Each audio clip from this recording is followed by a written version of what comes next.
more rare. That's repeating more clear. Well, he's pointing at the gradient and he hasn't established any causal mechanism for it. His claim for it should be gravity, right? So is there a scientific demonstration of gravity containing air pressure? Are we just going to hopscotch over my assertion that there is a demonstration, which he's saying there isn't? There's not. You have to demonstrate it. All you're doing is raising your finger up to the sky and pointing. It's demonstrable that there is. Are we going high pitched now? They turn into Oakley. Are we going high pitched? Brother, you guys always do this. Others did this. Every glober I talk to, pressure argument. All they do, your finger up and point at the sky. Look, it's true. No, it doesn't work that way. Looking for an actual demonstration, pointing at. Well, that's the proof. No, that's the claim. I don't need to hear the claim 50 times. We want to see. The problem is also there. You might have like pressure differential going up, but that does not mean you can extrapolate that into infinity. That's insane. It would be insane to extrapolate to infinity.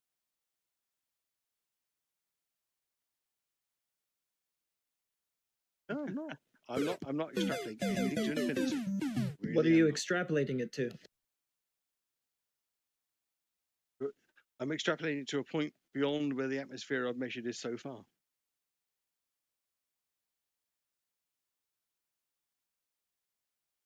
See the category distinction between the two? Can't. It's your problem, not mine. Could you be a little more specific? You're extrapolating it to a point beyond where we've measured so far. Yep. Could you be a little more specific than that? How specific do you want me to be? Every observation of altitude and a decreasing atmospheric pressure. Well, what's your claim specifically? Like, does it thin out to a near perfect vacuum of 10 to the negative 17 torr going on practically forever, infinitely expanding, or what? Do I have you wrong in saying that? It seems to be heading that way, doesn't it? Bruh. So that's an extrapolation error. No, it doesn't seem. But I'm not extrapolating to infinity. I'm not. I'm just saying there is an asymptotic curve to it. Yeah? What? You're extrapolating it to infinitely expanding. No. Can you tell me where? I don't care what's happening with the atmosphere at an infinite distance. I'm not asking you to consider that, am I? There's no sphere to put your atmo on, so you don't have that for I'm one. all right. Sorry, I said sphere. My apologies for saying sphere. I am not suggesting infinite altitude possibly evaluate what's going on based upon the subtending of a known curve asymptotically over the realm which you measured it. Where was it measured? Excuse me. Let me like, this is so. Just state your claim, bro. This is where we are now, aren't we? Your claim, your claim isn't really, because your claim isn't really look at the sky. The higher up we go, the less pressure there is. Until it gets. That's not your claim. The claim is that we live on a sphere, and this air is being held to the sphere by a force. Like, just say that. I wasn't responding to that. I wasn't making a claim. I was responding to someone else's claim. Yeah, no, but I mean, let's stop playing around, right? I'm not playing around. I was responding to someone else's claim. You think me responding to someone else's claim is me playing around? Oh, like these people with all of this ambiguous language, man, like claiming that they're really, if you guys are jacking this, this is what y'all like, I guess, man, because hell no. y'all could have it. I'm secure and comfortable in knowing that things can be proven and that there's no ambiguity there. Each of these guys sound exactly the fuck the same, and it's exhausting. You don't even want to put your balls on the fucking table and make the claim that we know that you're making. We know that you believe that gas particles as a whole are held down to the globe by a gravitational force. because of the acceleration. mass of the Earth that we live on. Like, Downward and you're gonna acceleration. sit here and use flowery words to say it's a downward acceleration. I Well, don't it know is. what's causing it. Oh, It but is it's a downward acceleration. happening. Yeah, I know you're not happy with that. we don't have I know we don't you. have I a know. phenomena. Excuse me, we don't have a phenomena of a downward acceleration of gas particles. But what you're doing You have that. is you're insinuating that this is the case because we have a higher pressure here and a lower pressure up there. That's very different. So you have premise on top of premise on top of premise, and we're just supposed to accept that as a valid answer. Like, oh, everything is all good. Yeah, it makes great. You're not really saying anything at all. I can't, can I? You're yabbering. No, So here we go. It's the same thing I was told earlier. Jesus Elijah Christ. Jackson. Oh I don't know shit! if it's Elijah. Dude. Yeah, Elijah, stop making so much sense. Elijah, make sense in smaller portions, yeah, so I can No, interrupt dude. you. Yeah, make a claim about gravity being the force that holds gas particles down to the ground. That's what they call this downward acceleration. Don't care what they call it. The All right. downward Well, acceleration. how do you validate that then? There is a downward acceleration. That would I be validate begging the question. It's circular reasoning. No. All I've done, I validated in my life. There's a Boy, downward are you making a acceleration. claim or are you not making a Oh, claim? There is no phenomena of a downward acceleration of gas particles. I just told That's you that. highly irrelevant. It's highly irrelevant. Downward acceleration is incoherent in itself, unless it's applied to something. It doesn't just exist in itself as a thing, right? So the only thing you could do to even pretend to measure this is to measure an object in free space in motion, right? That's what I'm saying. Right. Where's So we that have phenomena? that. Well, we do No, have no, that. We of a have gas. objects in motion. Of a gas, because he's talking about gas specifically. So where is that phenomena of a downward acceleration of a gas? He told you already in a centrifuge. pressure differential is an example of it. Any difference between gas? If you've got a chamber, vertical chamber, unless you pretend that the gas molecules at the bottom of the chamber have some superpower, the ones that don't, the ones at the top do. They're all propagating a force, accelerated force downwards through the chamber. Do it without a No, chamber. you could say I'm missing the point. That is the point. The point is to do it without a Yeah. If you do it without a chamber, if you do it without a localized chamber, dramatic.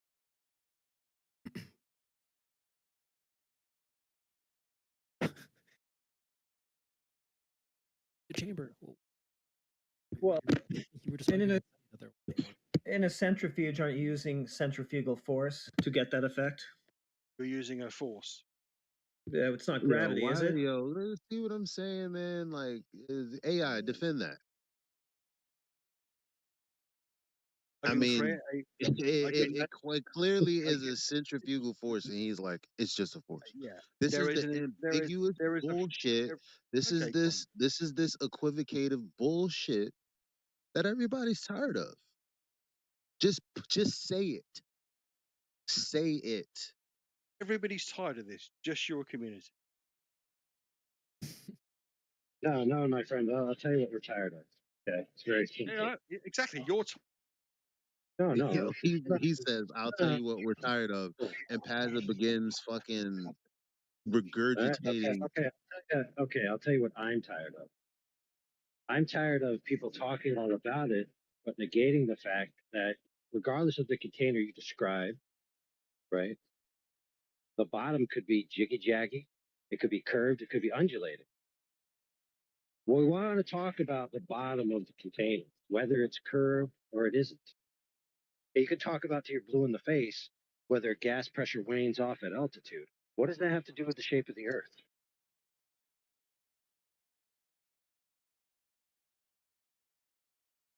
Excellent question. The physical containment mechanism at the top. Okay, logically break it down to us. Yes, remember the question on the table right now is what does that have to do with the shape of the Earth? Because in the model that they proposed, there is no upward container. Oh, Excuse I me? understand. I What? understand. I asked you what it has to do with the shape of the Earth, and you said there's no upwards container. In the Okay, let me shape be of the clear. Earth. All right, Let let me be clear. me elaborate on what I No, said the first time. no. I want to be clear. I Now want to we've gotten to the next step. So AI's turn, because you already went to the next step. You advanced to the next step. So go ahead, AI. Okay, you can have an object, you can have any shape of object existing within a container, right? And you can have any shape of object with no container or lid above it. So again, the question is, what does this thing, which is gas pressure waning off at altitude, have to do with the shape of the Earth? Question, isn't it? But the point is, in the model that they propose, there is no upwards container. There is no upwards boundary between the atmosphere and the vacuum. Where we started, isn't it? I mean, look, you started with I do till death do us part, and you ended up divorced with half your money taken. So it's more important where you end up than No. No, we started with someone saying to me, it has to be containment, have gas pressure. That's true. Right. And they were using that as a mechanism to say, can't have an open atmosphere into vacuum of space. Yeah. Well, you can't. That's what doesn't make sense. They were inferring. Your retort to that was an ad infinitum decrease in the pressure till the boundary, whatever that is, whether it's infinite or finite. But there is no So, downwards great. acceleration. So I want to know where the boundary of the universe is. If you can't show me, if you can't show me the boundary, if you can't show me the boundary of the universe, then your claim is moot. Is that where we gone now? Is that your trick? Is it moved to the boundary of the atmosphere, to the boundary of the universe? One syllable. That's not a trick. What? No, People you've do won. it all the time. AI, you've got the Here's better how of it me. goes, dude. AI, Here's how it goes. Just listen. You'll understand why I did that. People come in here and they say, if the Earth is flat, where's the edge? If you can't show me the edge, then the Earth can't be flat. Right? So turnabout is fair play, is it not? Have I said that to you? It is. No, AI, honestly, have I said that to you tonight? Does it matter who said it? Okay. Then crucify me for the sins of others, just like Jesus. I'm not crucifying you. What I'm telling you is, if you claim an ad infinitum decrease, right, you have to demonstrate that, or it just remains nothing but a claim. So there is an obvious observation. There is a asymptotic decrease. Okay, now, hang on. Why? I haven't been. What? There is. Why? Without a container, how does that happen? Because if all the mass, this is what they tell us. That's the claim, bro. You're claiming that there's differentials in pressure, right? Which is saying that there is pressure, right? So how is there pressure without a container? Very simple. Because they tell us that they know what they're telling us. Well, then why are you arguing with me about it? Because there's no dem.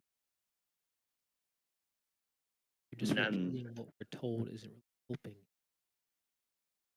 Repeating the story. Why we ask for definitions. When we do that, you guys just lift your finger up to the sky. Point your claim. Call it. Yo, y'all are so petty. I hate it. Yeah, that's pretty good. That's basically it. Really doesn't make how you can have the vacuum of space above our atmosphere. Breathe our air. There's argon. All these gases. All this pressure without a container doesn't make sense, man.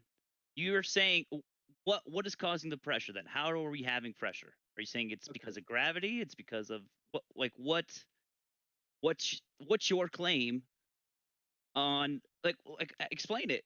Like how is there no container if we have pressure? It just doesn't make He's- sense. Hang on. I a second. gotta go back. Wait a minute. Wait a minute. AI, you there?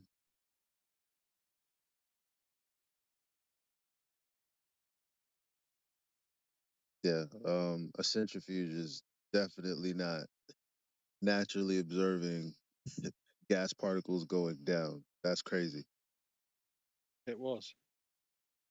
I didn't. Is your fucking name AI?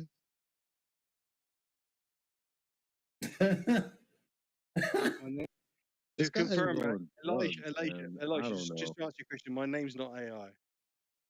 He's Well, on it's drugs. official. He's triggered, bro. He does drugs. That's 100%. Here's the point, though. Here's the point, though. You have a lot of people that are convinced have atmospheric pressure with that container. A lot of people. Oh, it's some nice Haven't to you? convince people of things. There's a instead lot of people that revealing believe in to them the Bigfoot truth. too. Right. Sure. I agree with you. I agree with you. But let's just focus on this. Some people try very fervently and all day long to argue points and convince people of things, and then others are just interested in revealing what the truth is. Okay. How I interesting. get that a lot. So let's supposing I you're don't think right. you do, but go on. Let's supposing you're no. I'm entertaining what you're saying here. Let's supposing you are right. Right about what? Wrong about what? You said right and Gas wrong. pressure requiring a container, seeing is Yeah, that yeah, it's in the word. Gas is exerted on the walls of its container. How could I be wrong about that? That's a localized gas. Oh my. Oh, It's just okay. in general. Okay, so listen, let's supposing you guys are right, I'm wrong. We don't see. Here's the thing, Paz. We do that. And I know where you are. Hold on, brother.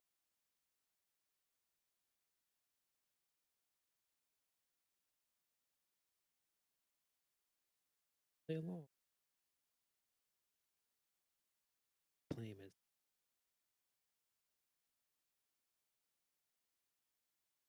go back to Kim. Doing a lot of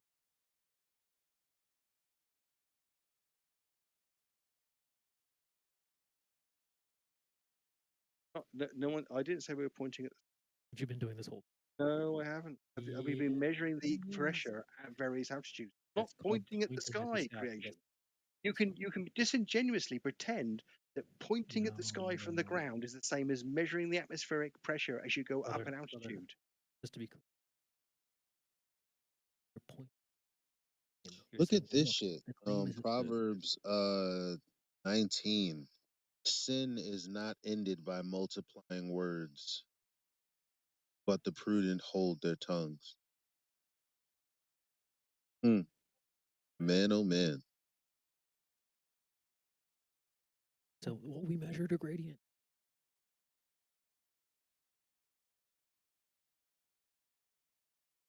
Look here.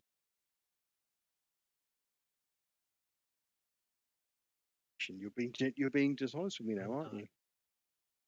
Demonstration is you can go up and you can measure it at height, and the higher you go, the thinner it gets. That's I'm sorry. it's demonstrating something, though, isn't it, Craig? It's demonstrating something. You're Oh, pointing it's at not something that's going to demonstrating. help you. Bitched. There's no gradient.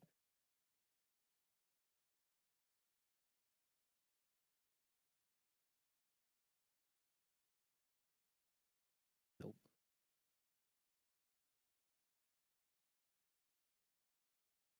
I say it's make you to call me ding dong. We get bored. Got the same ritual. But listen, if we can, if every single evaluation we've made of atmospheric pressure against height, let's see if I can get to in this sentence. I doubt I'll be able to. Every single demonstration we've attempted to do, demonstrate the atmospheric pressure receding with height, and no observation to the contrary, we can create a curve. There we go. There we go. Go on, Well, again, go on, you're creation. just repeat.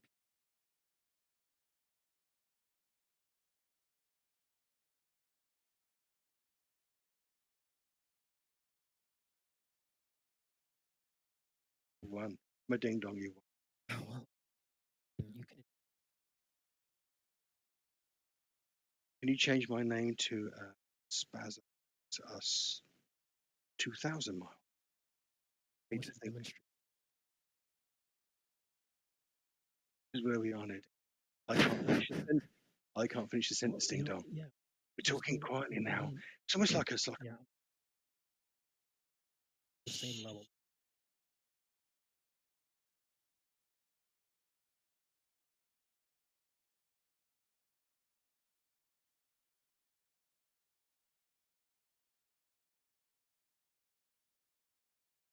my show and tell. This is why you're not going to convince the bulk of the people in the world what you think. Who cares? Not here to convince anybody. Sorry. For that. Try to work.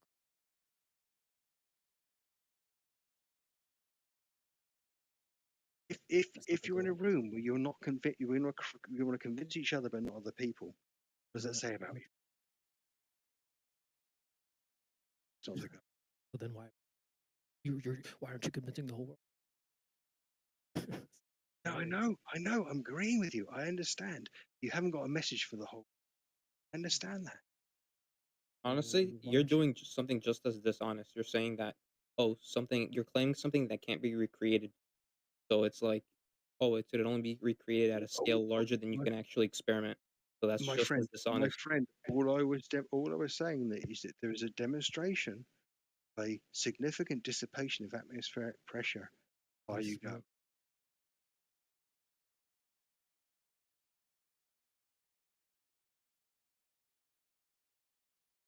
Oh, look, there's a gradient. Right. There's a simply said CB and everyone simply said the container is an antecedent or requirement for any kind of pressure variance or gradient that you're talking about. You have to have number one, the container first, or else you can't produce pressure that consists of a gradient of pressure. The container is where it occurs. The gradient's just a property of air pressure which requires containment unless somebody can demonstrate otherwise. Yeah, otherwise you're just telling us that we have air pressure. Yeah, we know that. It's a secondary function of having a container. It's a secondary attribute or quality that pressure has. Under containment can have a variable, a gradient. No, because in the gas centrifuge, you don't have double-ended containment. You have single-ended containment. That's a false analogy. That's a centrifuge. That's using centrifugal force, right? And your claim for the atmo is gravity, is it not? There's a force. There's a force involved. Okay, it's just a force. You're not going to say gravity, though. No, and you're not going to say centrifugal either. This is the problem. This is why you are talking to yourselves. You're not going to convince anybody else with this red. No, it doesn't occur in nature. You have to provide it a natural experiment. And well, I'm talking to you, and this is the problem: is that you seem to obfuscate when I do that. You just say a force, but clearly we all know that the claim is that the atmosphere, quote unquote, is held in by gravity. But you're pointing to a centrifuge, which is not the same thing. It's not equivalent. Yeah. Stupid. Yeah, you would need the actual proof of centrifugal too. Then you're throwing two unfalsifiable claims up on the table. No, we're not accepting it. Don't centrifuges need a container though? No. We're not talking about centrifuges. Yeah, listen to your friend. Don't go down the centrifuge route. It's not a good one for you. You're the one who brought it. No, we're not even talking about. That's not. I can bring it up because it's useful to me. It's not useful to you guys. No, you can't bring it up because it's not part of the topic. What the hell? Get to this. I can't finish one fucking word. So get to the centrifuge server then. Real quick.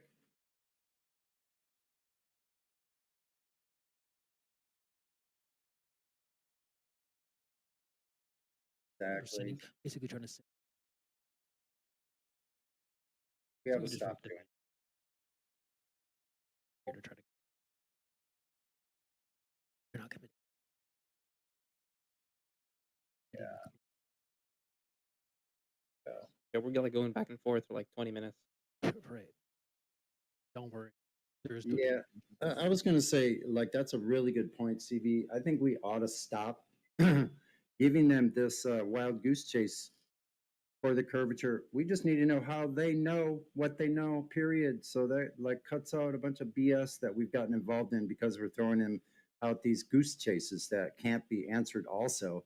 So I got to look at myself and go, holy shit, I'm doing the same thing. I'm being a hypocrite. So I'm going to stop. People need point blank. It's exhausting, isn't it, for all of us? Go to bed. Go to Well, sleep. If you're tired. Like honestly, what it is just doing the same thing. I'm realizing it right now. You know, and, sorry, like it does take us a while because we're all stuck in this thing where we're like, you guys are here for whoever knows what reason. It doesn't matter to me the reason, but nonetheless, you're here, and we're still here, just empirical type persons here in this place. We're going, here's what everything objective says to us in nature. And you guys are going, look up into the sky. Look at that light. Yeah. That's what's frustrating, Spaza. I think I would agree with you, and I think that both sides are utterly exhausted right now. Well, I don't know about that, man. I got tons of energy. Yeah, I'm good to go. No, they're exhausted. They're exhausted by these conversations between our two. Hey, when you keep going up that high and the pressure keeps lower and lower, what happens to water when it boils away? Where does it go? Uh-oh. Where does it? What do you mean? Where does it go? Water's down here. It's not up there, is it? So water just in the vacuum of space. Then is that what you're telling me? Clouds. Water boils in a vacuum, as far as I'm aware. What about clouds? Thank you. That's the end Clouds of your water balls and globes. No. You could say that, but clouds aren't in a vacuum. There is the Earth. Right. Yeah, you say the Earth is in a vacuum. So what's up there? Shouldn't all the oceans boil? Right. Oceans. Well, no. The oceans are down here. Space is up there. Well, you say it's an uncontained ball in a vacuum, so why doesn't the whole thing just boil? Atmo, ocean, and all. Well, no, because everything has a locality. Let's not be silly. Let's stick to what they're telling us, rather than pretending that. Why is there a locality? Because locality suggests something. It suggests that something is being contained locally, like our planet, our Earth. Yeah. Sorry for saying planet. There is a containment mechanism. We are both in agreement. Well, it's not what you're saying it is. Okay, that's where we are. So you're saying there is a container, then? You're saying there is a firmament. There is no. There's a containment mechanism. Okay. What's it made out of? The ground. It's not made out of air, right? Is it made out of air? Containment mechanism is a physical force phenomena. Where is it proven? Things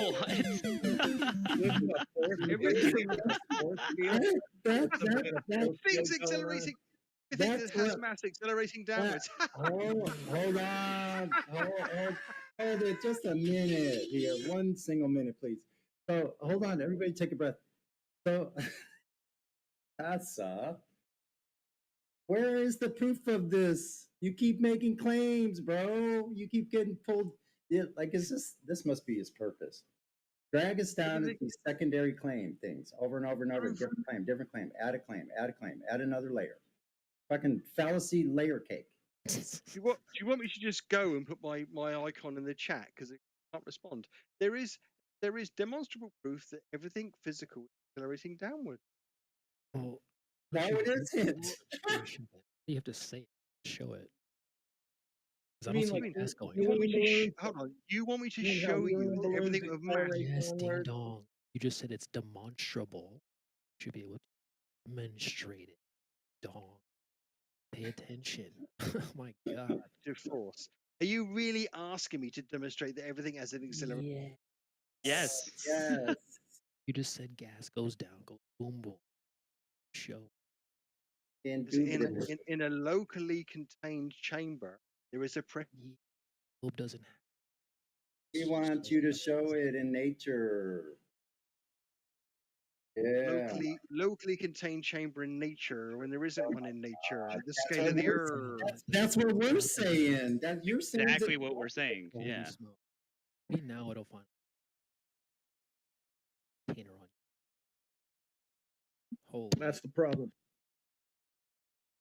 Why we're so skeptical about like how is there the vacuum of space and no barrier between the vacuum of space and what we live on and breathe and like there's just no explanation for it. They just say, oh, gravity.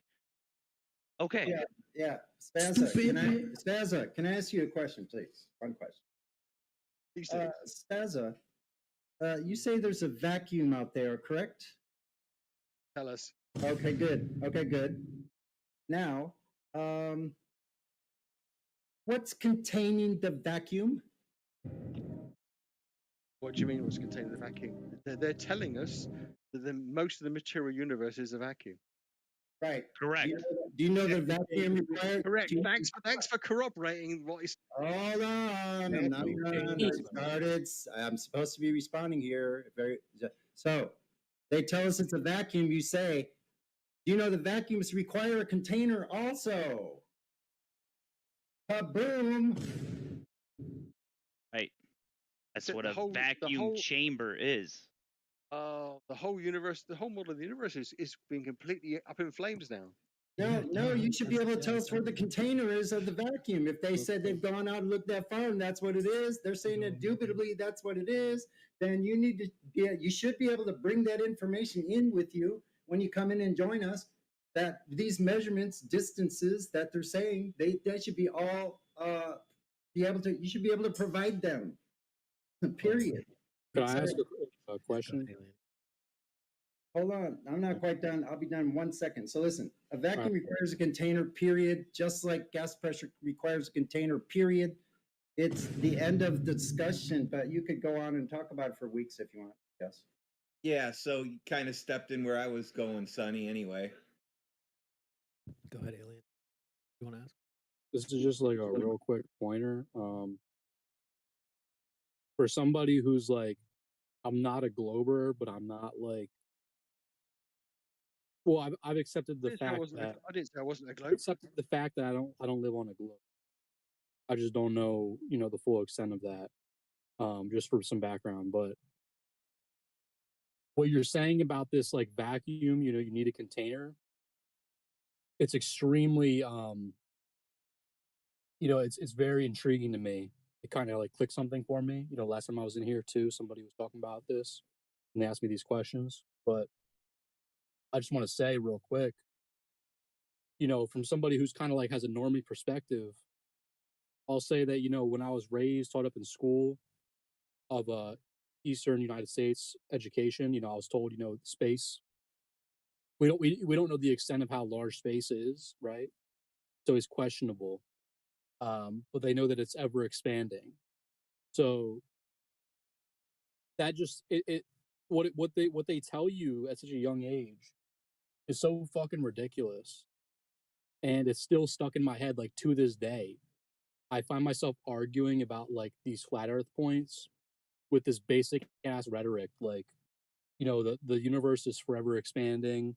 They don't know the actual size. Like I'm really starting to see the fucking bullshit. Hey. I'm really starting to see that bullshit and how like there is no the answer they give you is there is no real answer. The universe is so large we can't interpret it, we don't understand it. It's like they want you to not understand your reality. They want you to not be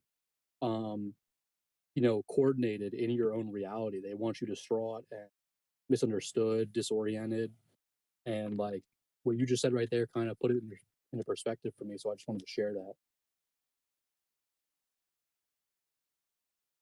I just want you to believe. Listen to the type of phraseology. Oh, well, what? Right. What they told me, right? Like people don't even know what they believe. They just regurgitate some bullshit somebody else. You know what I'm saying? That's the whole problem. They're telling us, and what they're telling us doesn't make any sense. So that's why we're grilling him for the evidence for what they're telling us, and then he just comes back and says, "They're telling us." Yeah, we know. That's the problem. That's the problem, right? Dude, it's like go back to you guys remember show and tell. You tell and then show. My dad is this. My dad won a Purple Heart. Well, show us. We're not supposed to just accept it. Prove it. We're just saying, oh, what word was. Right. We all And if been we're there going, outside. and if, Bro, if you we're give me. if you we're give going me, with, sorry, go okay, just one you second. just killed off. You just killed off real quick. Like basic science, bro. You give me a jar, I put a lid on it and puncture the hole, and I blow or suck air into that fucking hole. I'm gonna create suction. I'm gonna create a vacuum of some sort, right? And this bullshit, like we don't know how large this universe is. That's just an excuse that they have to not explain, how it's capacitated, how is it contained in a vacuum. So all these different facts and this evidence will add up conjoined to inevitably show you the truth, which is the truth is that we've been lied to and we don't know what the facts are. We have to reverse engineer it. Right. So check this out. So when you look at if you look at the timeline and exactly what you just said, if you look at the timeline, you can almost hear the conversation, what was going on. Okay, we went down there. We found something. Oh, we can't tell them that. Okay, so now what do we do? Okay, well, we're starting to be able to go pretty high up now, so we better get a space program going, get all these countries in on the Antarctic Agreement, create the space program, right. shoot nukes up in the air, like dozens of them or whatever, and and then on, right? So then here we are today. Well, what I'm wondering is if Pazza can even get his claim together because he keeps wanting to defer to what they're telling us, but what they're telling us is that gravity contains the atmo. And then when he wants to give us a demonstration, he goes to a centrifuge, which is not gravity. So are we going with what they're telling us, or is it what Pazza is telling us, or what? I think it's the spazodyme. That's a coin. I just coined it. Spazodyme. It says paradigm. It's a spazodyme. There you go. Spazodyme. That's his name. Perfect. There's really not. I mean, I'm sure you're a big. Just go and tell. Maybe you could put something in the chat. Oh.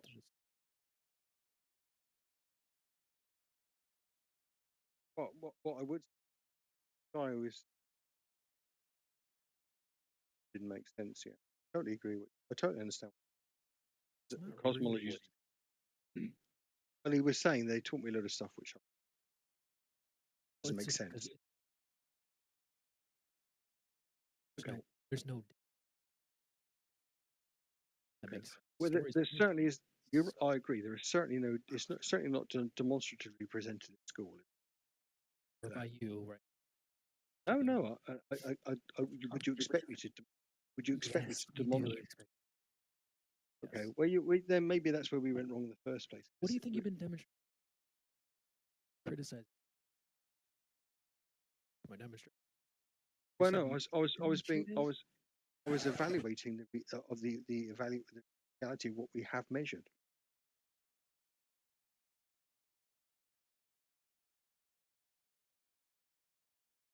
Right. But if someone makes the assertion there is a physical upwards boundary of the atmosphere, you have to demonstrate it.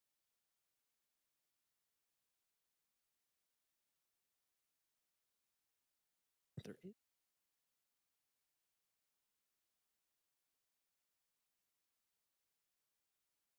You. Looking the bird and saying, "Well, no, show me your glass." Notice how. I have responded to it. Everything we understand about how that mechanic would work doesn't need a physical container. Okay, prove that. Yeah. That's 0 people. to convince the Is soul. is the a collective endeavor of people sending up physical objects into the vacuum? Or not? People are doing. Okay, well there we are then. Are you going to tell me Evaluate- that rockets work in a vacuum, an ever-expanding vacuum? There we are. Then. So you've moved it on. You've moved it on to somewhere else, haven't you? I haven't There- moved down. You just said they shoot things up into the vacuum. You do. Fireworks and propellant systems work in a vacuum, by the way. So you are definitely in a clown show because Of course, it's a clown show. You release gas into a vacuum, it's not a vacuum, is it? So it has something to push off of.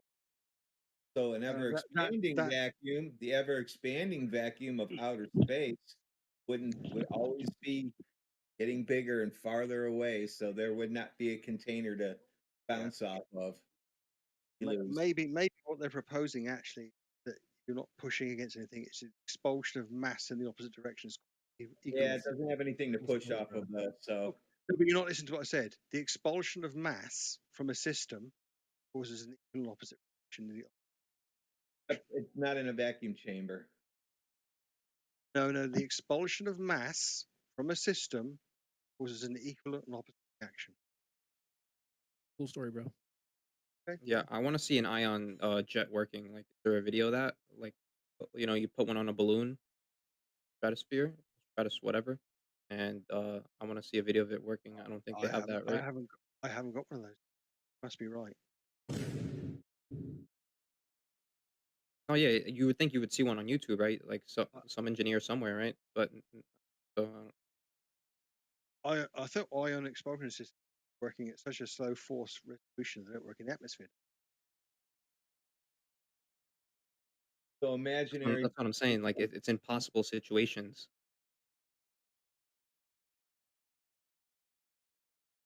Like fan fiction, man.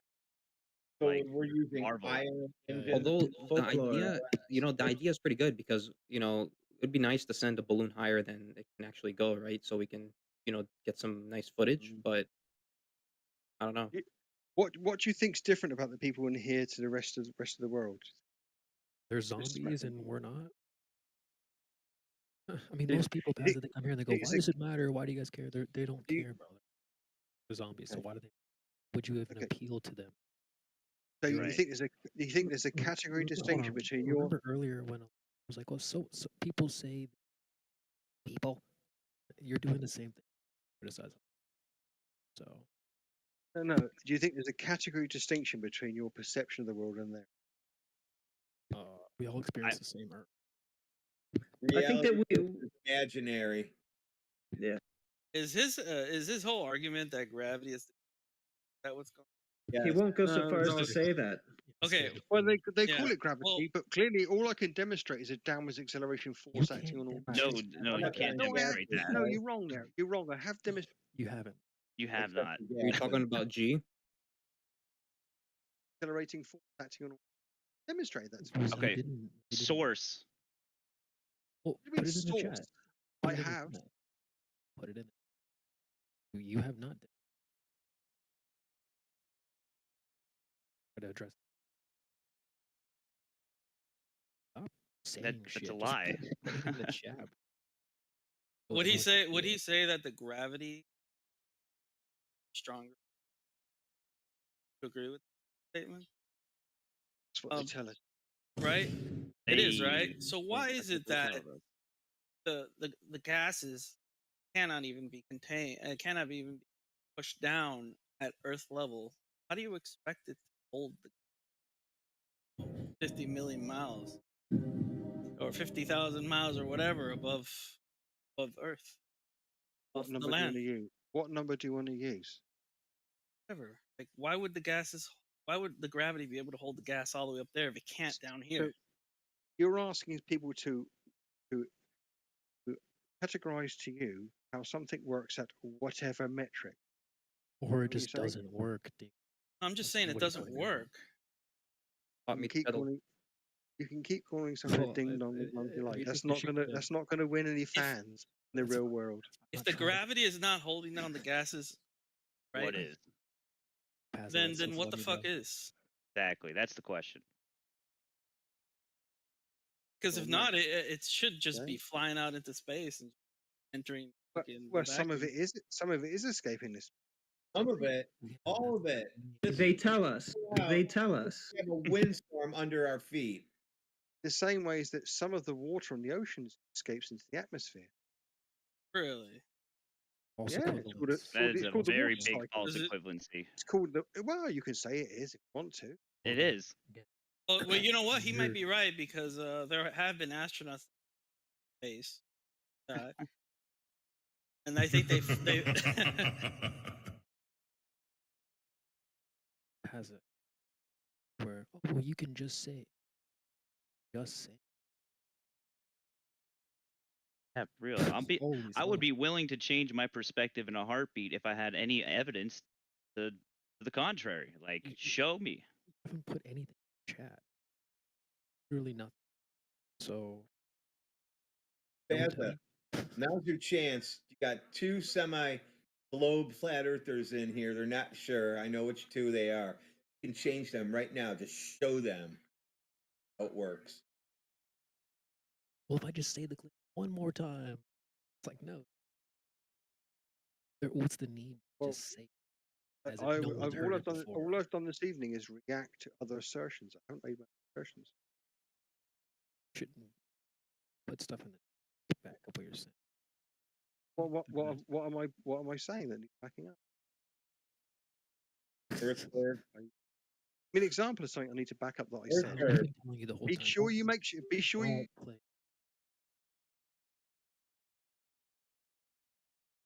Very specifically, we're asking.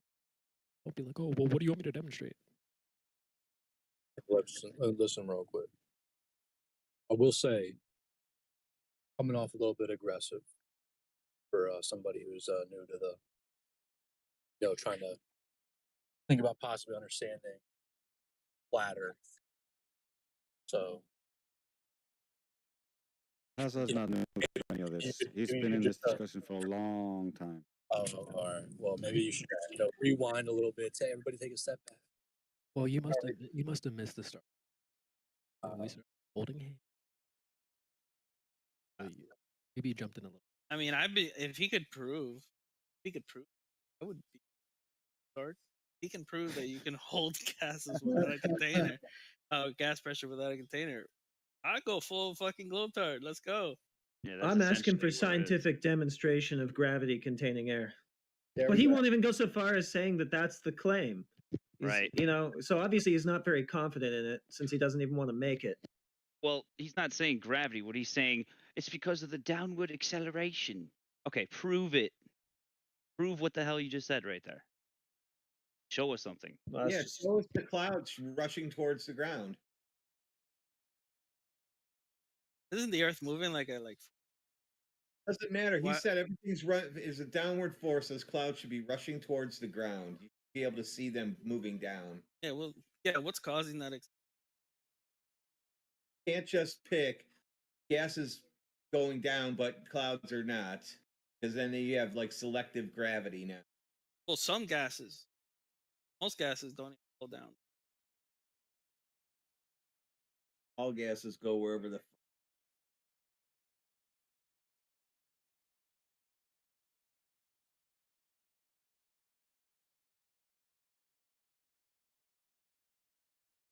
Well, if it's lighter, it goes up.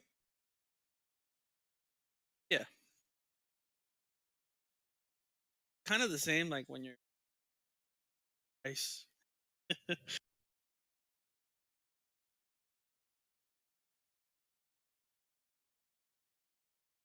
Go up, right?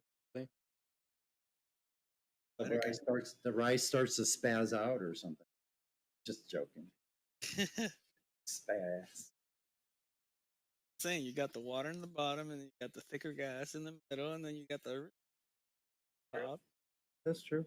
There's water. A lot of times there's moisture in like the tanks we use for scuba diving. There's water down in the bottom. It's compressed oxygen or compressed air, right? So there's a gradient in those. You can hear it sloshing around.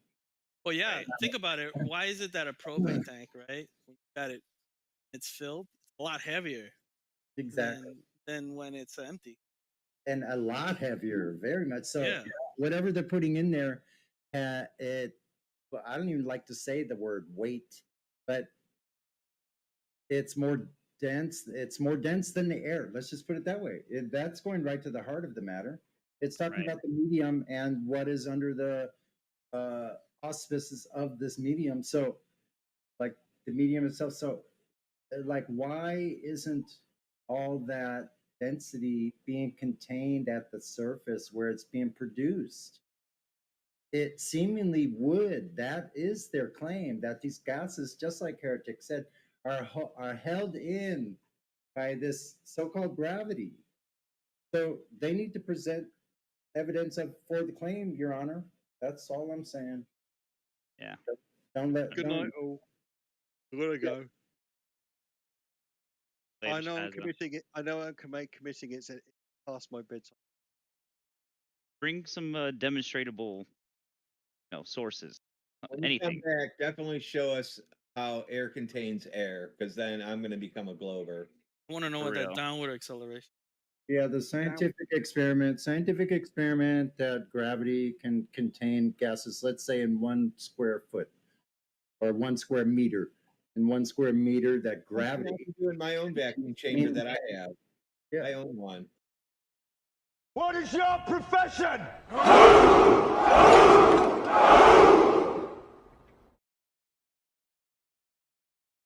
Old friend, I brought more soldiers.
Join discord.gg/flat earth and enter a VC check-in room, and someone will come along to VC verify you to get involved with the conversation about our Earth. Tekanda and maybe his friends.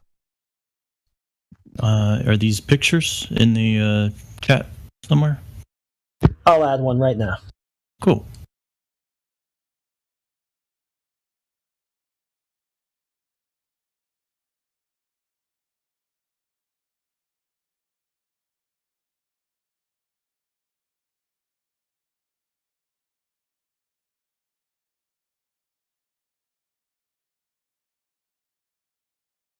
Yeah, Dark, see, you got to understand that it's about the distance of the horizon. Right. Yeah, we're not saying, hey, those oil rigs would be blocked, necessarily. I mean, they would be to an extent, but it's not about that as much as it's about the distance of the horizon itself. Sure, and who took the pictures? His name is BMLSB. Well, I guess that's probably not the name on his driver's license, but that's the name I know him by. I'll post the original video. So on the globe Earth, on a hypothetical globe model, the horizon should be much closer than what it is. Yes. Measured. Yes. For this one, since he was only 1 foot off the ground, it should only be 1.225 miles away. If you're standing up and you're about 6 foot tall, it should be about 3.5 miles away on a globe.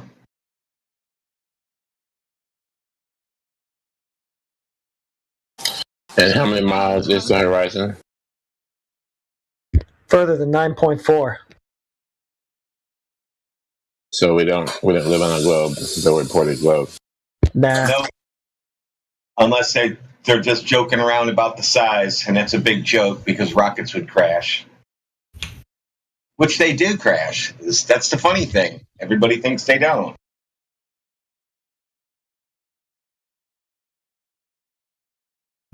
I'd like to see the video first, but the explanation they would usually give for something like that is that there's a mirage when you're that close to the surface of the water, and that possibly if he were to raise the camera actually higher to get above the water level, you might actually see the horizon get closer, so you're outside of the range of the mirage. Well, it would get further the further up you go, and he does. He goes to other elevations. I need to see the video, though. Yeah, I posted the original video, and if they say it's miraged, right, what they're really saying is, no, there is a 1.2 mile geometric horizon there, but due to the miraging, right, we're going to see a 10 mile horizon instead. So where's the evidence for the 1.2 mile geometric one? I'm not... I don't see where the video's posted. Is it? Is it? BMLS 9.41 mile. I found it. Yeah, That's it. Okay. There's this other black swan here that I just posted.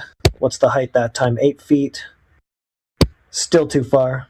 Still beyond 10.10 miles. It looks like it's way further than that, but let's just say beyond 10.10.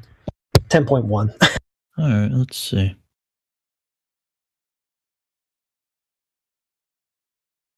So what would the geometric horizon distance be there? It would be 3.46 miles on the globe, given an 8-foot observer height. Still way further. The one I like about the 8-foot high one is you can see the lights that are underneath the rigs reflecting off the surface of the water in the waves as they just twinkle by. So that's true. How is it that that's not refraction that's bringing the horizon to seem further than what it actually is supposed to be? Well, how do you have evidence that there's a geometric obstacle or obstruction there that you're not seeing? I guess I'm just questioning how objectively light works at this point. Okay, but it's always confused me. In this case, though, with the oil markers, which are the distance markers, if you see where the horizon is, if that is the projected 1.2, it can't be the projected 1.2 horizon. because it's behind the oil rig that's 9.4. I'm having a hard time believing that that oil rig is actually No, wait, miles hold on away. a second. Hold on a second. I was addressing the last person's confusion. It's okay. Do you see what I'm saying though? Even if you're wishfully thinking that the 1.2 geometric horizon is projected to the horizon, well, in this case, it's beyond the 9.4. Can't have it both ways. Well, why can't that happen? Okay. Well, that's something I need to. The thing is there's no evidence for the geometric 1.2 mile one in the first place, right? They're saying, oh, it is there, you just didn't see it because blah, blah. And they give you an explain away, which in this case is refraction, right? So where's the evidence for the globe in the first place, which they're saying is refracted? Because we look out and we don't see it, and then we just get an excuse for why we didn't see it. What about the evidence for its existence in the first place? Why aren't we getting that? I believe refraction requires the globe radius in order to do calculations for refraction. So you're really stuck there since you need the actual measured radius to do all that, which doesn't measure to enter. That's right. Yeah, and only since the 3959 has been debunked have people started claiming that everything they see in the distance is an optical illusion. This is a new thing. Yeah, they didn't used to say that. They used to say, oh, we see boats disappear over it. That's the curved horizon. Then we check the distance of the horizon to see if it actually matches that geometric claim and find, no, it doesn't. It's way further than that. Now they say, oh, you don't actually see the thing that we said for hundreds or thousands of years that boats disappear over. Yeah, I believe they say like there's different degrees of it depending on the weather. Oh, well, listen, there is no evidence for the geometric horizon they say is refracted in the first place. That's what this is showing you. You look out, you don't see it, and instead of getting evidence for it, we just get an excuse. You can't deny that it's a possibility, though. Yeah. Well, you must have. Can I try to run by what I ran by you a moment ago? In this black swan observation, the horizon is beyond the 9.4. Okay, it cannot be the 1.2 because that oil rig is out there. Somehow you've abandoned all reasonable thinking to hold on to this globe idea, but just. I know you need things to be optical illusions, but in this case, it can't be.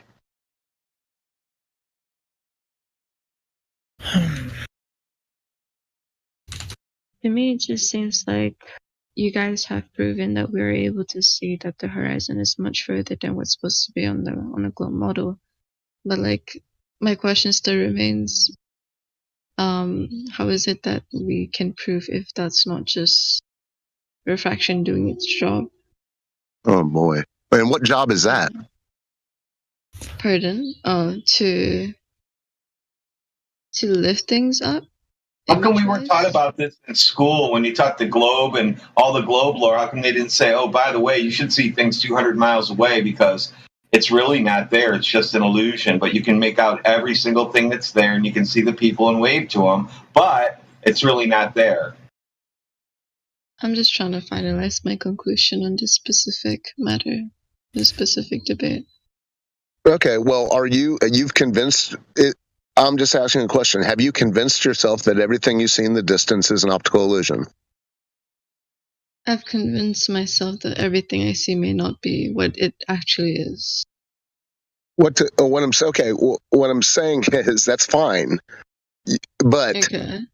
That's fine. But if what you're saying is true, you can't just teeter-totter and walk the line. You have to accept that everything you see in the distance is an optical illusion.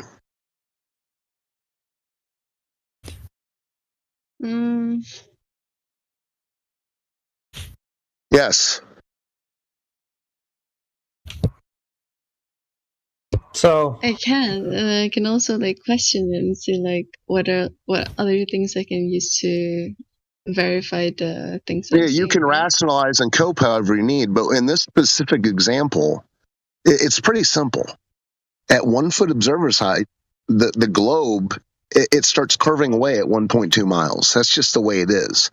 And if the Earth is a globe, well, we have these distance demarcations. The horizon is beyond the 9.4 miles. So how can that be the 1.2 geometric horizon projected out there? How is that possible? Please riddle me that. Yeah, but the changed argument is that, well, refraction is able to make you see further than what you actually see. Wait, okay, so again, see further than what? Further than what you're actually supposed to. Okay, so how do you know how far you're supposed to? Based on what? Exactly, I don't know. It just right. So where are they getting that from? Where are they getting that from? How far you're supposed to see? Where did that come from in the first place? Are there any measurements of the Earth which tell us how far we should see geometrically? I don't think so. Maybe. No. So it's just a claim. It's just a made-up story. We're seeing as far as we do, and there's no evidence for how far we're supposed to see, quote-unquote, according to the globe math. No evidence that should be the case. There's no repeating experiments, is what you're saying. What's that, sorry? Can I chime in for a sec? What was your question? Sorry, I missed it. I just have a hard time believing. Oh, sorry. What was your question? I was just wondering if, like, you're also implying that there's no repeating experiments that could prove the phenomenon of making something look way much further than what you're actually supposed to see. Because like, I know for a fact, like, you guys were able to replicate the ships appearing to be blocked by curvature, and that actually is a result of refraction. I've seen the experiments. It's not a matter of seeing too far. What you're claiming is the geometric horizon is being projected out to this beyond the oil rigs. Yeah, at least that's what the but you have to process that. The oil rigs are there. The oil rigs are there at those distances. So the 1.2, if you wanted to make the case that the 1.2 mile geometric horizon is being projected out, you would have to use an example where those oil rigs are not there, and then you would just be, as you are now, making stuff up. These observations are not cherry picked. I don't know if you've ever gone and tested the actual claims of the globe, but it sounds like you're trying to act like these are special circumstances in which you can see beyond the geometric horizon. They're not. You would have to cherry. You would be hard pressed to find the 1.2 geometric horizon anywhere. Yeah, you would have to cherry pick to show that, and I don't know if it can be done because I've never seen it. Yeah, you have to find the right foggy day. Yeah. I see the ocean and oil rigs. Takonda had a question. Yeah, I'm just wondering if those are actually that far away. I see the video. He does use Google Earth. Are you hoping they're not? No, I'm just. They don't look that far away. The camera. No, I think they're closer because they just look too big to be 10 miles away. Oil rigs. They're about. Watch the full video. That's the zoom in. Yeah. No. Even without zooming in. Have you watched the whole video? Yes, like you can see them without them even fully zooming in. 10 miles is pretty far. And welcome to Flat Earth. Well, downtown Cleveland for me is 20 miles away, and I can just put my drone up in the air so I can see over the trees, and I can see downtown Cleveland. Yeah.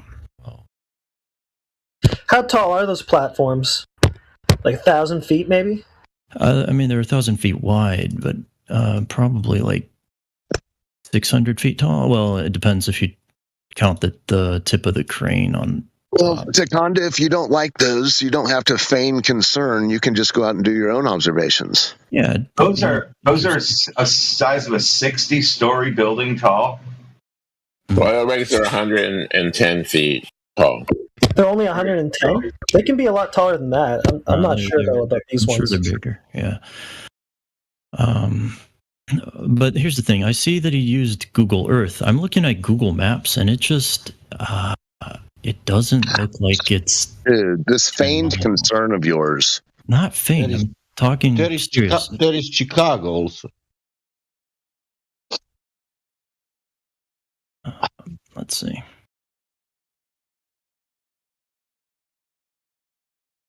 Yeah, that's farther away. You can see all that too, and the lights.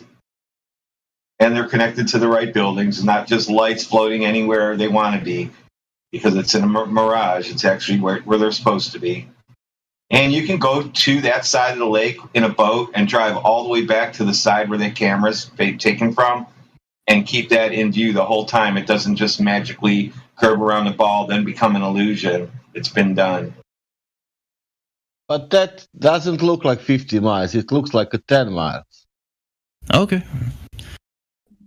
How about For the record, real quick, looks like Godric was right. They're right around 100 feet. I was way off. What distance would you like to assign them to Conda? No, what would make you comfortable? Since you seem so certain that those distances are wrong, what? No, I'm not as certain anymore. I'm rechecking the numbers, and All risk can be 100 feet if you measure them from the bottom of the ocean, but above the water, about 100 feet. I'm sorry. Right. They can be 600 feet if you measure about below the ocean, but above the ocean is about 100, 120 feet. There you go. Yeah. That makes no, sense. I see. The closer one's about 6 miles, and the other one's a little bit more than 9 miles. Okay. Yeah. Here's the thing: the one that's 9 miles away is lower than the one. Well, those are distance demarcations. The point of that observation is what? Do you know what the point of that observation is? To show that the horizon's further than 9 miles. Okay, so there you go. So those are distance demarcations. Can I change the topic just for a second? No, hold on. Yeah. Let me ask him. Yeah, hold on. I'd like everyone to join in and answer my question. No, hang on a second. Brother. Before you change There's someone lost in vast confusion right now. Patience. You just said that the further oil rig is lower. Have you seen street lights? Notice that they get lower as they get more distant. Yeah, just not just that, but the bottom half is actually bottom or bottom, top, left, right. It's always 9 miles. Yeah. Why are you focused on the oil rigs again when we're focused on the line behind the oil rigs? I'm just not sure what focusing on what kind of hat the guy is wearing or what color shoes he has on. It has nothing to do with how far away those oil rigs are. The color of the oil rig, the material, which was made, the oil rig, which year the oil rig was made. No, it's only distance. Yeah, and Takonda, if this is the root of your confusion, maybe go enroll in a Drawing 101 course and come back and tell us what you've learned. All right. He's hoping that the further oil rig is behind the curve of the Earth. However, the horizon is behind that. So isn't the horizon the edge of the curve of the Earth? Well, yeah, maybe are you hoping for multiple geometric horizons? It actually looks like there's multiple lines there, like a bit of a you've mirage. Lost the plot. Yeah, you've lost the plot. I mean, I'm just saying what I see. I'm just telling you what I see. My eyes show two lines. Are you watching GIF video, not the picture? I'm looking at the video. Yeah, if you don't like this observation, make your own. What is between two oil rigs? You can see the. What is between two oil rigs? Yeah. Okay. What is between two oil rigs? Can you tell me the answer?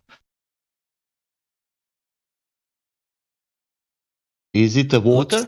Yes, there's water. Okay, thank you. That's all. It should not be water there. And a seal platform or something. Yeah, so you mentioned the bottom of the platforms being cut off, right? Oh, well, the further one. You can see the bottom. Okay, yeah, by what? Probably water, but... The horizon? Could be. Well, the horizon's behind it, so how could that be? Maybe the Earth is much bigger than what the globe Earth is. Well, then if that's the case, then all your latitudes are completely fucked. Could be. Your script is broken, Takonda. It's probably best just to be honest here. Could be that the distance from America to UK it's not 1,000 miles, that it's 10,000 miles. Could be. It could be. Oh, that means that if it's flight 4 hours, it could be also 40 hours. Dude, I've never seen a flat map that's consistent with reality. So did you see the flight of 40 hours going 10,000 miles? Do you know what would happen if it's that horizon, if it's that the radius, that what is showing 10 miles? Do you know how big Earth would be? You would lose gravity. That's what you do. You practically could walk to the moon. Like you go out from your house and moon, you touch the moon with the hand. Takonda, have you seen a map that isn't flat? A globe? I've got one in my room. Those aren't maps. Those are look at freedom clothes. Those are decorations. Nobody use globe for nothing, man. Is it oblate split? Is it oblate spheroid? Pear shaped. It's globe shaped. It's sphere shaped. Sure. Sure. So that's a map, huh? Yeah, it's a round map. Is it that presentation of reality? Much closer than a flat map. Whoa! Every flat map I've seen is distorted. How does the military get around that? Every flat map. Do you have the spherical? GPS. They use military GPS. Do you have a spherical map? It's called a globe. It's called the globe. Do you know that globe is not used anywhere in the human history? It's used. Map was used. Yeah. Did you know that? Yes, I knew that. Well, why are you saying globe then? Because it's a globe. They still have it. They've still made them. Maybe it's a globe. Can you only admit one logic? This is only one logic. All maps are flat, and there is no globe map. Yeah, but all maps, there's different projections of globes onto 2D maps. Actually, that's not right. That's not right. Actually, the globe is a flat Earth projection. Yeah. Onto a 3D map. Sure. Yeah, because what you have outside is a flat Earth, right? And if you want to represent it as a globe, that would be a flat Earth projection onto a globe. Yeah, but it's still more accurate. Okay. Well, how could that be? The Earth could be locally flat, but globally round. That's nonsensical. How many flat slabs make up a sphere? Infinite. That's wrong answer. That's also how many points? It was just made up by globers, infinity. Well, okay, so wait. How many points are there on a circle in infinite? Okay, so this guy thinks that maps are globe projections, so he obviously thinks that there's a globe Earth outside. So who are you aware of that's ever measured that directly? I mean, no one. I've never met anyone. I've never met whatever globe maker or cartology. You don't know them personally. Just anybody that you're aware of who's ever done it, or even the method used. That's actually the important part, more so than who. Well, I could mention pretty much anyone that lives in Australia that has traveled from one coast of Australia to the other could use their odometer to measure the number of miles, and it's not consistent with the flat Earth map. It's way off. Lord. Jesus Lord, yeah. Australia doesn't exist. No. Sure. Listen, no. Who said that? Holy crap! And which maps you are saying? Can we just try to get to those direct measurements, though? Because we're looking for direct measurements of drop over distance showing that we're actually living on a curved object, a ball in this case, right? So driving from one part of Australia to the next doesn't give us that information. No, but it gives you the width of Australia, and I know it's not wider than the United States. Okay, that's great, but who has measured drop over distance of the face of the Earth? Anyone with a theodolite. Okay. Incorrect. Give us the method. Can you go into detail at all? Sure.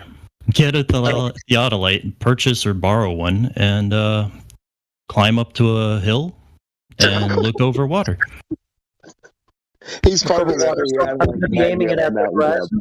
Am I going to be aiming it at the Theodolite Earthers tag? You level it, and then you measure where the horizon is.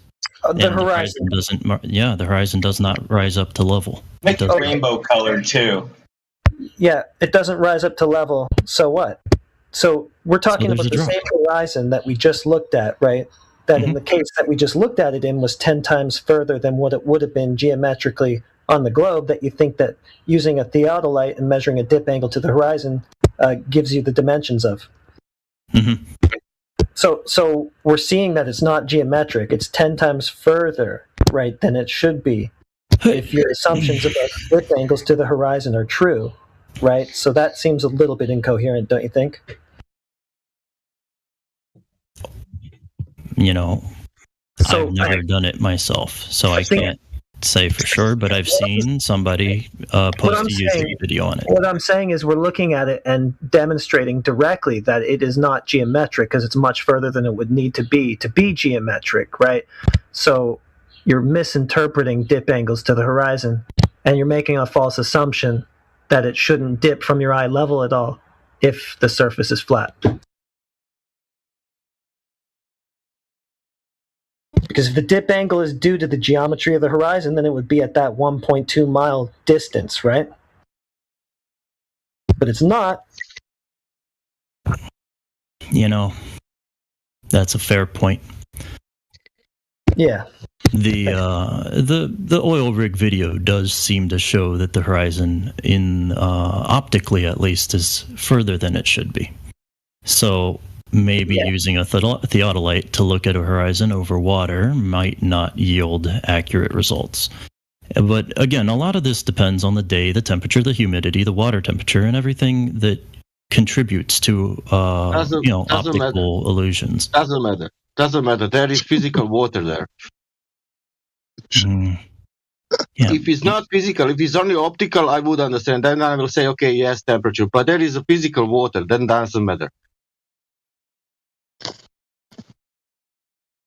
Yeah, Chitanda, prior to this entire flat Earth thing that you've entered yourself into, what would you have told yourself, your past self, before you had to chant that everything in the distance was an optical illusion? What would you say to that person now?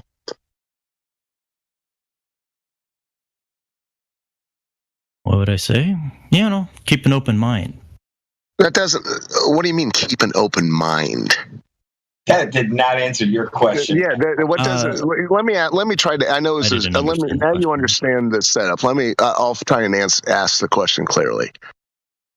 If you would have asked yourself in the past, if you would have told that person prior to this whole flat Earth thing that seems to have really inconvenienced a lot of people, if you would have said, "Hey, dude, everything you see in the distance is an optical illusion," what would that person, this past you that hadn't gone to full cope mode, what would that person said? Go seek help. Yeah, pretty much. You said, "Yeah, right, dude." I would give this guy a little bit of credit. I mean, he's been honest enough to concede on the geometric horizon point. If I didn't think it was worth it, I wouldn't even bother talking to him. I'll try to be nice to him. But I'm just saying, this whole idea that you have to convince yourself now that everything you see in the distance is an optical illusion is wild. It's beyond just keeping an open mind. It's borderline lunacy. And also think about the fact that we were asking about the line behind the oil rigs and for how long you focused on the size of the oil rigs and what they were doing and how tall they are when they had nothing to do with what we were talking about. Isn't that crazy? I understand. Look, I've tried to avoid it. Then he admits it, and then he wants to say, "Yeah, keep an open mind to everything in the distance is an optical illusion." Dude, shake yourself. Yeah. Also consider the refraction argument had not come into play until the flat Earth picked up. Nothing about refraction talking about Aristotle, Eratosthenes, or Al-Biruni, or no refraction mentioned. Only see forever. Only when the flat Earth flat back did we have to come up with refraction as a argument. But listen to this logic. If you see something. If you see something in distance and you see that, and everybody can conclude that also other people see that, and you can measure that what you are seeing somehow somehow I don't understand, but somehow there is some doubt that that is not the truth. That what is there and what you can see and other people can see, but somehow that could not be true. Yeah, I know. I get what you're saying. I still would be interested to know all the different, temperature, time of day, tide, at a tide, and all the information. I would like to ask you why. Because I would retest it on a different day with a different temperature and see what the change is. That water, for example, the geometrical horizon, if you understand what that is, that means that water should start to curve. That means that water didn't curve and it's still there, and whatever temperature will be, water will be there. Let's put it like this, let's say that it's dark, that water will be there, even if you don't see. Do you understand me? That's why Earth is flat, because of fucking water. Sorry. Can you hear me? Yeah. Yeah. Yeah, it was done on different days. It's been repeated. Okay. It was even done, what was that, dawn or dusk? One of the two. So, midday, dawn or dusk, same result. So what? Yeah, I know. I get it. I know I get it. I mean, that you said you would like to go. You know what? As a matter of fact, you should. You should go to whatever, body of water that you can that's large enough. And you should do this. And you should do it on different days. And this foolishness will be done, at least for you. And do you know what is interesting? You never get 1.22 miles. Never, in any case. In any temperature, any light, you don't get that result. No, never. Wouldn't matter anyway once you see it further than that. Mm-hmm. Unless, of course, you've talked yourself into thinking everything that you see in front of you is now an illusion. Well, he has an open mind to that. Hey, Takanda, can I have like 45 seconds? I'll give you the opportunity to pull yourself out of this refraction chant delusion. Would you like that? Okay. Did you agree when Sasha was talking about water, seeking and finding level? Is that something that you agree with? You've witnessed? You can acknowledge? Well, now I'm not 100% sure. Okay. Well, have you ever been to a pool? Yes. What's the water at the surface doing from end to end? Level. Okay, there you go. So I'll be real brief with this. This takes the whole refraction chant out of it. You have something called the Suez Canal. Both ends, at either end, the ports at either end are at about sea level. It's 120 miles long. Okay, there's no locks. So what does that tell you about the water in the canal? Is it the same as the swimming pool? I mean, it's much bigger. It's a bigger swimming pool. Okay. Sure. So how many of those flat slabs make up a sphere? Like I said, an infinite number. No, those aren't. That doesn't work for that, because we're talking about an object that has a specific circumference, and we have a Suez Canal which is 120 miles. So there is a number. It's a simple division problem, but it's a rhetorical question. How many flat slabs make up a sphere? All right, it's a trick question. They don't make flat slabs. Don't create a sphere. Mm-hmm. That's all. So does that show you that your refraction chant is nonsensical? No, I'm still not because convinced. It was removed. Okay, well, think about that. Let that sink in. You're going to have to convince yourself. And I can help you with that bigger sphere. Let's say it's 100 times bigger. Yeah, then the distance not will be anymore 1.22 miles. It will be bigger. That means, who knows, maybe it will be 10 miles, But that's not the Earth what we are speaking about, because that will be Earth and 100 times bigger. That means you will look for the bigger radius, That means you will look for the 3,950, that radius. No, we are looking for this radius. Why this radius? because this radius it's in every educational system, in every school, in every country. Okay. Yeah, Taekwondo, when you said, yeah, I'm still not convinced, you're still not convinced of what? That the Earth is flat. Well, you're suffering from cognitive dissonance. Let me ask you one more time. You've acknowledged that the Suez Canal is 120 miles of flat water, right? I don't think it's that flat, but could you see from one end to the other? What are you saying? How is it? You said it's a big swimming pool. Sure, but can you see from one end to the other? What does that have to do with the price of rice? That tells me whether or not it's flat. I can see from one end of my swimming pool to the other end. You said it was. You're realizing that you're painting yourself into a corner. I guess you said it's like the swimming pool. It's a big swimming pool. Do not act like water seeking and finding level is a conspiracy. Now listen, 120 miles. If the Earth is what 24,000, almost 25,000 miles in circumference, then that's a simple. The answer would be what. The last time I did, it's like 204, 207 of those flat slabs. You're the one who said, well, it's locally flat, but it's a sphere. Well, that's nonsensical, dude. It wouldn't be a spheroid if it was comprised of faceted sides. Can I ask are you convinced of that? No, I think it can look pretty flat if you're on the surface of a giant ball. Let me ask, some questions that, quite honestly, I think you're going to. Let's see.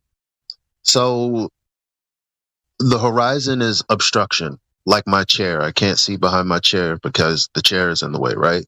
That's what the horizon is, the obstruction of the globe. Yes? The horizon's a little different just because it's so much further away. Look, the horizon is the piece of Earth, is the limitation to the rest of the curving of the sphere. Everyone who hasn't been in this conversation. Okay, thank you very much. Geometric, is that Earth measured? Earth distance. That's what that means, right? In this case, in this context. Okay, great. So you have an object, the Earth. It has a distance, right? At least for the formula. So we know that it's out there somewhere, right? Yes. Okay.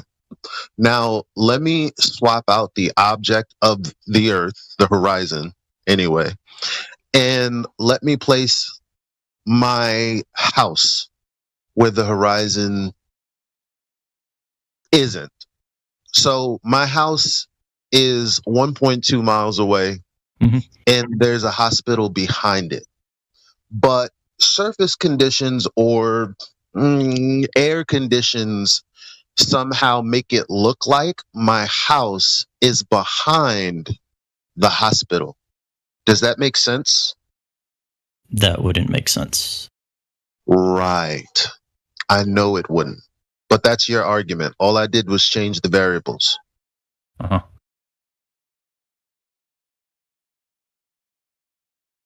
Yeah. You can get some really weird stuff with Mirage. I'm just saying. Mirage is like a derivative of the word mirror. Yes, and you can get upside down reflections. You can make boats look like they're floating. But reflections require a flat surface. Like that's why you can see two images. I disagree. You can have a reflection off a round surface. Hold on. Sure. Do we have to Google this and Google images? You can, because I know for a fact that a mirage is because of a flat surface. Because guess what? If we were talking about the sort of mirage you're talking about, then that would just lift an image from beyond the horizon. That's what you believe is happening. But an actual mirage is two things. The real thing that you see and then an image of it, inverted sometimes, or sometimes there's compression, yada, yada, yada. That means you're looking at both things. Both things are in your line of sight. There's no curvature there.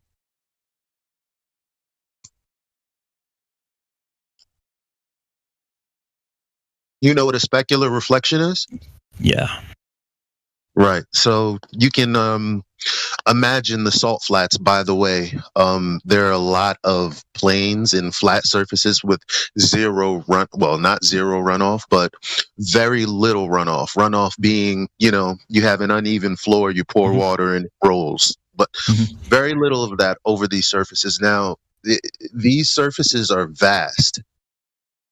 Okay? And you can see the reflection of the background off of a salt flat. Yeah. Yeah, but if the angle to your eye, right?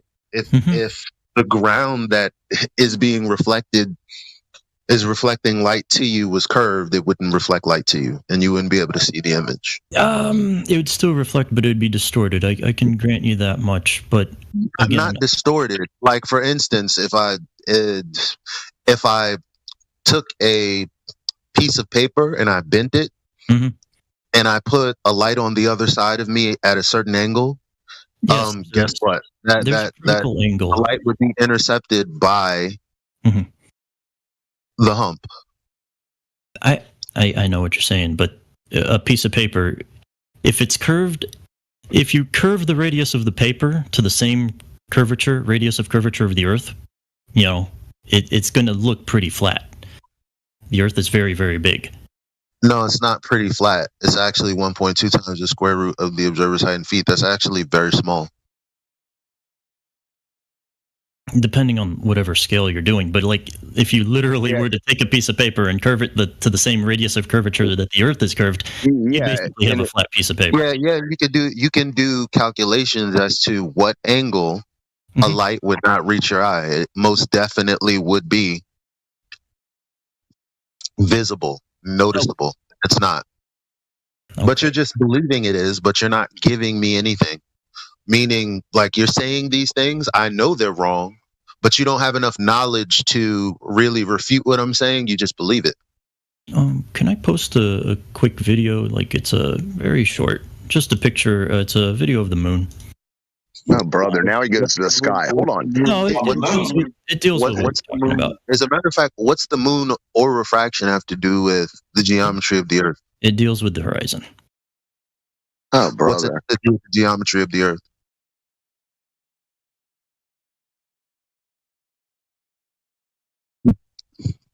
A little less ambiguous answer, please. What does it have to do with the geometry of the Earth? Without begging the question. Well, if you watch the video, you can see exactly. You've seen the video. Can't you just describe it? Tell me what it has to do with it, so that I know it's not a complete waste of time. It shows a couple things. It shows the moon setting over a body of water. It shows a bit of a mirage on the horizon. You see, as the moon crosses into the horizon, it squishes. It noticeably squishes as it approaches the mirage. Okay. And you start to see reflection of it with a gap. Okay. Now, isn't the point in contention whether or not the horizon is the curvature of the Earth in the first place? That's the point in contention, right? So are you going to beg the question and say that what you're seeing, as a matter of fact, it's affirming the consequent fallacy. If P, then Q, Q, therefore P. It seems like it conforms with the round Earth model. And what I'm saying is, if P, then Q, Q, therefore P. That's a form of illogic. So basically, again, changing variables P. If the Earth is a sphere, then we would see the moon doing whatever it's doing near the horizon. We see the moon doing whatever it's doing near the horizon. Therefore, the Earth is a sphere. Same form, but it's bad form. May I ask him a question real quick about his literal giant paper ball? Well, what does he think about using a logical fallacy to try to prove that it's a globe? And he's okay with it. No, are you okay with it? I mean, maybe this is a hard conversation. Like, I'll give you respect for the concessions I did here, because it seems like you're trying to think it through. It's just hard. Like, I totally get it. I speak to friends every day, and it's hard to envision. But they know that I'm not stupid, and the more that I show them, because I have to take them outside to do observations, the more they kind of accept that it is what it is. Please let me ask him about his paper ball. Okay, so you have this paper ball that is the size of Earth, right? Okay, so in theory, if you sent your friend walking away from you, eventually he would show up and tap you on your back shoulder and say, "Hey, I made it back." Correct? In theory, correct, yes. Okay, so as he began his travel and departed towards, towards reaching you on the other side eventually, would he eventually disappear from your sight? Correct, yes.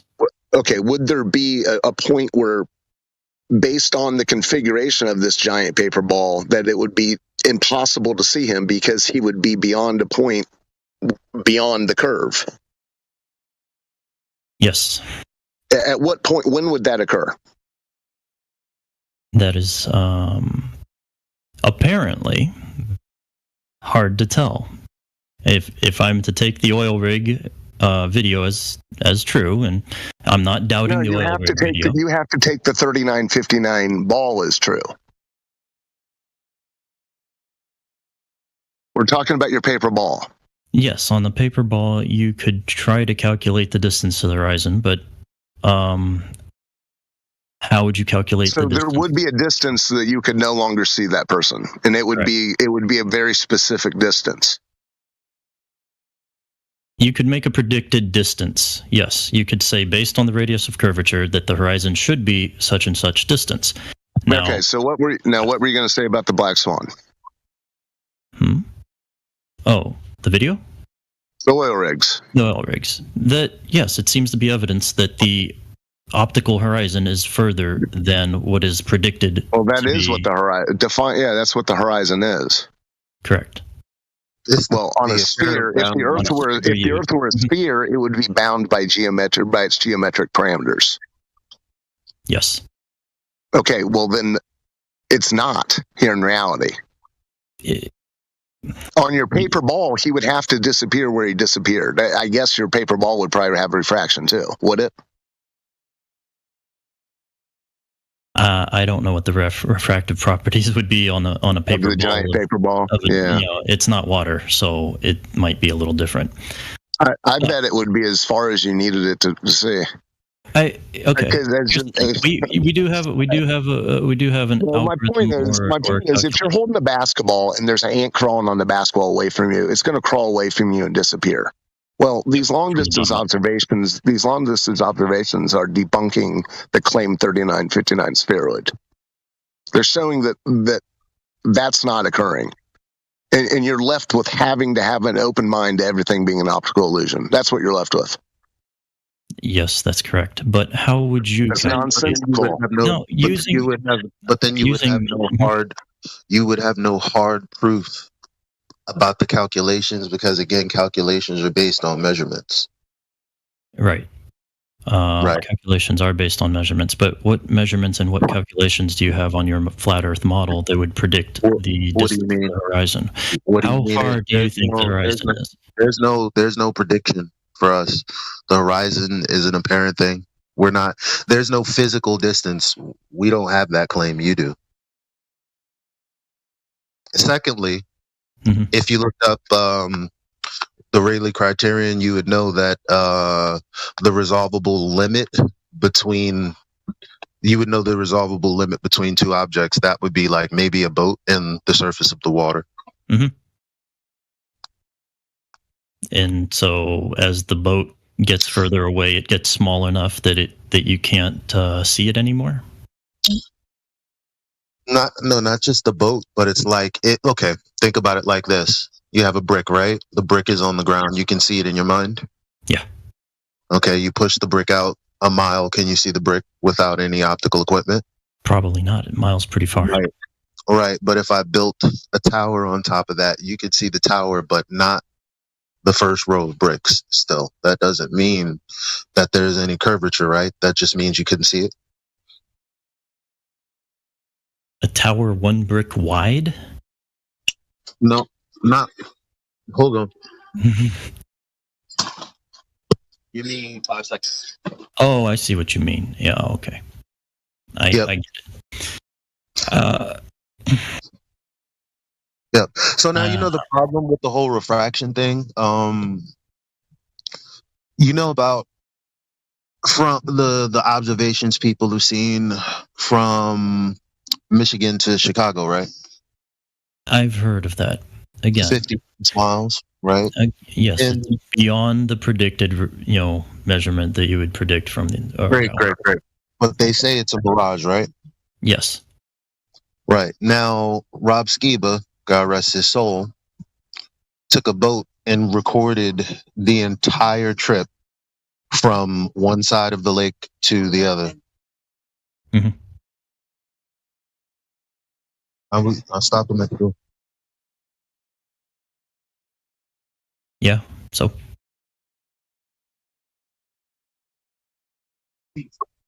So that pretty much debunks that idea. I don't see how that changes refractive. Well, because there's no change. There's nothing happening. There's no phenomena to observe. You just see Chicago and then you sail to it and then you're at Chicago.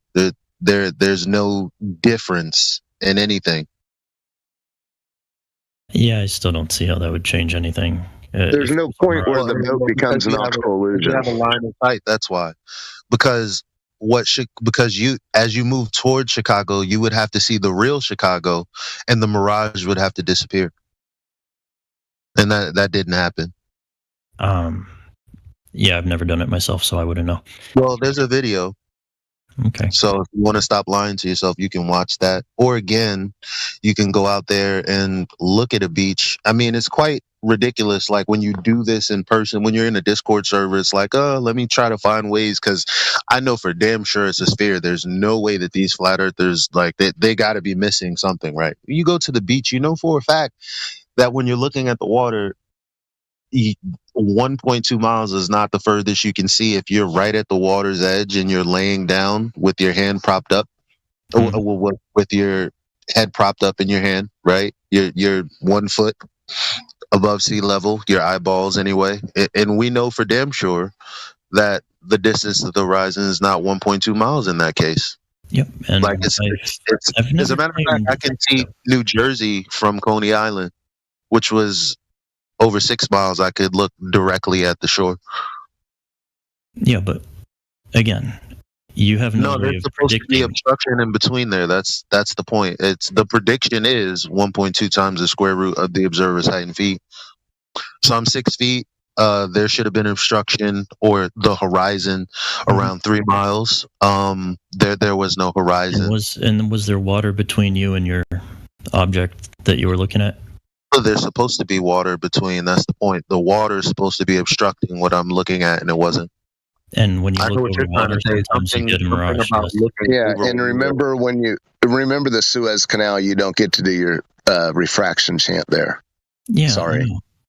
Okay, well. But you can't see from one end of that's on Earth as well. That's on Earth also. That's you're really grasping at straws there. Yeah, you can't see forever. I mean, everyone understands that, Could you look at the video that I had posted? Can I post it again? Everyone understands that, like, if you know what a crosswalk looks like, right? You know what a crosswalk looks like? Yes, I do. Can we? Right. So my point here. Must she be a lunatic? Yes. My point here is that obviously, if you were to lay down on the ground at the crosswalk, you wouldn't be able to see the lines all the way across the street. Obviously, it's because of the angle. It's not because the ground is curving. Like, we know that these things are true. We know this. Like, I'm just describing to you what looks. You mean you're not sure about one end to another end of a street being? How about your bathroom and the tiles on the bathroom floor? If you to lay down, put your eyeballs like as close as you could to the bathroom floor, you wouldn't be able to count all the tiles. Why? Because you have a limited angle of view. I know for damn sure you don't think that you're back. You don't think you're back. I told you an hour ago that you need to enroll in a drawing 101 course. Perspective and these things will be covered. Yeah, yeah. The way you guys describe perspective never perspective. How do you describe perspective? Well, perspective. Well, like I said, hey, do a drawing 101 course, and your confusion will be cleared up. Perspective on a flat plane ends at infinity. The horizon would be infinite. No, perspective. You are confused, through your eyeballs. Perspective through your eyeballs has nothing to do with the ground. Whether the ground was curved or whether it was flat, you would still have. Can we address my video that I posted? Wow. Have you ever heard of vanishing points? Yes. Or do you still think you can see forever? The vanishing point is at infinity. Yes, but you said you could see. You said you could see forever. You said you could see infinity. I never made that. You said on a flat plane you'd be seeing forever. It would be infinity. The horizon. If the vanishing point would exist on a flat plane as well. Yes. Okay. But that would be geometrically it would be at infinity. Optically, I don't know. Maybe some funny business happens at the horizon that distorts things to your. It squints only so far, and then it squeezes to where you can no longer resolve the image. That's what the vanishing point is. Your problem is what you think the horizon is. That's your problem because you have no proof that the horizon is geometric or curved at all. And you all haven't addressed the video that I posted beyond saying, "Oh, it's a logical fallacy." He did. What else is beyond a logical fallacy other than false conclusions? No, we haven't even talked about. No, hold on, time out. Give me a scenario that uses an affirming the consequent fallacy that ends in a truthhood. Give me any scenario. I'm not, because you're saying beyond the affirming the consequent. Well, you are committing that fallacy. We can use your words in the form that you're using them to try to pass this off as some sort of evidence. No, it's not. It's a false conclusion. Are you guys seriously doing the same thing though? When you're saying, "Oh, look at these oil rigs," you're making a claim about you're saying it's a true claim of something based on an observation. This is literally an observation, and you guys are completely ignoring it. Yes, you are. You haven't said a single thing about the video except called it a fallacy and said you can't draw conclusions based on a video. No. So here's the thing. You're committing if P, then Q. No, I'm not. Prove it. Actually say something about the video instead of just ignoring it and calling it a fallacy. That is the biggest cope I have ever heard. Are you Rafit? With the I wasn't finished with the statement. I was making. Actually look at the video. I'm going to have to mute you, actually, bro. I hope that you don't leave, like, out of fear, or maybe you're running out of gas. But you do still have to listen and have some sort of decorum, right? So now the bottom line is you're using if P, then Q, Q, therefore P. That's a logical fallacy. What we're using is if P, then Q, not Q, therefore not P. That's not a logical fallacy.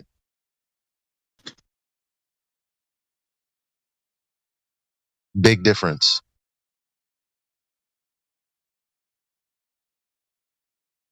If P, the Earth is a sphere with a radius of 3,959 miles, then Q, every distance to the horizon, would be no more than 1.2 miles times the square root of the observer's height in feet. It's not that, therefore the Earth is not a sphere. That's not a logical fallacy. What you're saying is a logical fallacy. You don't even know what the horizon is. You're not even making a definitive claim about it.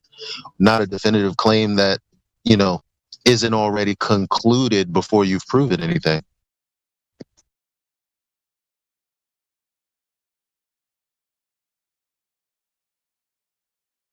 All right.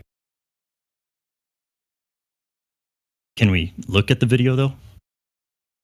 Well, can you go back and ask that guy, the guy prior to thinking everything was an optical illusion, can you ask that person to define horizon? Is it that video with moon going over the horizon? Yes. And what? Just let's make some observations about it. What is the moon doing? and moon is going over the horizon. I see that. Yes, and what, but where is it in relation to the observer?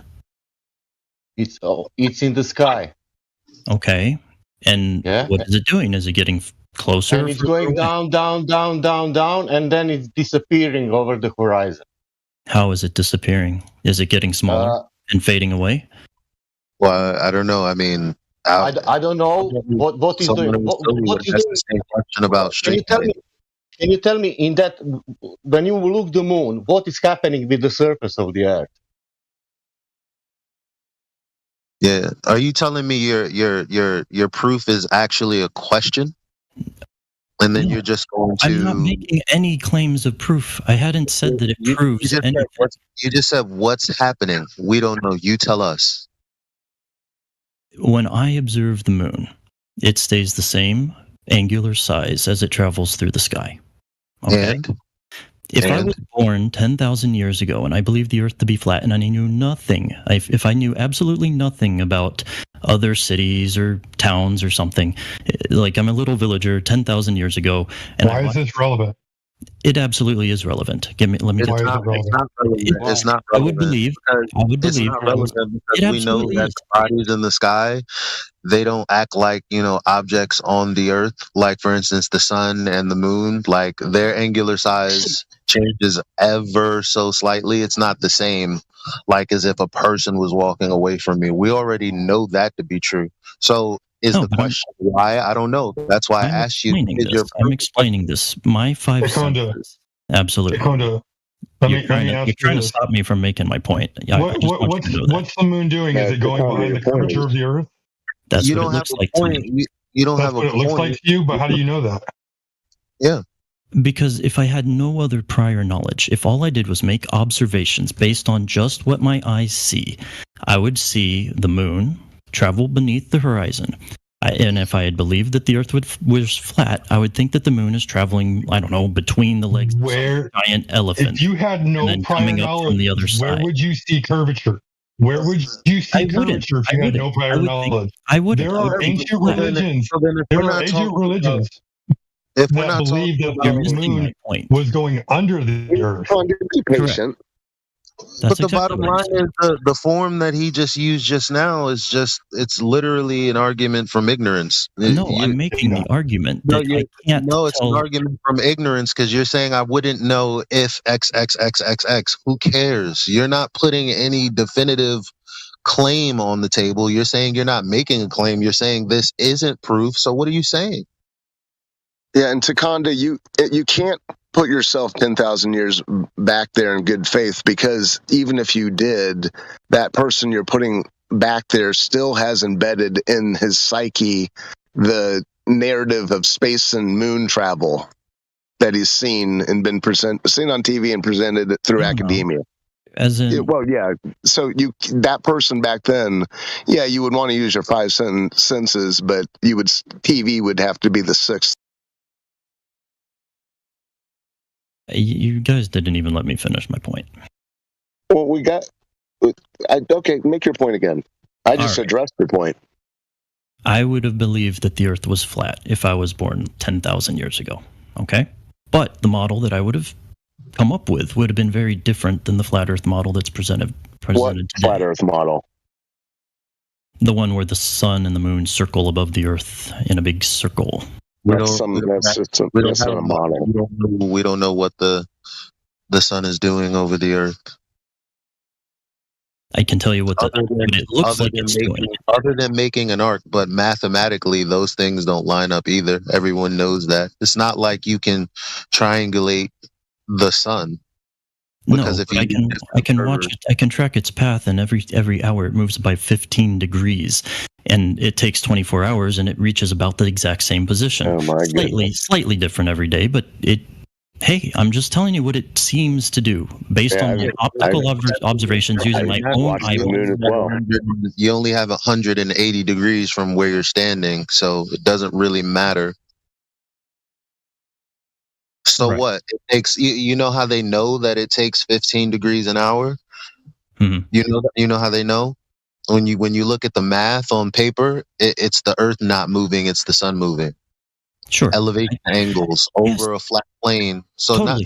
why do you say sure and go okay? Like I'm dealing with what exactly you're saying. that's exactly what I would have believed if I was alive 10,000 years ago. The sun is moving and the Earth is still, and the Earth is flat, and That's not a belief. Hold on, that's not a belief. What do you mean? The sun moves across the sky. Correct. That's not a belief at all. What you That would have have been is my observation. Yes. Yeah, right. So it's not a belief. You're saying that's what I would have believed. No, they've used these observations to come up with something that you've yet to prove right now. Yeah, Takanda, the belief is that the sun that moves across the sky is a 93 million distance star. That's what they've got you wrapped up in. It's still a better workable model than the flat Earth. Yeah, keep changing it. Maybe it's your lie. Tell it. You don't even have a model. That's not true. The model. First of all, what do you mean? You don't have a model? There's no Earth model. Okay, but what we do use for models, especially for travel, is a celestial sphere model. Sure. Okay, and the celestial sphere model entails the sun going around a flat plane. Not that we're saying that's the model, but you're saying you have a globe. No, that's not true.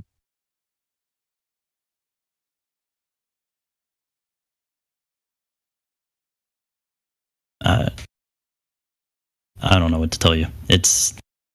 Well, what I'm telling you is true. I mean, I could give you citations and everything. So what can you tell me? I'm just telling you measurements that we've made based on observation of what the sky is doing. Now you're telling us that, yeah, that's okay, but 1,000 years ago, if that's where we stopped, then we would believe that the Earth is flat. However, we now know that it's actually the Earth spinning away from the sun. Again, how the fuck do we know that? It works. Yeah, but working based off of elevation angles, which require a horizontal plane.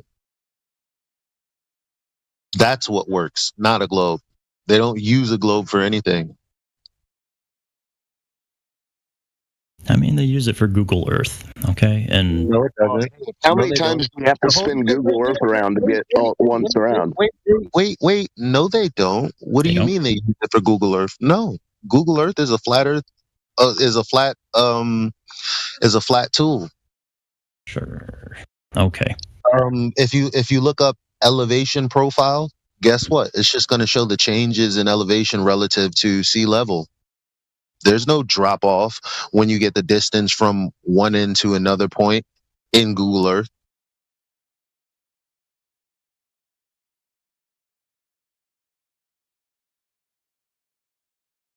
It's just elevation changes across a plane. I don't know what you mean, but what I was saying is Google elevation profile for Google Earth. And you'll see what I'm saying. I mean, every mountain, every hill, it's there, and it's country, continent, and all around it's sea level. That means. All right. I don't know. It doesn't. What you guys say doesn't make any sense to me. Well, that's what you said the swimming pool. What we're saying is what we observe, and you're saying that doesn't make sense because it's not the conclusion that makes sense to you. Correct. Again, no, because what I observe when the moon sets on the horizon, it looks like the moon is crashing into the Earth, but I know that's not true. Brother. It's what it looks like. If I used only my eyes, just looking at it just with my eyes, it sets on the horizon. And what does that mean? So what does that mean? So how far away is the moon? We don't know. You don't know because in order to have the distance to the moon, you would have to use the measurement of the radius. What is the moon? What was your response to that? That's not the only way to get the measurement to the distance to the moon. No, that's how they did it.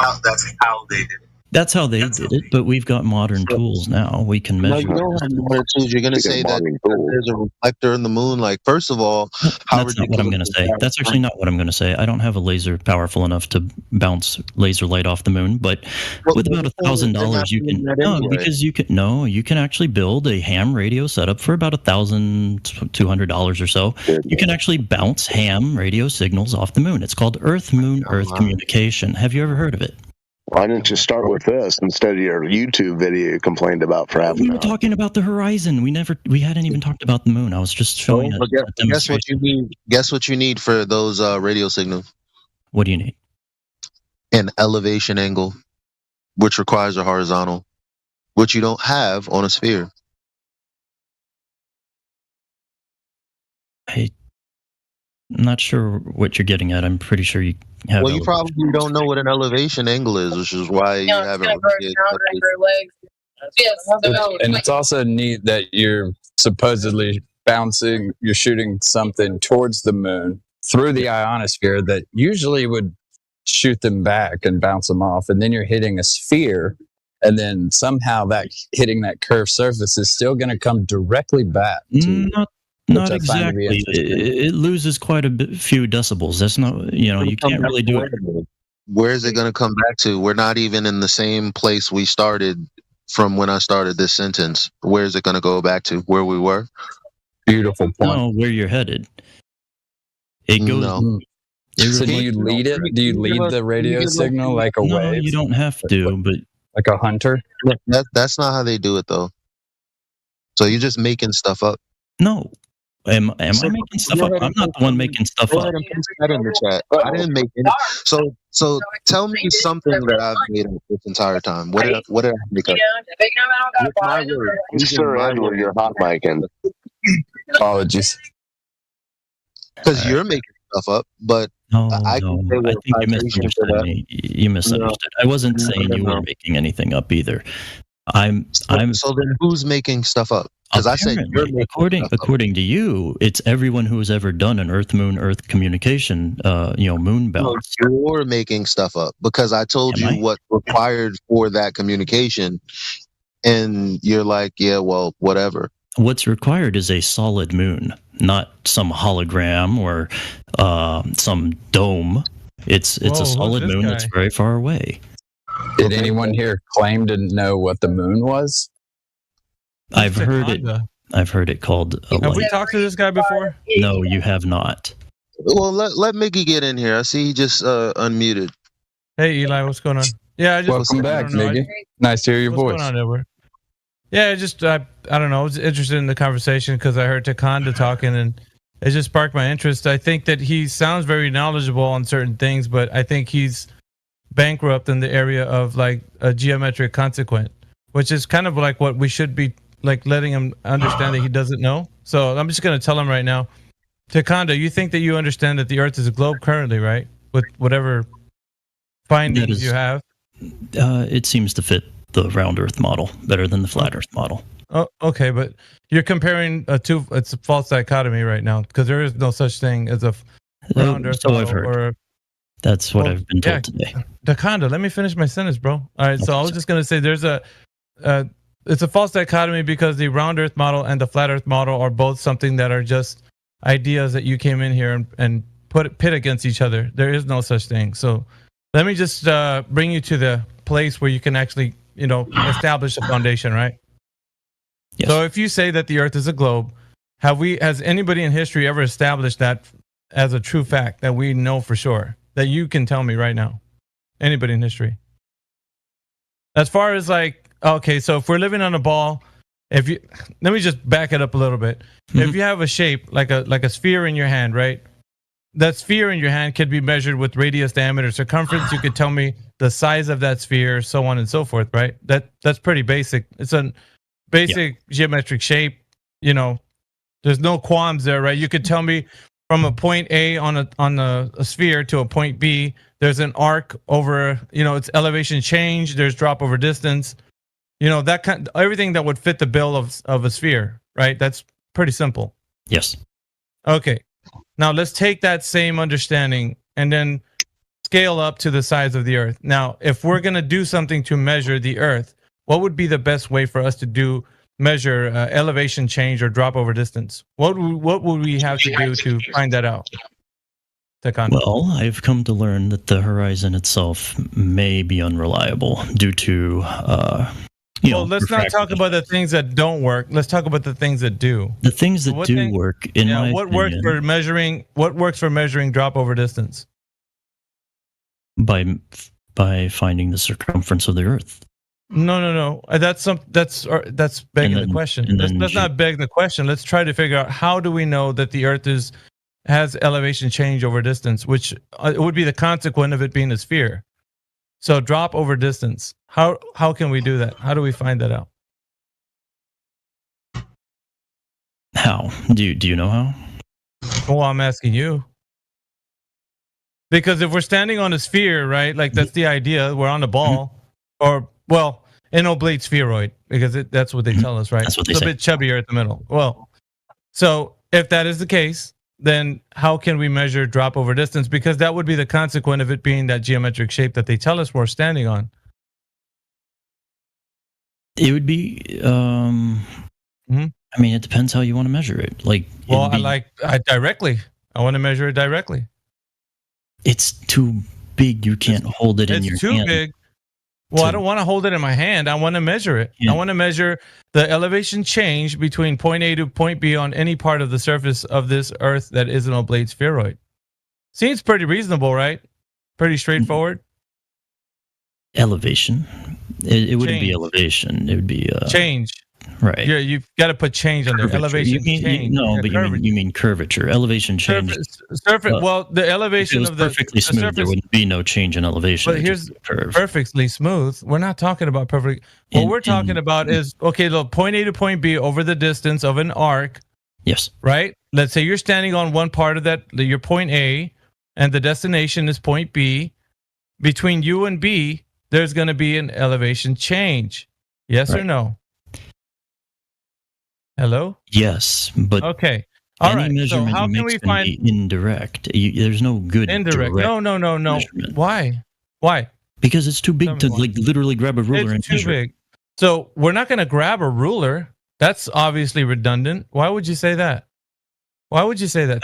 Because you're asking for a direct measurement. Yes. Why is it difficult for us to? Why would it be so difficult for us to measure a geometric shape? Because it's too big. Directly?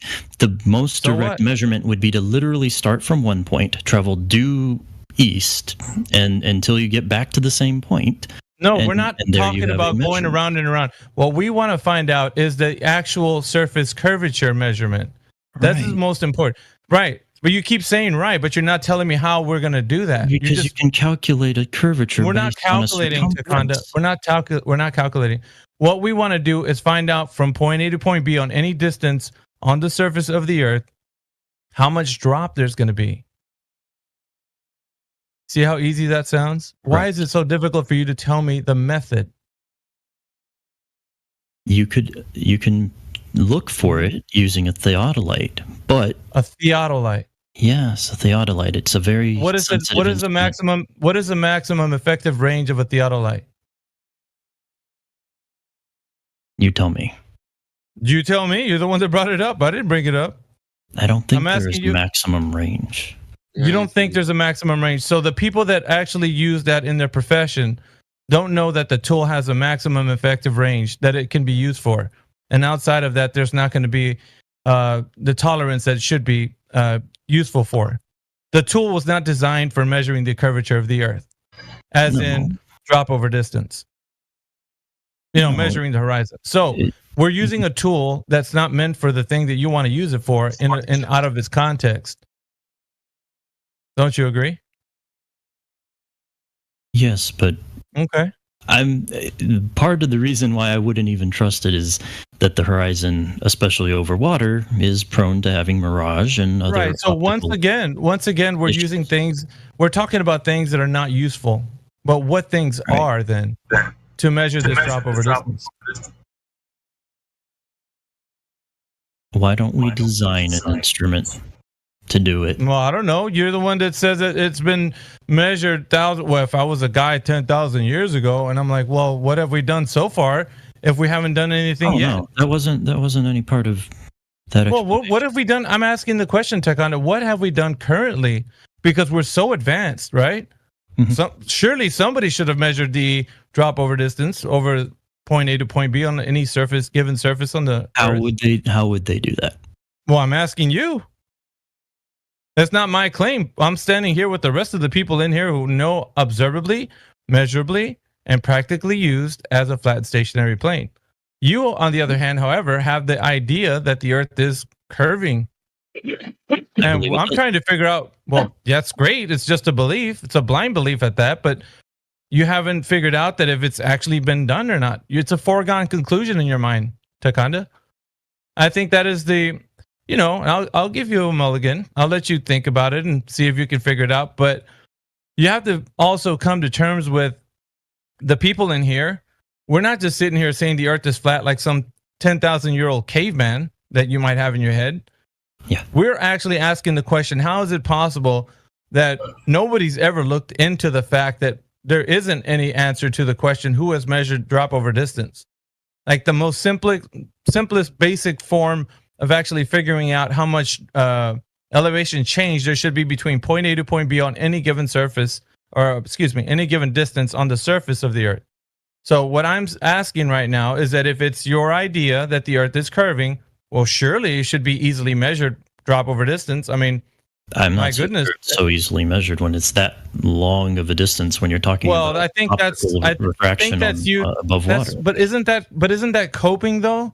Isn't that coping? You're just coping right now, and I don't think that's useful. I think what's useful is for us to figure out if it's ever been done, because the claim on the table right now is that it has been done. So our job is to research who has done that. Back. Chase. Old Haas, you're hot micing. Oh, I'm sorry. I'm having a dog crisis. Sorry. We're trying to approach Takanda. We're trying to approach this in a way that gets you to engage with the critical thinking. Yes, I know that everybody comes from the position that you do, that everybody thinks the Earth is a globe, but we're now trying to figure out why that is the case, because we're not just taking it for granted anymore. We're actually looking into it. No, I tried to explain why I think it's a globe. But explanations are useless, Takanda. Mm-hmm. Explanations are useless if they're not backed by empirical evidence, and that we can verify, we can test, we can repeat the test, we can falsify it. But that has not been done with the drop over distance, directly measuring. And this is like the Achilles heel of your argument. So the Achilles heel is, oh, absolutely, because you haven't given me a sufficient answer yet. It sounds like you are struggling to give me the direct measurement of drop over distance. Takanda, even on your giant paper balls, 3959 paper ball that you proposed, you acknowledged that you would go over the curvature if you sent your friend walking. Yes, you acknowledged that earlier. That's correct. Sure. So then that acknowledgement means that you do understand that the curvature on a sphere is the geometric consequent of that object. So the sphere itself would have the consequent of having drop over distance. For sure, 100%. Yes, but there wouldn't be any doubt in your mind. We all agree that mirages exist. We're not talking about mirages, though. We're talking about what is you're going. Detect? Yeah, but you're asking a question to us, Takanda. The question should actually be the burden of proof actually is on your shoulders. So you're asking us the question. We don't need to answer that. We know already. You, on the other hand, are in the dark about this. You need to come to grips with the idea that you don't know. And so once you come to that place, then you'll start to figure out, wait a minute, I always thought it was a globe, but now I don't. So my mind should actually engage with. Yeah, if the first one didn't sound like a cope, that second one, Takanda, that you just pulled off, that was a cope. We all know that mirages exist. Yeah, but we're not. Yeah, So we don't talk about mirages. We're actually talking about, okay, so there's things that could make things difficult, right? But so then what is the most effective way for us to measure this drop over distance on this ball that we're standing on? I don't think anyone's ever actually measured it, but Interesting. You can measure the angle of shadows by. But we're not doing why do we got to do stuff that doesn't give us the most effective way to do? Like, see, that right Because there. Whoever gave you I'm that? not sure measuring the horizon itself and looking for a drop on the horizon is Why the not? most effective means. Why not? Just said it. Mirages exist. Okay, so because of mirages, okay, yes. so if you form that, how would you form that in a logical statement? Because of mirages, we cannot measure the curvature of the Earth. The curvature of the Earth cannot be measured because of mirages. Right? The position of the horizon is unreliable. The distance to the horizon. Well, that's interesting.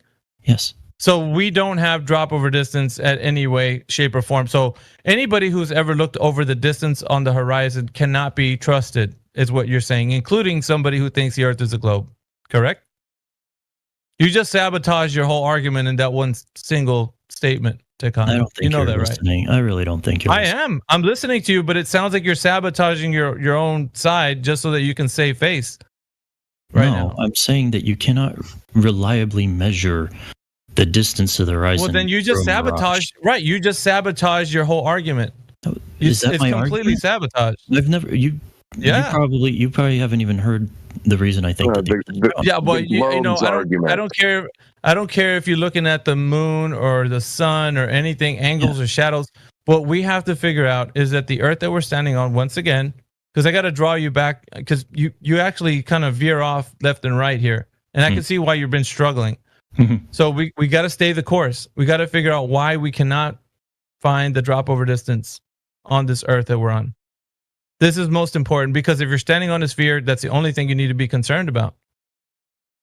That's it. And when It's really the one and done, really. I mean, you spent too much time white knighting during that Black Swan, those oil rigs presentations. You missed the whole point of those. No, I get it. No, you don't, because okay, well, is the 1.2 geometric horizon projected beyond the 9.4 oil rig in the Black Swan? It's projected in front of. What? It's yes. Because but he doesn't. Okay, so, no, you don't. You're clueless. It's all. So when he sees a black swan right now, he doesn't. He can't. There's no way. It's like listen. It's a mental. Well, you joked about it 2 hours ago. It's a spiritual block. He can't see that right now. So what he has to come to grips with is that he can't figure out how it's possible that he doesn't know that drop over distance cannot be realized right now. And I think because he's struggling, it's starting to become really evident to him that he doesn't have the answer to that, which should be answered by our supreme technology these days. Mm-hmm. We should have some kind of, contraption that tells us, apparatus or whatever that gives us that understanding clearly, and we don't even have that. I know. You went straight to a Theodolite, which is like, it's so bad. Like, that's just something that we can't use that. There's no way. Why can't you use it? It shows you a very level line. Takonda, the tool was not designed for the tool was not designed for that. And you know that. You're a smart guy. You know that tool wasn't designed for doing that. It was designed for what its intended use case was for. Surveying.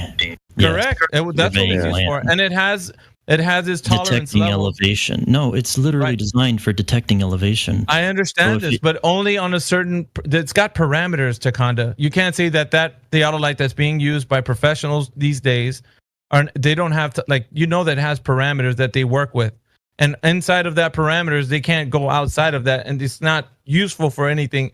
You can't just take it and do whatever you want with it, like most of the anti-flat Earth group community is doing.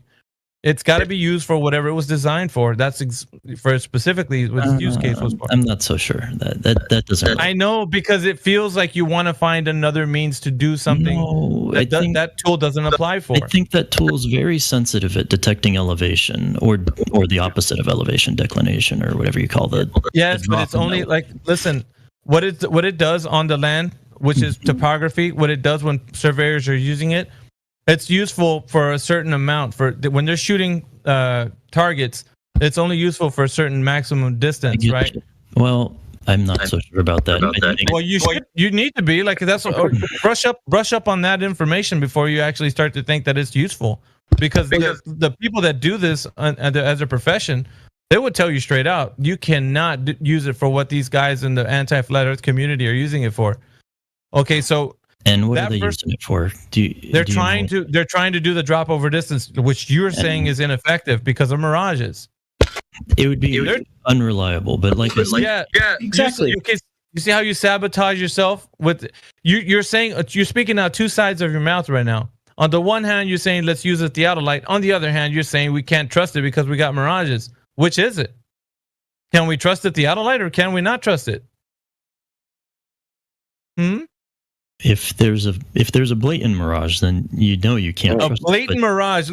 Where's the definition for blatant mirage, Takanda? Really? Like, you're really if you see a boat on the horizon and it's hovering above the optical horizon, you've seen a mirage, right? You've seen the pictures where boats. Dude, why are you talking? Why are mirages like? Listen, forget mirages for now. Like you always go to this thing about mirages, and I don't know why. I think you're trying it's a coping mechanism. It's a coping mechanism for you because that's your out. I think. Well, we don't need to talk. Like I said, don't bring that up. Okay, just don't bring that up. There are days in which the horizon looks crisp and clear, and can we measure it then? When that's a good question. I've never done it myself. I can't honestly. Now, who's done it, Takanda? If you're saying that you haven't done it, who's done it? There have been people that have used theodolites. Who? I've got a link to one here. Oh, wait, whoa. You just finished telling me that theodolites are not useful for that because of mirages. No, I said if you know there's a mirage, then you know it's not useful. But I would again, I wouldn't use it as proof. Okay. When you see a boat hovering, so you're telling me this, you wouldn't use a theodolite for proof? No, but it okay. So all right. So we got to remember this with the round Earth model when you do have a clear horizon. Hold on. When you see a boat, hovering, so you're saying on the one hand we can't use theodolites, but on the other hand it seems to comport for the globe Earth. According to this guy, okay? What guy? Marine surveyor. The marine surveyor. Okay, so marine surveyor is using a theodolite, but you just finished telling me that you can't use a theodolite because you have mirages. So you're going against what he's saying. No, correct? I'm not saying that. I'm saying that I wouldn't consider it definitive proof. Okay, it's not. It's not definitive. So the guy that's the marine surveyor guy that you're bringing up for evidence, it's not definitive. So what are we doing if it's not definitive? Why do you bring marine surveyor up if it's not definitive, Takanda? It could just be one more piece of evidence that seems one more piece. Yeah. Wait a minute. Are we making a puzzle out of the Earth? Like what's going on here? Do you see what's happening? You're asking me to prove that there's a dip. I am being as honest as possible. Yeah. What are you saying? Now that I have seen, that there are situations in which you can see oil rigs 9 miles away when you shouldn't. Mm-hmm. Or that even better, the horizon's further than that potentially.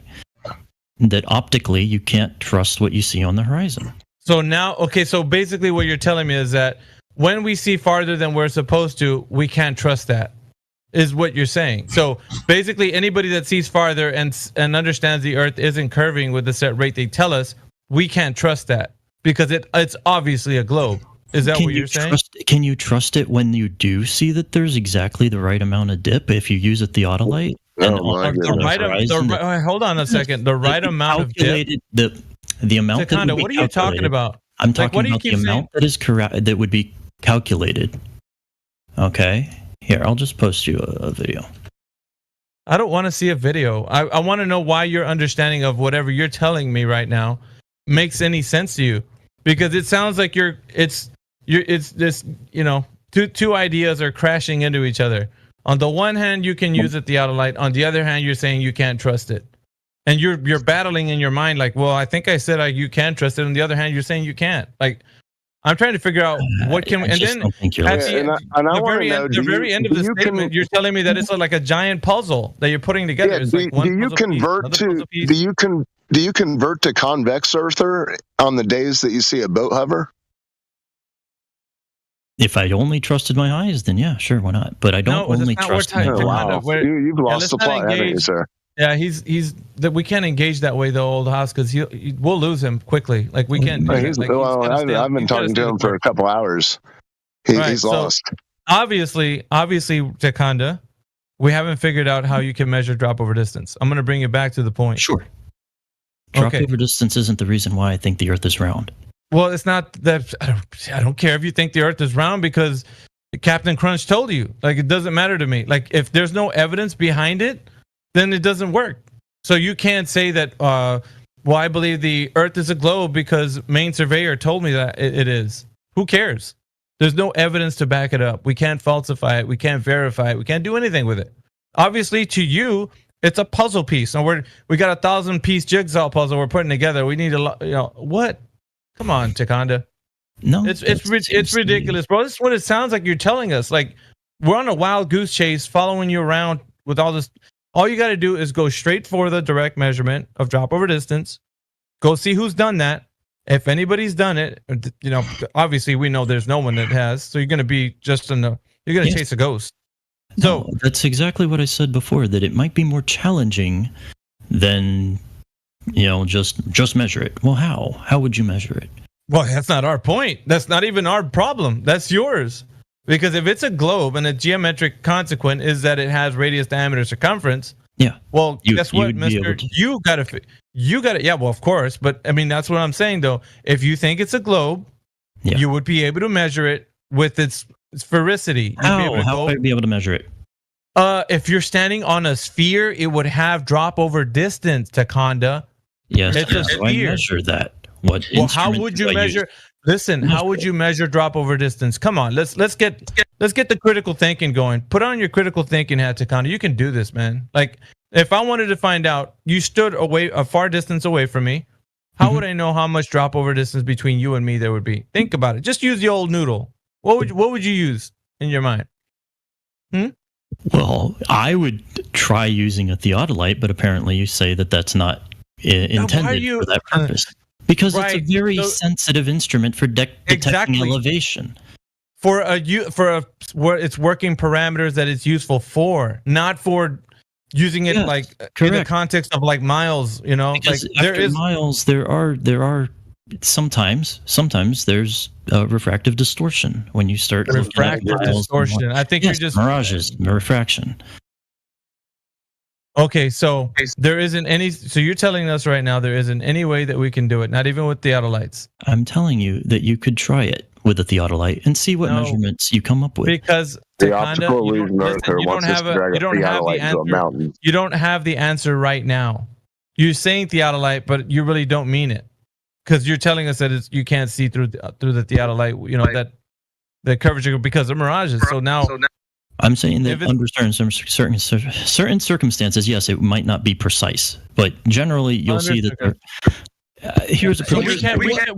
We can't trust it being reliable enough for us to use for that specific purpose. Yeah, right? That's it's right. not reliable. Not for exact measurements. Not on days where there's mirage. Can we toss that out? Let's figure out what. No, I wouldn't toss it out entirely. I would test it first, because on a day where you see a sharp horizon where you don't think there's a mirage, you might test it and find out that it does comport with the round Earth model. You don't know until you test it. Do you know that it comports? Do you know that it comports with the round Earth? I've never tested it myself, but according to this guy, we're going in circles. No, we're not. You are. I'm not. I know exactly where I'm at. It's called a spiral. The idea, you're actually trying to cope, but the point of it is, if you're talking about the round Earth model, and if I was to ask you right now, you would not be able to tell me what model you're speaking of.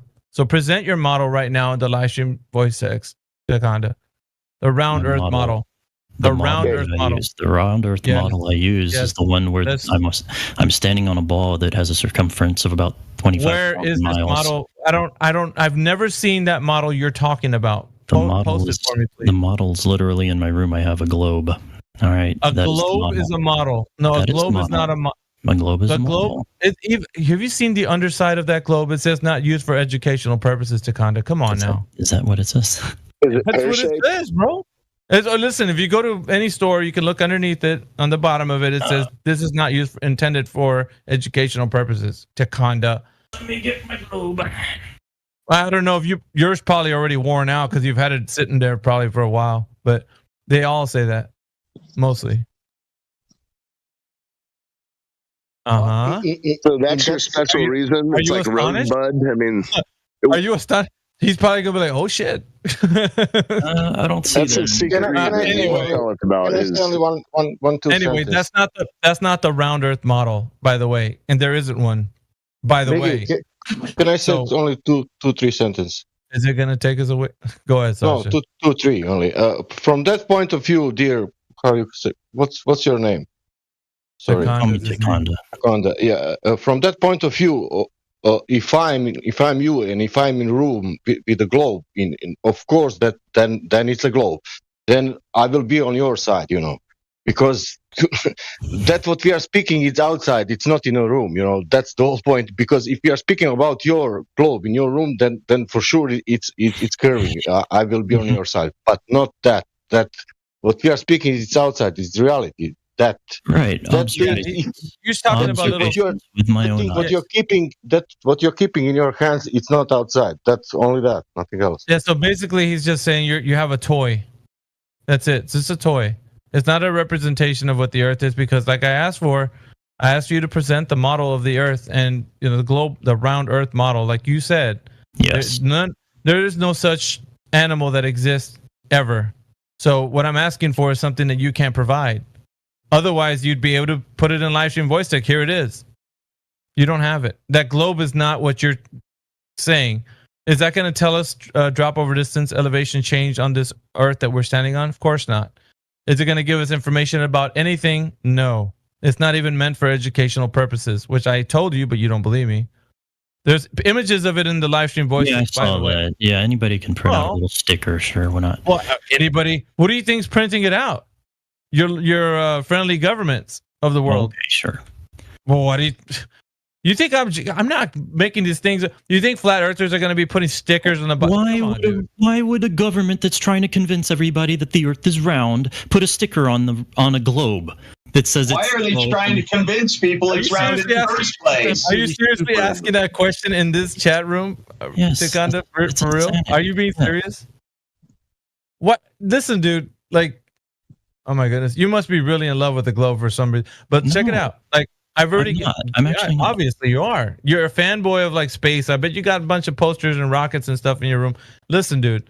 Here's the issue. Like I said before, there's no elevation change, drop over distance measurement directly from any surface curvature point and on that the Earth. Doesn't impact my opinion on whether or not the shape of the Earth. Well, it should, because that's the consequence of the sphere. It's the consequence of it being an oblate spheroid would mean that if it doesn't have this drop over distance per the actual size that they tell us it is, then you cannot have the sphere that you think you live on. Obviously. But from your perspective right now, you're really staunch and you're dug in. I get that. But you got to do a little homework as to figuring out who's ever measured drop over distance on this Earth, ever. And we're not talking about main surveyor, because you just finished saying that's not reliable, so we can't use that. Or you can't use anything where you are going to invoke, mirages. You can't do that. You find something that's reliable, drop over distance, elevation change from point A to point B over the distance of an arc, because that's what you would have to have over any two distances or any 2 points on any given distance, miles even. So what? I gotta ask him, what motivates him to be so dug in? What is the motivation? I know, because he's coming from a point where he all he's gonna say is space, NASA, and all that stuff. So that's absolutely not. That's not what I'm going to say. What's the main crux of what holds you to the globe? How have you become so dug in on this? Well, hold on, dig into the and analyze his mind, but. Yeah. Why don't you ask me some questions like that? I don't care about that, because that's not the point. The point is you can't. Okay. Well, you acknowledge that you're dug in we're swinging off a branch to another topic. So to kind of listen, yeah, I know we got to go right back to directly measuring the surface curvature, right? So we're not concerned about what you think you ate yesterday. I don't care about that. I want to know why you can't tell me why it's not possible to measure the curvature directly. You need to give me something. You can't just sit in here for hours on end without giving us something. Tell us why we can't do that directly. Can you be more specific? What climb out of the hole? You want me to be hyper specific once again? Yes, I said drop over distance, elevation change. What would count? What would count as a measurement of that? Anybody who's ever measured drop over distance, elevation change over point A to point B over the distance of an arc. Right, but what would count? What would count is exactly what I just told you. Point A for example, to point the B, Suez Canal wouldn't point count. A to point B, any point A to point B that we're going to measure, elevation change, drop over distance. That's what I'm asking for. I'm very specific. You want me to say it again? I can sing it to you if you want. No. Okay, then you understand what I'm talking about, right? Would an angle count if I were to look across at the horizon? I'm asking. There you go. Because it's too big. You listen, dude. Would a furry stuffed dog count? Like, I don't care about other. Can you give me what I'm asking for specifically, Takanda? I don't know what you're asking for. Listen, dude, very carefully, right? Yes. If you're standing at point A and I'm standing at point B, right, yes, on the surface of the Earth, we're both of us at two opposite points, right? So we're gonna be in between us is an arc, right? A sagittal in between you and me, correct? Yes. Okay. Knowing that information, how can we measure the curvature of the Earth directly? As in that curvature, that sagittal, that hump in between you and me. How can we figure that out directly? How do we know that's there directly? Go on. I wouldn't know what you would accept. Oh, you wouldn't know. Not. I don't know what you would accept as curvature. I would accept the evidence of that actually being there, Takanda. That's what I would accept. Would you accept if I had a laser that's powerful I would accept. Well, no, you got to tell me what you would use, and then how we would perform the method of figuring this out. Because obviously we live in the digital age, and there should be some contraption that should be able to do it, right? Yes. If I were to try to measure it directly, if I were to design an experiment, I would take a laser, let's say. This hasn't. What I'm saying is, this hasn't been done yet. You're just going to hypothetically come up. Yeah, you're going to pull something out of a hat right now and say, "Hey, check this out." No, I'm talking about because we have to figure out over the history of people actually walking on top of the Earth. Because you said this is what your statement was: 10,000 years ago, if I lived back then, I would look upon the Earth and say it's flat. Okay, good for you. Good for you back then. Now, how do we figure that out from then till today? How do we know that today that it's between point A and point B? Like, use the example that I gave you, point A to point B. That there's elevation change, there's drop over distance, there's a sagittal between there, there's a hump between us. How do we know that?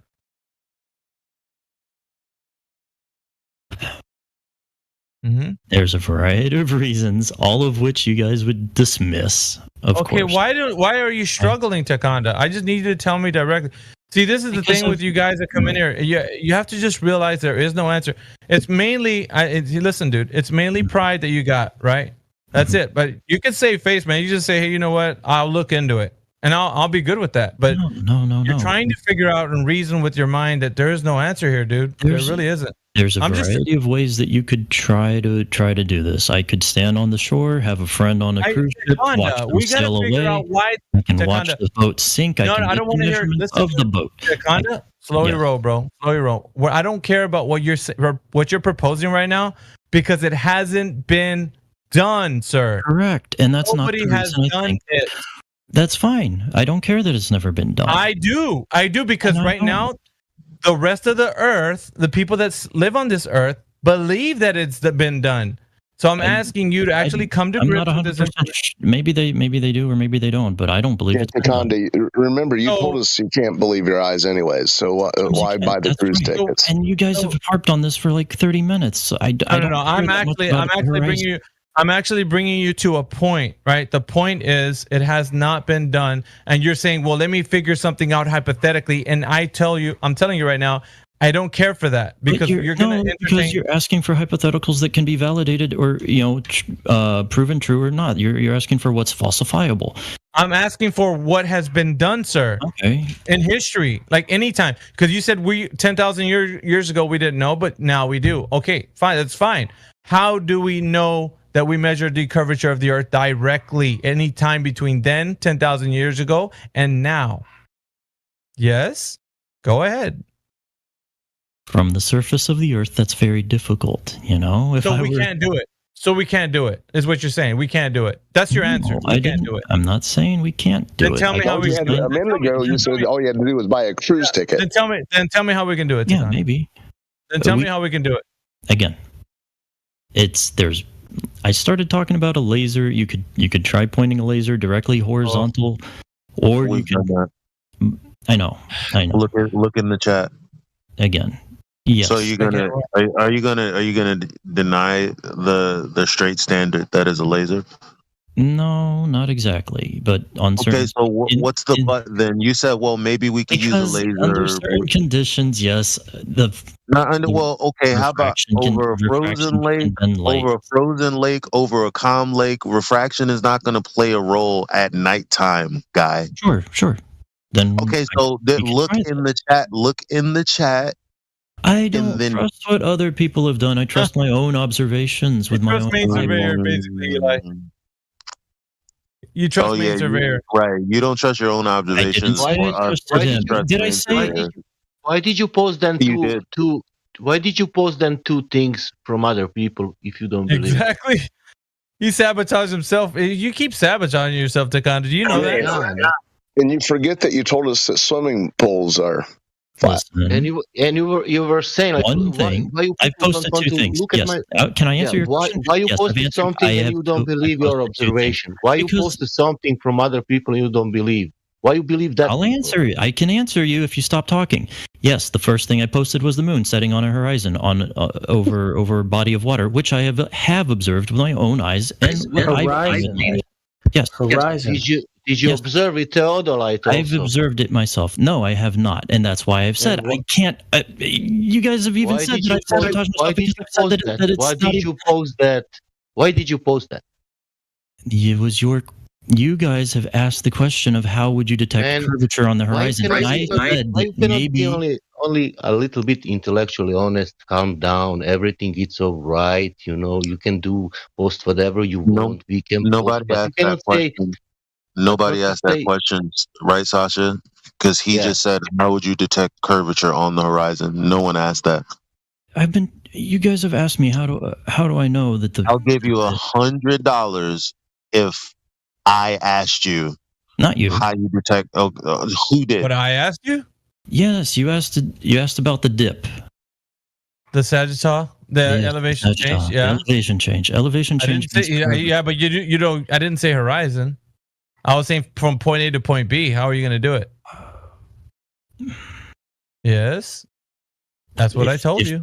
If point A is me and point B is the horizon, there should be some dip. Did I say horizon? I said me and you, my example. That's what I was using, me and you. And how far away are you? Well, we could be, 10 miles away. 10 miles away? Mm-hmm. 11 miles. Again, with how would someone measure that? With a laser. Maybe with a laser. Maybe with a why are you asking? I've never check this out. I know, but what I'm saying is, dude, check this out. Here's where we go. We're going back around to like how you're asking us these questions. We have the answers, obviously, but I'm saying you're asking us and you don't know. Isn't that telling? That should be telling for you anyway. That should be telling us you don't have the answer. You're asking us. You're asking flat Earth people, and you're somebody who thinks the Earth is a globe, and you're asking, well, how do we do it? It's like, dude, we can tell you. He keeps asking the question, but whenever we defer him to the chat, he's like, I don't believe it. So how does that make sense?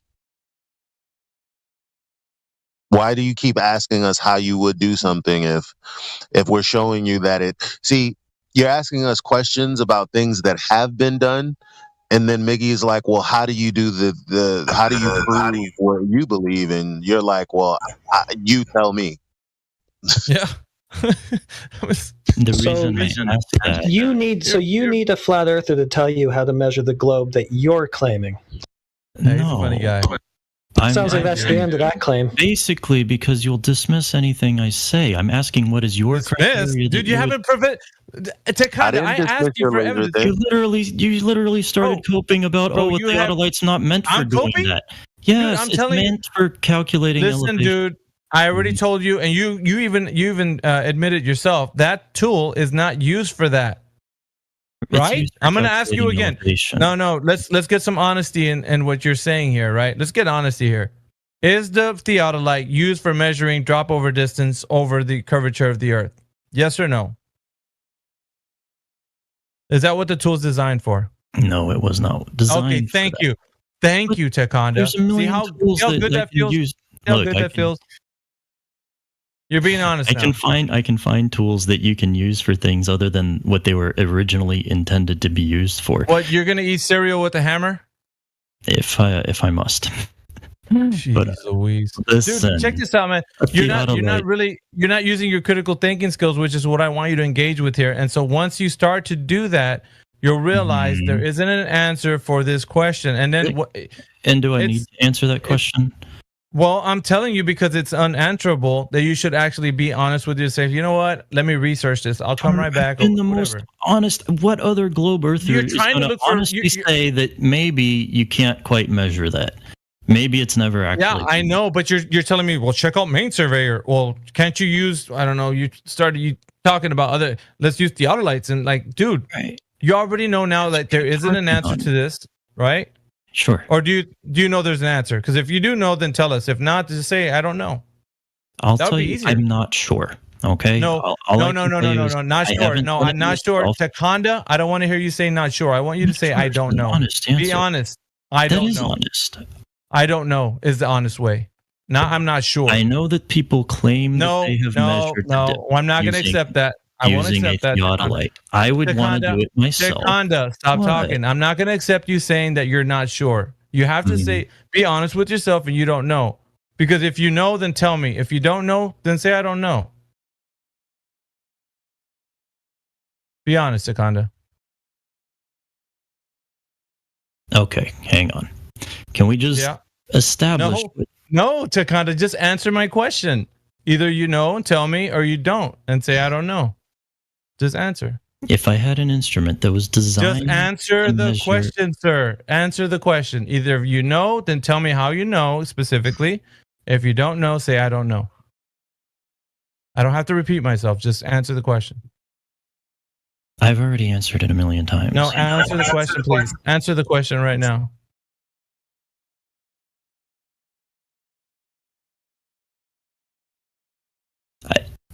I wouldn't answer the question. I don't know. Sure, I don't know. Thank you. Thank you. Why not? I rest my case, Your Honor.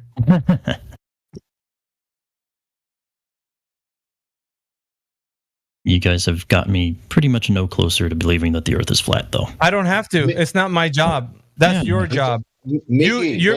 Your understanding of the research of flat Earth needs to be your own journey. I'm not going to spoon feed you like a child. You need to take this upon your own self, sir, and actually figure it out. I rest easy at night. You, on the other hand, still don't know what's going on. So you need it's a quest, you know. So you got to get on this journey and figure it out. What's got you so convinced? Me? Because I understand that it's measured, it's actually observed, and it's what's measured. Listen, can I finish? Let me just finish telling you so that you can know, okay? It's observed as flat, it's measured as flat, and it's practically used as flat. What do you mean what got me so convinced? That right there. That there isn't anything else but that what I just told you. Obviously. So now, like I said before, that's not my job. You could be like, well, what's got you so convinced? I know 100% without a doubt the Earth is not a globe and it's flat and stationary, just like God intended it to be. So, could I ask how you know? Yeah, didn't I just finish it? Okay, so the Earth is observed as flat, it's measured as flat, and it's practically used as flat. You want me to repeat that again? I don't want to. Earlier you were saying how there's this how our technology is so supreme. How could we you not don't have measure?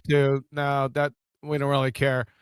For the other gentleman, we don't really care about convincing you, but we've exposed you to everyone in this room and the audience that you're a pretender clown. I am? Yeah. Hmm. Yeah, that's the most important thing. We're not here to convince anybody. Yeah, we're here to expose frauds. Right? And then in turn, they will look into the subject themselves because there's a rooster in the hen house and he's retarded. Yeah, you get it? So we ain't in much convincing you, just exposing you. Oh, I see. Yeah, you got it now? Penny drop. Yeah, sure, whatever. I don't know what you're talking about. I never used. No, you don't. Yes, you do. I never used it. Oh, great. Yeah, now you're you ad hominem. Yeah, it's gonna be. No, that's not an ad hominem. That's an assessment. That's What an is ad it? hominem. Let's check this out. What's an ad hominem fallacy?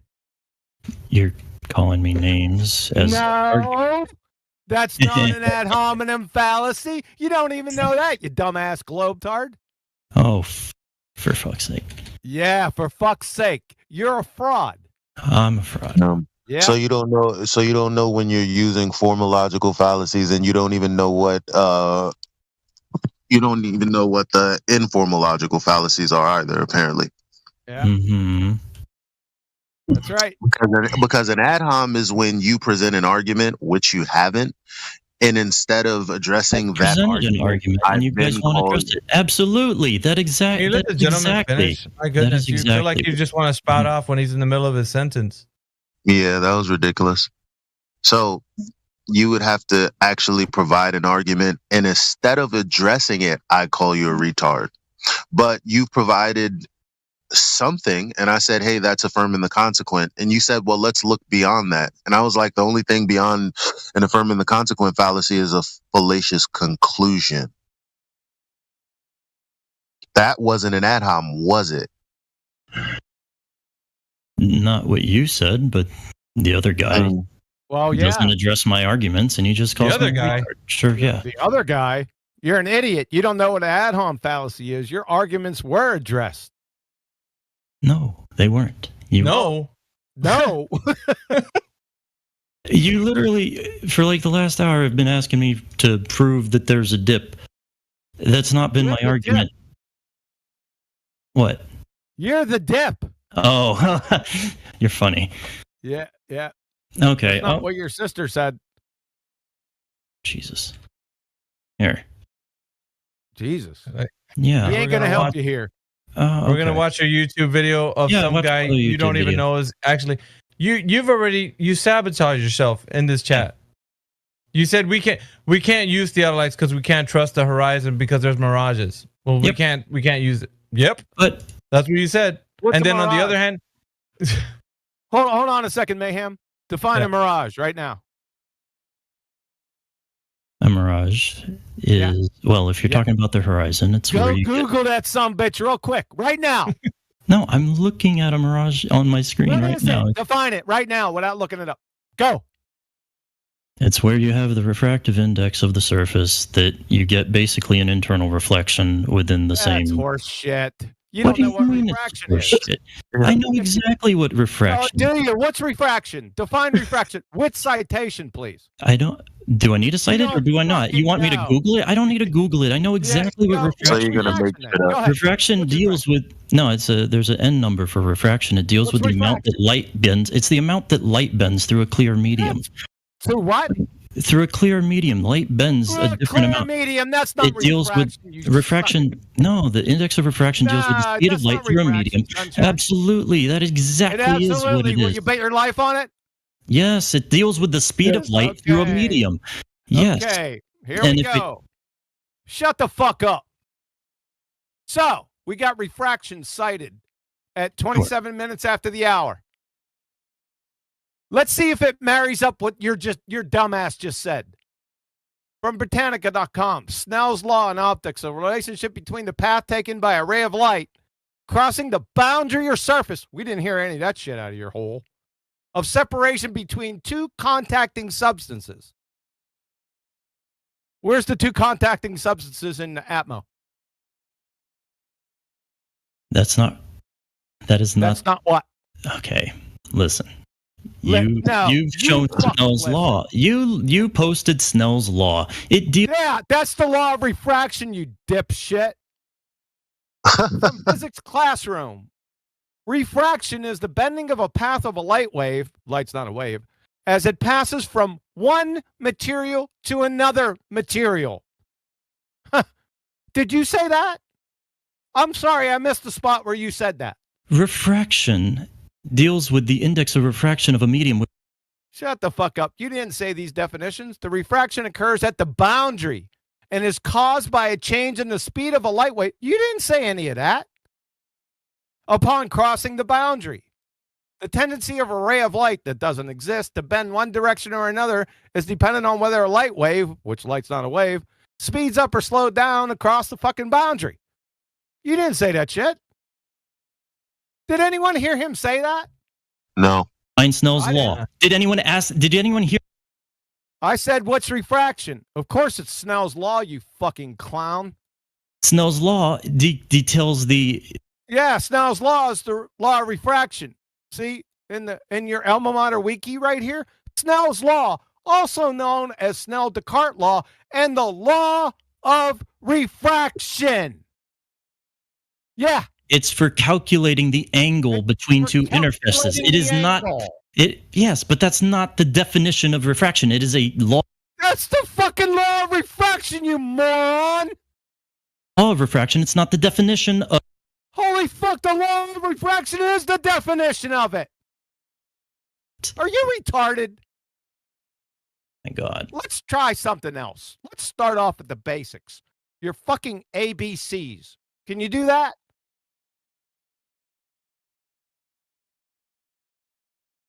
Come on, ABCs. We got to establish a framework. Okay. You're a clown. Can I post the actual definition of refraction? You're a clown. This is the fucking definition. There's 3 of them in here. You want 12 more? From Oxford, the fact of phenomenal light, radio waves, etc., being deflected in passing obliquely through the interface between one medium and another.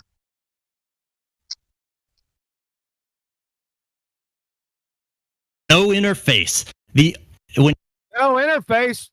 I'm sorry, you fucking clown.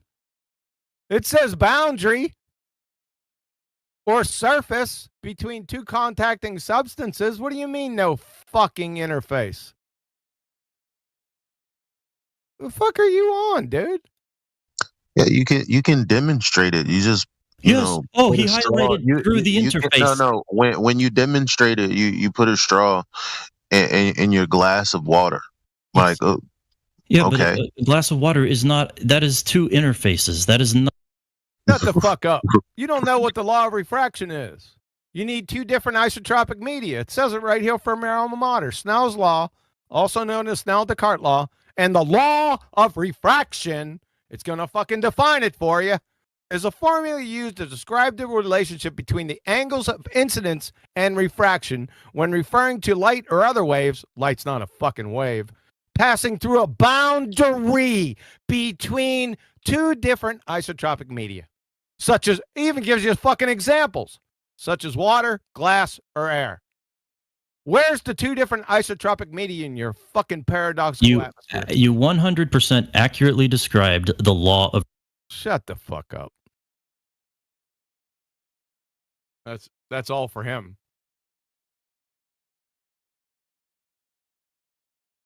It's a law of refraction. That's not the definition. Fucking moron. You wouldn't know what refraction was. It climbed up your arse and started kicking footballs wrapped in jalapeno lace concertina wire.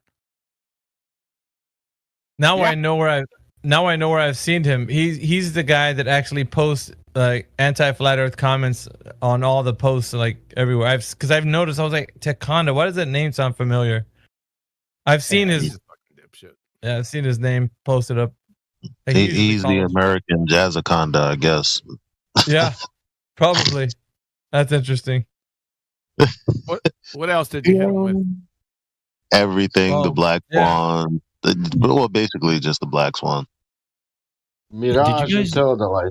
Okay, so first thing is you guys asked. The first thing you asked was, what is a mirage? And then you asked me to define refraction.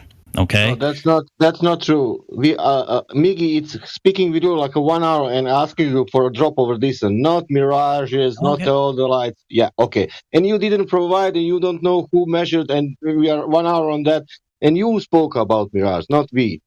That's from listener. Yeah, and I even asked you, Zakanda, I said, do you know? Either give us detail of how you know or say you don't know. And what did you do? You said, I don't know. Fine. Is that what you want to hear? Yeah, it is. Thank you. Prosecution rests.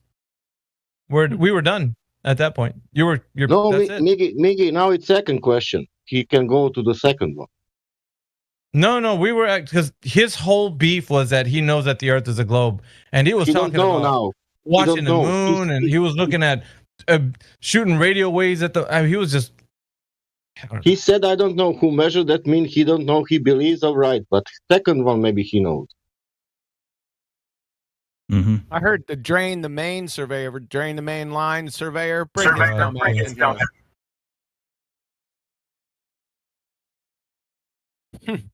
So, fucking clown.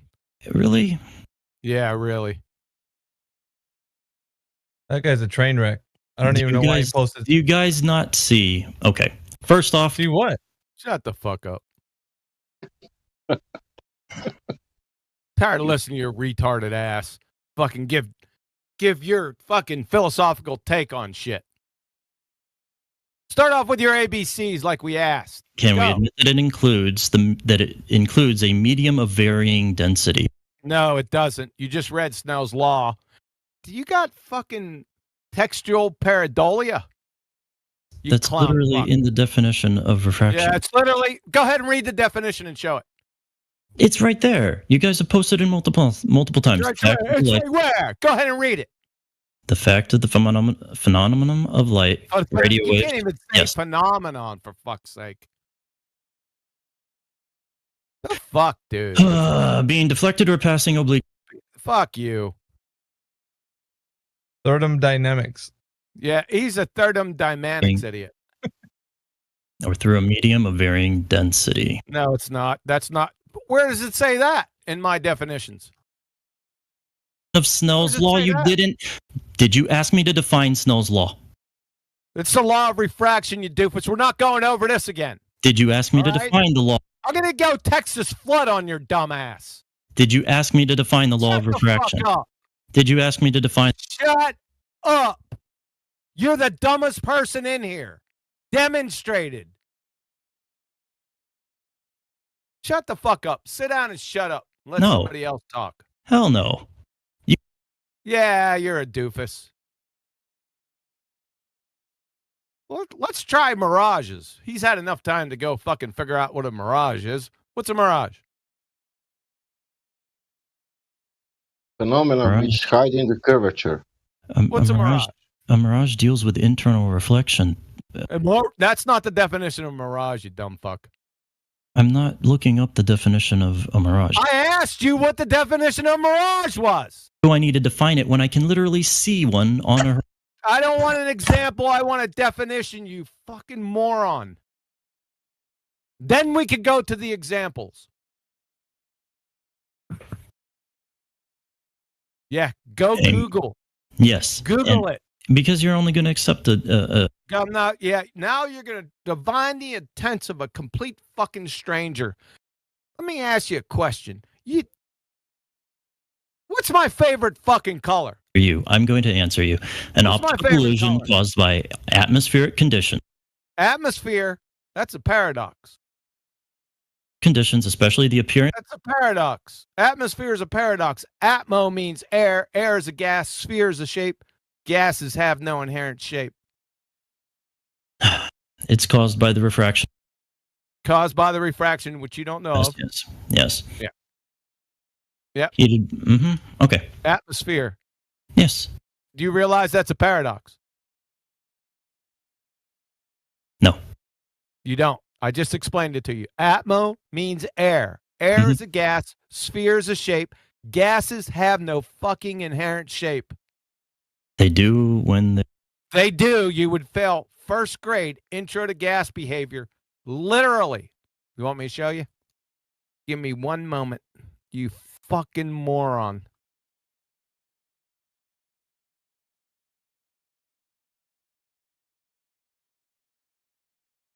I thought that he will say they have a shape when they are in container. We're gonna get his reaction to this because they do. He said gases, they do. Okay, here we go.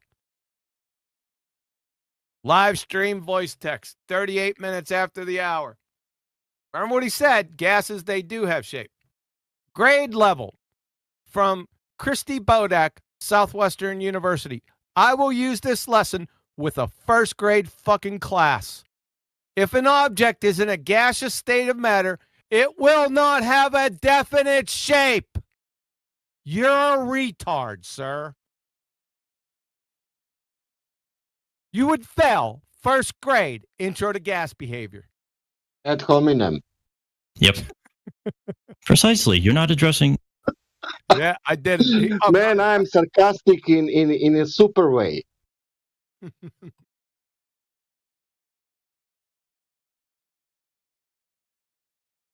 Better go out. Don't don't go to embarrass yourself more. What are we gonna do here, Meggie? He's a retard.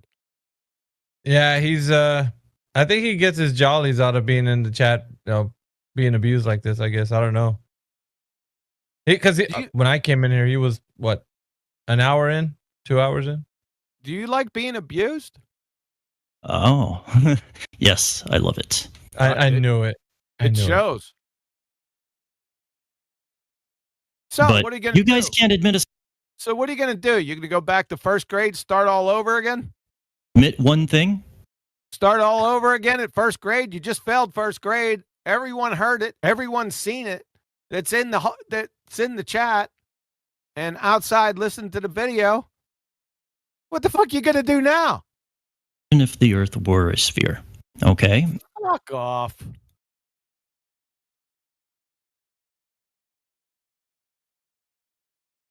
up to you, Meggie. Nah, he permanently moved in his own head, so I don't know. We don't have anything else on the docket. There was another guy in here, but he's scurried. He's not as dumb as he looks. Yeah, if only it were a sphere, maybe you'd have some proof of that.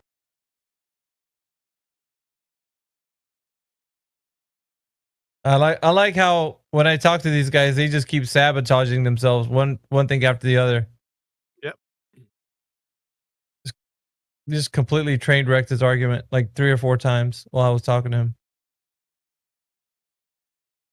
It don't take much, really. No, you just let him speak. Oh, no, they do have shape. Holy fucking shit. Anything else? Retard? With the appeal to main surveyor. What? Anything else, retard? Yes, you're not answering at all. Yeah, we're not answering. Are you in another forum talking to other people and then answering here? I don't know what you're talking about. That's obvious. You don't know what gas behavior is at a first grade level. I just exposed your ass. Mae West is in the corner blushing. Idiot. You're such an idiot. Yeah, right. That your sister doesn't seem to mind. Use your brain. You don't even have a fucking brain. You've been proven a retard here over and over and over again. Fucking lost this argument 10 times over. And if you want to know, that was the real example of ad hominem, what you did it now. But good job. Oh yeah, shut up. Yeah, because the Earth shut was up. a sphere. If Earth were a sphere, every observable geometric horizon would be on 1.22 miles, and No, it that's the wouldn't. point. Oh, it wouldn't. That means that go there tomorrow in every school and tell kids and teachers to not teach this my kids because why are you teaching them this? Holy shit, you just denied your own globe-tard geometry. What else is left? Okay. Okay. Listen.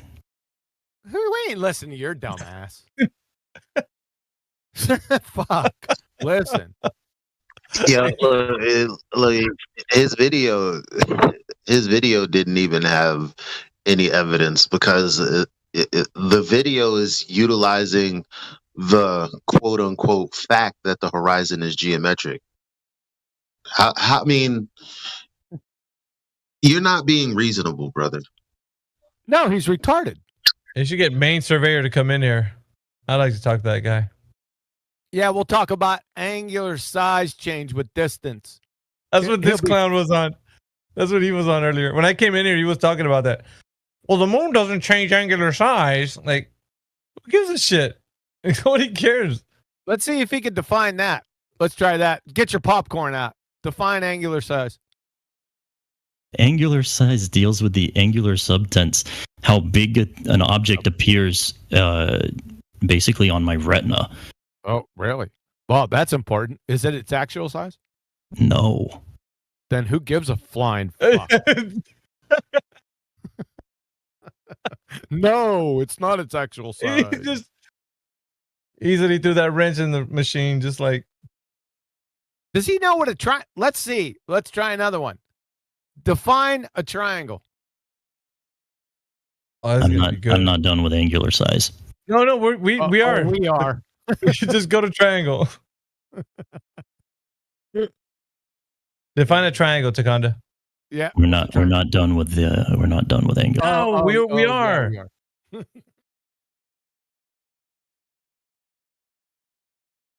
Triangle, go. Why? Why? Because it destroys your entire worldview. A triangle destroys. Yeah, exactly right. Yeah, an elevation angle to be more precise. How would you measure an elevation angle? Yes,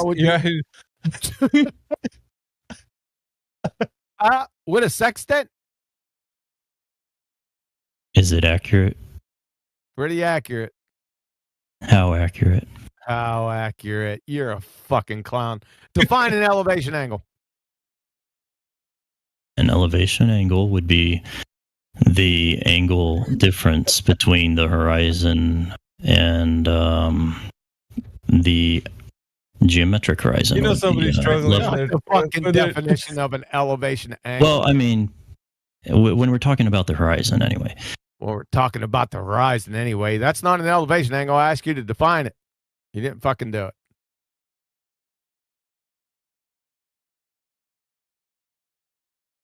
All right. If this guy's their best, I wonder what's their worst. Holy shit. Okay. Well, will one of you actually answer one of my questions? One of your retard questions. Yes, exactly. One of my retard questions. No, you fucking failed basic reasoning 60 level. We want to start off with the ABCs. We want to hear that shit. Let's start off the basics. Go ahead, ABCs. Without singing the song. Don't sing the song. Don't sing the song either. Say them. Yes, you're fucked. Say my name, bitch. Say it. You won't answer any of my questions because you're too stupid. Too stupid? Well, your sister didn't seem to mind.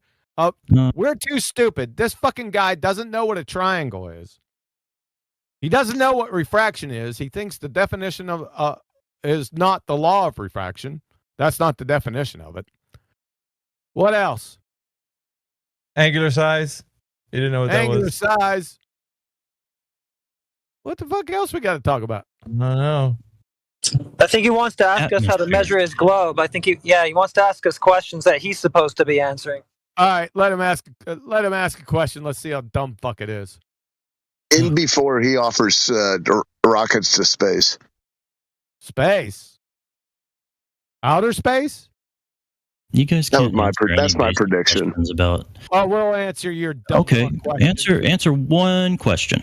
Okay, we've got a question from a retard. Go ahead. What is the distance from the east coast of Australia to the... Shut the fuck up. Just when I think you couldn't say anything any dumber. He totally redeemed himself. I don't know. I could have swore he was going to ask, what if I can send one of you up to space? What? Wouldn't I have to go to Australia and be in Australia? Dumbass. I thought he was going to ask how to measure the globe that he's supposed to already have measured, because that's what he asked every other time. Yeah. Is that what I asked? Yeah, he kept asking, how do you measure it? I don't know. That's what you're here to tell us about. Too funny. Hey, we gotta.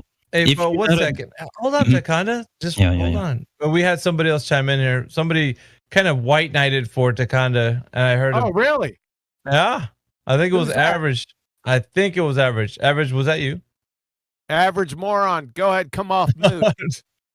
It's the next shift because that's how Takanda began on a white knight. Come off. Really? Average. What? What? Yeah, we figured. No, actually, what the fuck? Wait, what?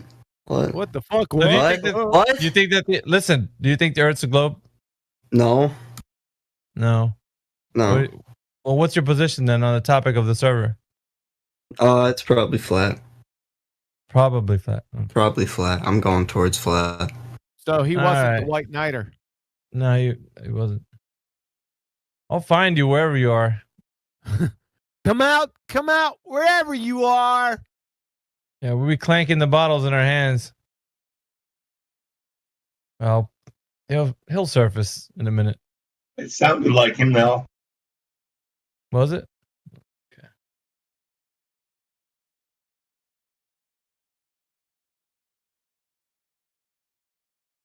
Yeah, we want you to skin that smoke wagon and see what happens. Are you gonna do something or stand there and bleed? So you want to answer the question? Fucking question. We haven't been to Australia. You don't measure that son of a bitch. Well, there's millions of people that live down there, and they'd probably notice if they took a road trip that the. Have you asked them to go measure it for you then? No, but wouldn't they have something to say about the distance if it didn't? Yeah, if they took more miles. Australians speak up and answer his question for him and tell him that you don't have time to drive across Australia for him. Nobody's taking a road trip from one coast to the other, I guess. Okay. Who gives a shit? Who gives a shit? This is all moot. You crayon crunching clown. Celestial navigation kills your globetard. Why? Because they take elevation angles with sextants. As a globetard, you can't even admit a sextant's existence. Fucktard. Yeah, I can admit no, you don't know what an elevation angle is. Let's go over what an elevation angle is for the retard. See it 50 minutes after the hour. Elevation angle is the angle between the horizontal plane and the line of sight measured in the vertical plane. So our question to you is, how can you acquire an elevation angle from a curved adjacent? Yeah, you're toast, man. You know it. Yeah. Answer, please. Sure. The horizontal is close enough. No, it's not. That's bullshit. We're talking about right triangles. How can you acquire an elevation angle from a curved adjacent? That is the question. Yeah, you have no problem calculating. Yes, you do. Because you can't get an angle from a curve. In fact, a curved adjacent, if you say curved adjacent to like professional, like a mathematician in geometry, he's going to stop you immediately and tell you that's a fucking nonsense. The curvature is very shallow. Yeah, you're shallow. The curvature is 8 inches per mile squared. Fuckwit. It doesn't matter. Any amount of curvature along that adjacent, it's fucking over. You can't measure an elevation angle. Okay, so tell me, what would the difference be? What would the difference be between what? On a round Earth versus a... Not measuring an angle and measuring an angle? Well, the difference would be measuring an angle. That's the difference. And the Earth, this round shit, that's a moronic statement because Round can be flat. They're not mutually exclusive. You want to start over? Right. On a ball Earth, you could do what? You could still measure an angle. It just wouldn't be. You can't measure an angle from a curved adjacent. You'd fail third grade geometry. He sabotaged himself again, man. That's so funny. Yeah. Oh. Go ahead. This is what we want you to do. We want you to pull up AutoCAD, and we want you to show everyone here in YouTube land and in this room. You pull up AutoCAD, make a fucking triangle on the spheritard, and then measure the angle. Go. I don't have AutoCAD. I could use MS Paint though. No, we don't want you to fucking paint by crayons. You'd munch them. Holy fucking shit, dude. He said MS Paint. MS Paint.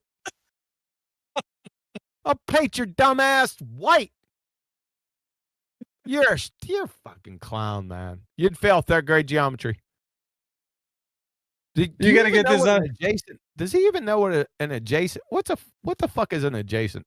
Huey, you got to get him on Oakley's, man. He's got to go on Oakley. He's got you. Yeah. Takanda, go to Oakley's channel tomorrow. Is he on tomorrow? He should be.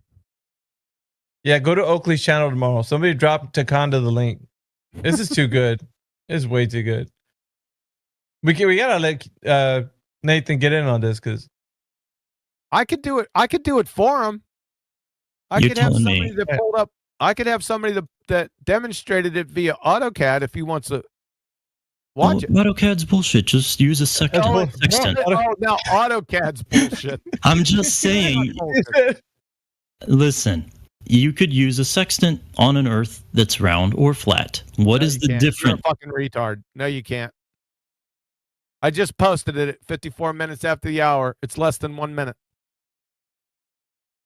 AutoCAD's bullshit, but MS Paint is the way to go. Yeah, right. It just keeps getting better. You're a fucking clown. Did we go over his science acumen yet? I'm afraid to even go that direction. No, I haven't heard it. We might as well go there because he's fucking failed geometry. Let's see if he can pass 5th grade general science. Taganda, what is a scientific hypothesis? A scientific hypothesis is usually described as a guess, right? It's not. A guess based on observation. Wrong. Is that it? A testable guess based on observation. Testable guess. Pulling shit out of your ass. 101. You would fail. 5th grade fucking intro to natural science.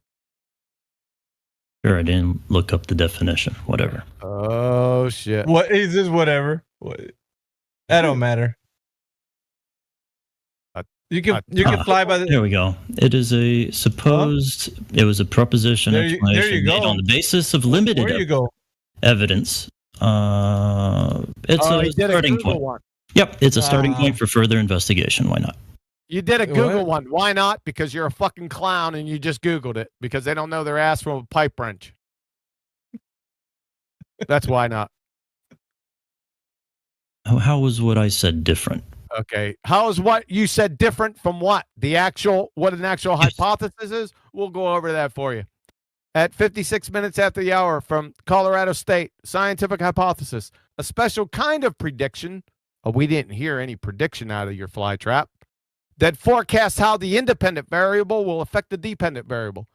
Funny, none of that shit came out of your pie hole.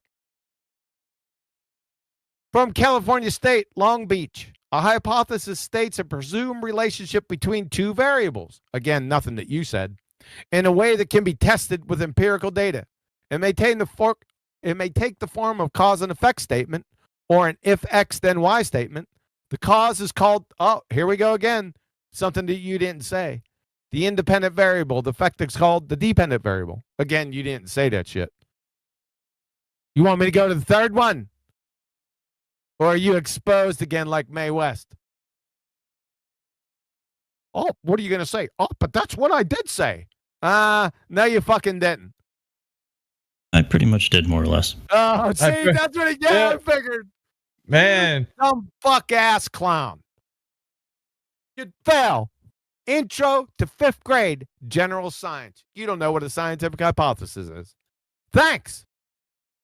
Anything else?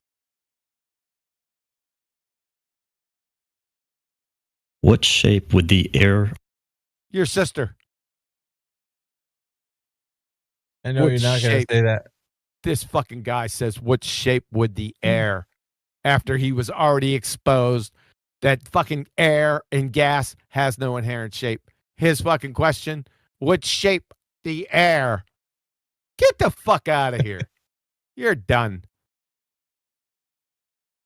You know, you would probably be a star over at Gem Panda server.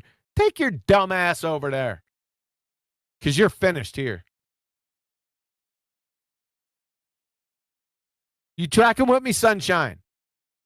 You keep muting me, so... Yeah, because you're a dumb fuck. I'm trying to protect everyone so they won't get fucking moronicized by you. Yeah? Yeah. Yeah. You still won't answer the question. Fuck off. You're finished. Maybe you should go draw it in MS Paint for him.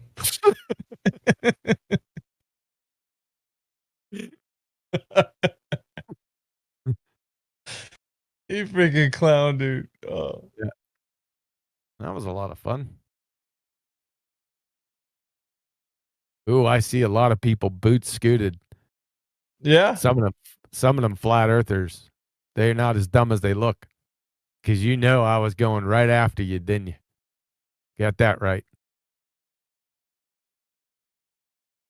I put out the word, Miggy. Oh, yeah? Yeah, I put out the word. I was after pretender clown flat earthers.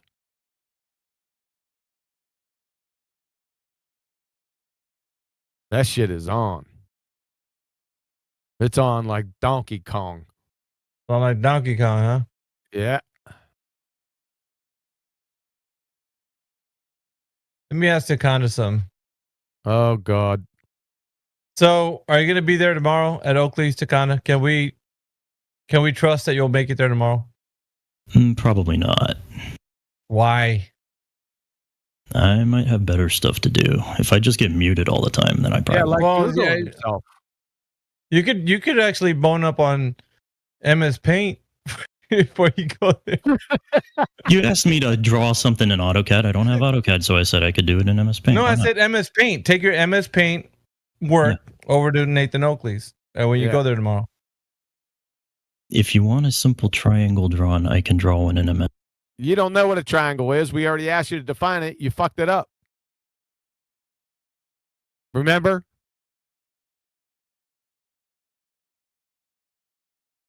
Hello? Remember? You fucked it up. Yeah, Like and you you fucked guys... everything else up. Shut the fuck up.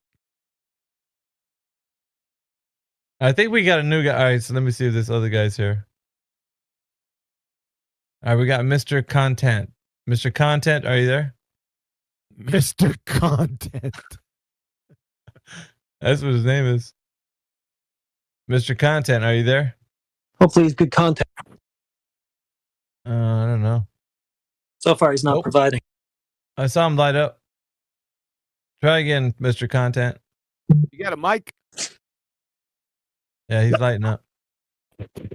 Hey, you got a mic? I hear you breathing. That's you breathing, huh? He left.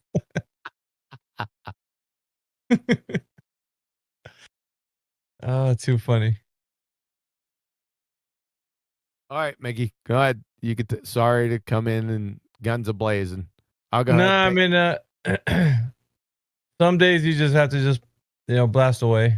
Well, this guy he's a perfect target. I know. See, I knew I seen his name somewhere. And I was like, what, Takanda? Where the hell have I seen this before? Yep. And this guy, he's on almost all the flat earth like videos and such. Like you'll see his little freaking Batman avatar that he likes putting. He says stupid statements on the bottom of stuff. So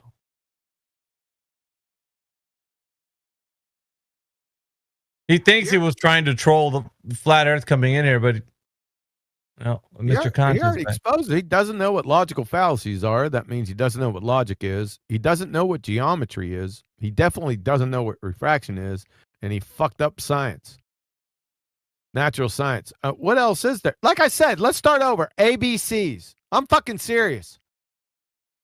Shut up. Don't sing the song, though. Yeah, no, I'm not doing that. Yes, you will.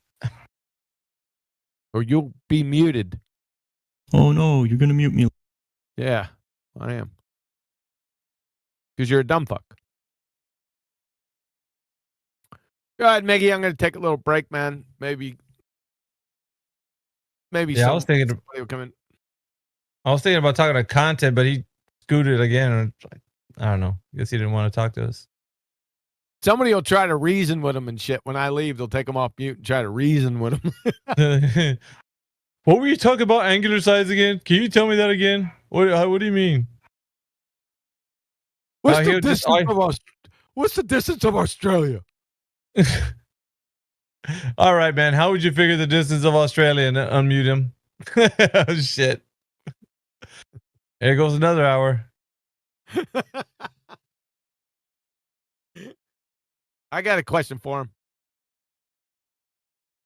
Hold on. I got a question for him. How much will order ribs? How about if you pour it in my hand? Fuck the cup, pour it in my hand for a dime. For a dime, yeah.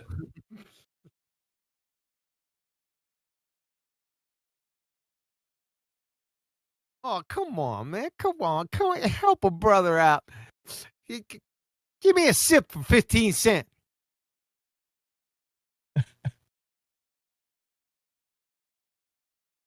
All right, Maggie, I'm gonna take a break, man. I gotta feed the cat and shit. So I gotta head out too, man. I gotta get going. Oh, already? Yeah, it was an early night for me. Oh shit. We got I don't know. Who else is in there? You got Flatsy Klein. Yeah, she's a peach. Yeah.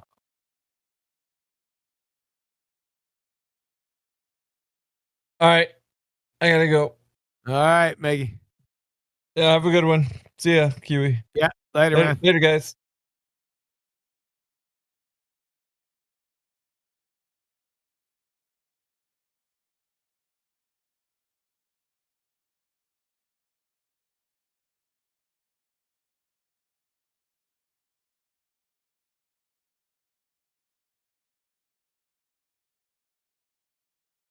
According to you, Jupiter currently is held together by gravity, right? I'm not asking that. I'm asking how did it form? Okay, how would Jupiter form? Ah. Yeah. Before there were any two particles together, how did they start?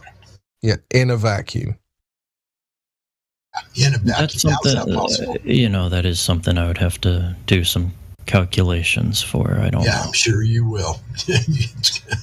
You're going to have a mighty fallacious calculation for that one. You're right. Well, it's not about calculations. It's about just basic philosophy, right? So we know that gas doesn't coalesce into balls in a vacuum in demonstration, right? So then you're saying that this is necessary for Jupiter's formation, and there's no way that can't be demonstrated. You would have to have.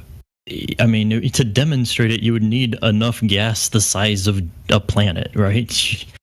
Yeah. So what you're effectively admitting is that your claim is unfalsifiable, and then you're trying to put that on me. Jupiter could have been snapped into existence by God. I don't know how it formed, and I can't prove that it formed. Do you think I'm Christian? I don't know if you're Christian or not. Okay, because it seems like you're trying to imply that that's the only other explanation. No, it's not the only other explanation. They say that the scientists say that gravity pulled, that much mass together collects into a ball, and that's how you form Jupiter. Are you a Christian? I'm not sure. No. Oh, okay. Wait, do you actually?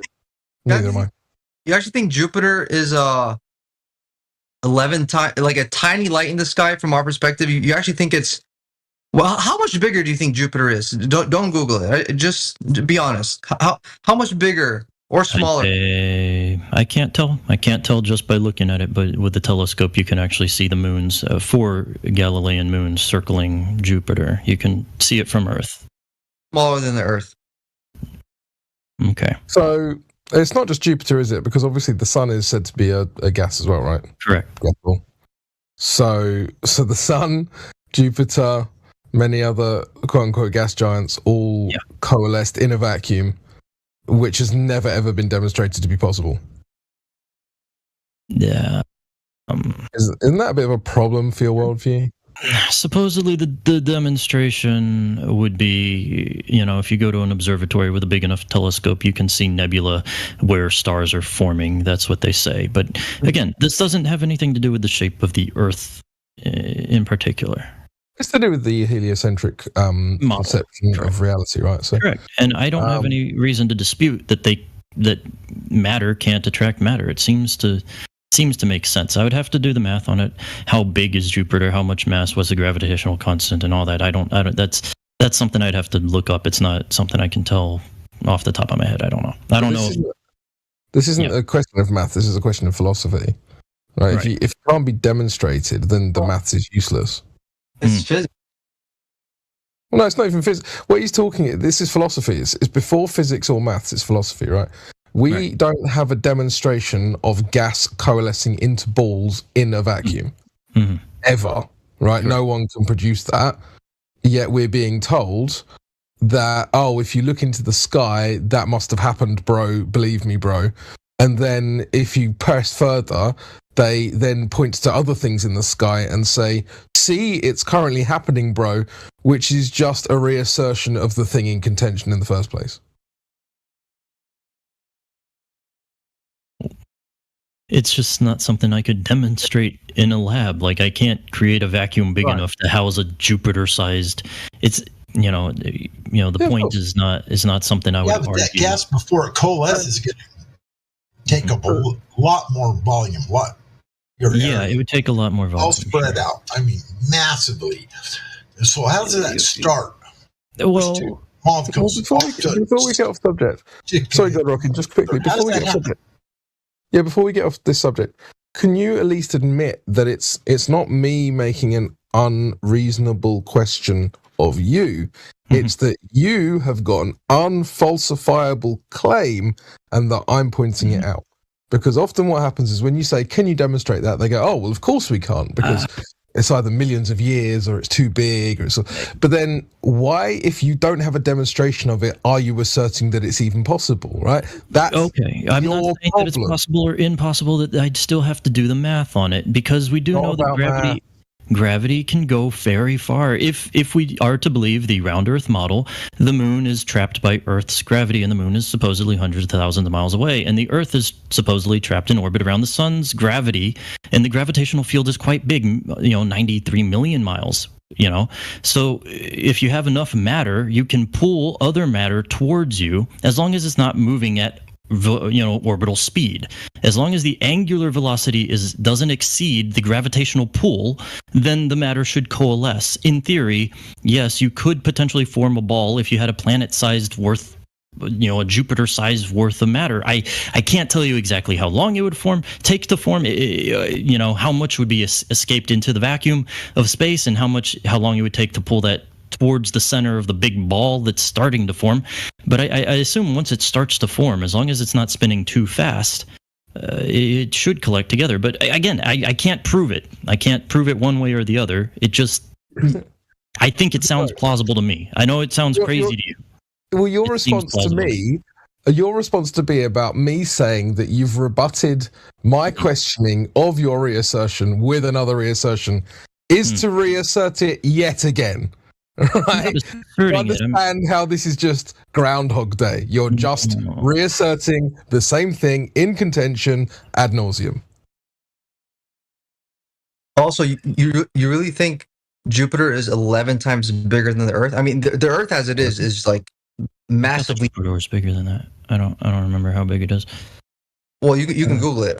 It's claimed 11. I mean, just twice bigger than the Earth is already like huge, right? But it's not 3 times, 4 times, not 5 times, 11 times bigger. And then at the same time, you also think, as massive as the Earth is, as it is, you think that 1,000,000 size Earths can fit inside the, even though the sun looks like just a tiny light in the sky.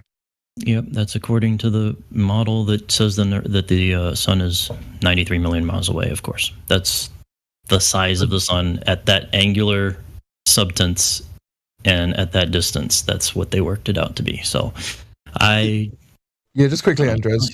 You're confusing diameter with volume, right? So they claim. Yeah, that's where I got confused.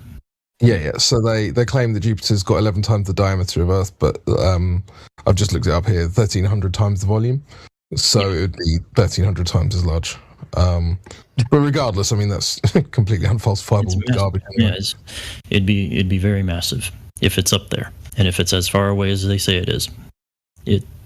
But again, we're talking about gas balls in vacuums, bro. Just switch your brain on, like gas balls that if you buy a $300 telescope, you should be able to see it. Yeah, we know what Jupiter is. We know that it's there. We're questioning whether it's a gas ball in a vacuum. Mm-hmm. Anyway, sorry, Godrockin wanted to bring up something, so please go ahead. Oh, Seconda, does this...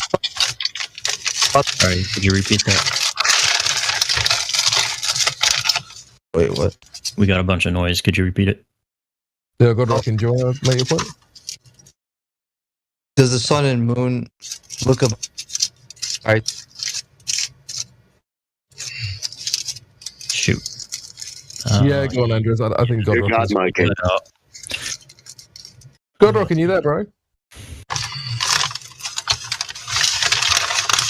Nah, I think he's hot. God miking, dude. Hot micing. Yeah, go on, Rebel Andrew. Seconda, did you hear my question or no? No, sorry, it got cut off, I think. Okay. I was asking, do you think the sun and moon look like about the same size in the sky to you? Yes. Okay. So you think it just happens to be a coincidence that the reason the sun and moon look the same size in the sky, the sun is 400 times further away than the moon, and the moon is like 400 times smaller or something like that. I'm kind of forgetting the details, but yeah, you have to believe, even though the sun is like 400 times bigger than the moon, it only looks the same size because it also happens to be 400 times further away. Away. And I mean, you just think that it just happens to be like a cool coincidence of sorts. Yeah, and I also have to believe that it's a pretty cool coincidence that the moon is, doesn't seem to show the other side. It's always showing the same side. It's kind of interesting. These are all, interesting observations. You know what else is really interesting is they claim that the reason that life was created on this planet through evolution was because of our particular place in the universe, and so right, liquid water, yeah, and that's why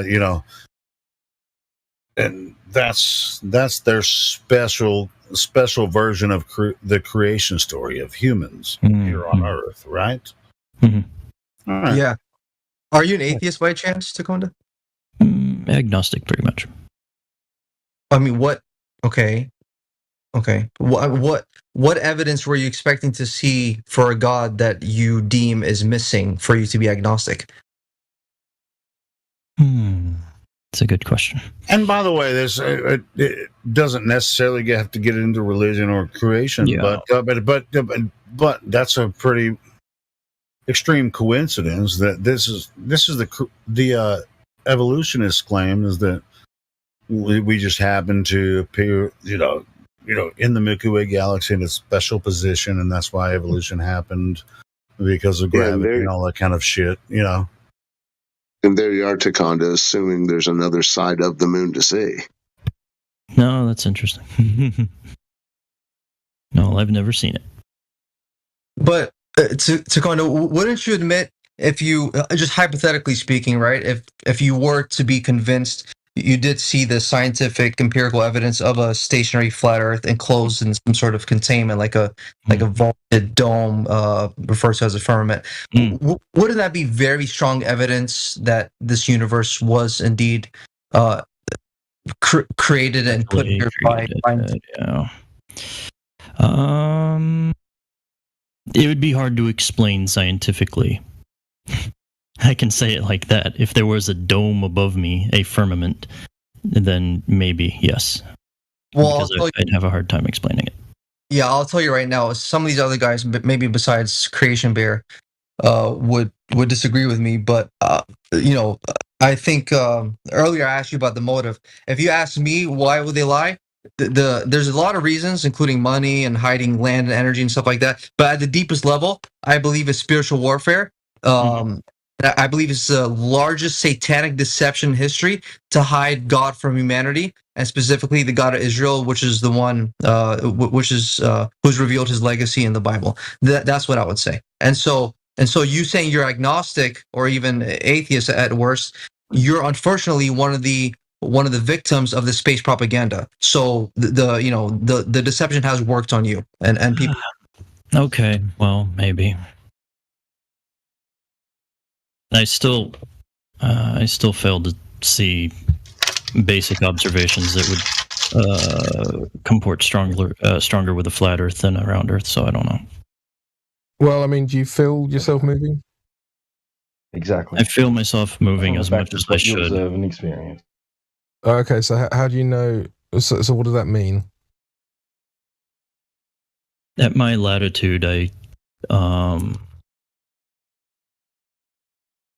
Just real quick, if anybody's in here, that's the wrong way to actually talk to somebody about the flat Earth. If anybody's in here listening,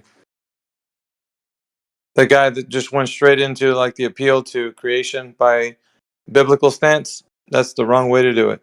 Because somebody who is already not looking into that will totally discredit the person talking about it. Even though biblically you could find some logical, consistent points there, it's not a way to actually point somebody to the beginning steps of learning what is or is not on the foundation of flat Earth. And also, they're not challenged either. That stuff is not challenging them. That's what I call point for point discussion. A point for point discussion entertains the idea that somebody has good points to bring and you have good points also to bring. So it's a back and forth. It becomes a back and forth. And the person's like, well, that's what you think. And then they come back with their points. So it's never going to win or either have them think about what is being said. That's just, a lot of flat earthers that come in here have that misconception. They think that, well, let me lay down some Bible facts and see how the person feels about it. Hopefully they can see the light. They can't see the light that way because they're in darkness. The darkness of their mind is that they can't understand how to critically think. Critically thinking is the issue. That's the problem. Critically thinking is the issue. It's not the fact that they're not understanding something biblically. It's the fact that they can't understand how to critically think about the questions being asked. So that was a complete wrong way to do it. If anybody's listening right now, please don't follow that example. That's the wrong example to follow. Usually we have examples of people here in the audio stream. So you're listening to clips of people during the time that we're having people in here. But I know there's not a lot of times that people correct the people that are in here and just listen. A lot of times you might think like, no, that guy had some good points. It's good that he brought up the Bible, but it's not. It's not conducive to that person actually critically thinking about the topic, which is why I'm talking about it right now. That's for your benefit, guys. If you're actually thinking about this, if you're out there on YouTube, or whatever platform you're listening to these clips, whatever you're listening to these clips, you got to think about what's being said in here. And this here is not a debate, by the way, and it's being handled like one in some of these chats. Some of these chats handle them like, okay, well, what do you think about the sun being 400 times away and the moon being 400 times closer? Who cares? We're not talking about what people may or may not think what the sun and the moon are or how far away they are. That stuff is irrelevant. It's non sequitur. Don't be talking about something you don't know anything about either.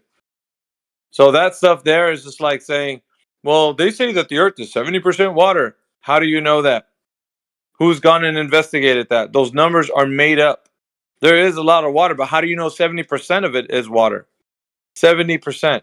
That means that at some point we know 100% of what the earth is. That's what that implies. If you're talking about percentages and you say the earth's 70% covered in water, or so they say, then you're only hindering yourself further in the conversation because you've already estimated that people are saying the earth's 70% water. Who cares if they said it? Don't repeat it. Don't make this false claim that they're making and then reassert it and say, well, they say the earth is 70% water. Don't even go that way. We're only examining what is or is not able to be verified. That's what you have to stick to. These arguments go sideways because we last for hour-long topics on derivative things that don't need to be discussed. As in the distance from the Earth to the Sun, 400 times away, the Moon's 400 times closer. Like, no, we don't need to talk about that. Going into specifics about biblical matters in this discussion shouldn't be brought up until it actually goes that way if the person inquires about it. Other than that, you don't need to bring it up. If the person inquires about it and says, how does this tie in biblically, though? Then you can say, this is how it ties in biblically. But if it's not brought up, don't bring it up. Because the person's not ready to think about that yet. They can barely think about things that are physical, in the physical and natural world. How then are they going to think about something spiritual? They can't even think about things that are physical that's before them, which is the ground curving at the set rate that they say that it is. So just think about that, guys. If you're listening to me right now, think about that. If they're talking about the physical Earth curving at a set rate, how are they then going to come back and retort to you some matters about spirituality? They won't be able to grasp that concept. They can't even grasp the physical natural world, much less look at something that you point out to them about God. Yes, it's deep spiritual truths, and in order for somebody to get onto that road, they have to have the ability to critically think about what's happening or what's being said. That's a folly, I think. It's a folly from us trying to think that other people are on our level. They're not on our level. The critical thinkers in here have been looking at topics ever since we've had this discussion. And then many people before have thought it's still today, they think it's a debate. Well, let's have a debate. It's not a debate. It's a rejection of truth. Flat out. Pun intended. It's a rejection of truth. They're going to keep rejecting the truth so far as to say, if you bring up logically consistent points, they're going to bring up logically consistent points in their mind. They don't know. That's what they think. They think they're logically consistent because someone said so. So, and here you go trying to say, okay, well, what do you think about what Galileo said? Or what do you think about Alberuni, what he said? Who cares what they think about that? You're not challenging them. You're just asking them what they think. We're not here to do that. We're here to present the idea that people have been saying things. Now, the things that they say, have you verified them? That's what you want them to say. You want them to get to realize that the information that's put out there has not been verified. So that's your job, right? As someone who speaks the truth, is to point that out. Because when you don't, and you say, well, just tell me what you think. Well, that's only useful if you're trying to gauge what knowledge they have. That's not useful in a discussion where you're really getting them to engage. When they start to engage with you about what critical thinking is, that's not it. They're just telling you ideas of what they've heard from someone else. Okay? That's all good and well. They heard that their teacher told them X, Y, Z about planets and solar systems and exoplanets and whatever. So what? Now, they don't understand how to divide what stories are and what reality is. So they're going to keep telling you about stories. At some point, you're going to have to tell them, you heard all these things that people are saying. Now, when are you going to put it to the test? Go into the field and go put it to the test. You said that the earth is this big. Have you went into the field to go verify if that what they're saying is true? Did you measure a sagittal, the hump of earth curve between point A and point B? Did you notice the drop rate over distance? Because that's what we're looking for. We're looking for drop rate over distance. If you got none of that, then really, what do we have to talk about? Which is why I'm laying it to you guys like this. I know somewhere it's being recorded. And if so, just go back and reflect. Reflect on what I'm saying right now. If something speaks to you currently right now, then think about it. We've been doing this quite some time. It's time to mature to the next level, which is we should already be at the point where we're telling these guys this is not a debate. If it was, we'd be talking about what my favorite color is and yours. Then we could debate about that, because perhaps some people might like what I say and some people might like what you say. But this? No, this is not a debate. Unless you have evidence of the earth being a globe, then please excuse yourself from the court, because this court only wants evidence. And if you don't bring it forward and be able to demonstrate it and verify it, then stop talking about it. That's why a lot of people are fed up already. They're just like, look, if you got something to bring to the table, if you say the earth's a globe, stand on all 10 of your toes and you stand there and you tell me exactly how we have evidence for this. Who's done it? Drop rate over distance. Let's go. Talk about it. Now, if you have nothing and you got sticks and shadows, I'm not asking for that. Don't take me to no Eratosthenes, Alberuni, Galileo, any of those old dead guys. I don't care about those guys. Nobody's talking about drop rate over distance, and that's what we need, because that is the consequence of this Earth being a geometric shape. We're going to have that sagittal. It will be there if it is a globe, an oblate spheroid. Now that people are on the right track with what I'm saying, or at least hopefully they're tracking with what I'm saying, you're able to then talk about the most essential things. What this whole conversation has been about for as long as we've been doing this is that people are not laying it out to them that way. This is a court. There are people that are listening who are the jury. They're taking in the information. They're listening to the both sides, and they're hearing what's being presented. Now, if we don't come out with that right out the gate, we're not doing due diligence, and we're turning this into a dog and pony show. Oh, what do you think about the Earth? What do you think about Jupiter? Is that a gas giant or not? You think about it. How to use it can be. Who cares? We're talking about things that can be verified. They cannot verify that. They won't be able to. It's nonsense. It is nonsense. So that's why when I come in here, I'm listening to these conversations. I'm assessing the conversations. I'm listening to people that are talking about that. Most of the moderators in here already know what's going on. They're very aware that this is not a debate. They know it's not. So they're presenting it to the people that are coming in, like the ones who think the Earth is a globe. They're presenting it to them as a, how do you think about this being what it is? However, there's some maybe innocent bystanders. I don't know if you want to call them that. People who think that they're along with flat Earth. Oh, I'm flat earther. I am flat earther. I've been there 10 years. I can't tell. Because when you step foot in this forum, it sounds like you just barely learned about it yesterday. You're coming at these questions with derivative topics. You're asking them about Coriolis. What do you think about the Bible? Or, how far is the sun? Or what about Antarctica, the ice ring? We're talking about things that have no interest in what the main points are, which is the claims on the table, which is the claims about the Earth being a globe. That's most essential right now. We've got to get to the root. We can't be asking them questions that are not sequitur to what we need them to understand. Critical thinking is the value that we have here. It's the most precious thing that we have as far as this group goes. And we hold each other accountable for that. If somebody slips up or they're going sideways, we are like, hey, wait a minute, we can't do that. We can't present that to them. We've been known for that. This group has been one of the ones that people are like, oh man, that's a pretty hard group to be in, even if you're a flat earther. No, it's not if you're a flat earther or not. It's if you're actually able to critically think about the things we're talking about. These aren't hypotheticals. This isn't, let's throw around a bunch of speculations and see who wins, right?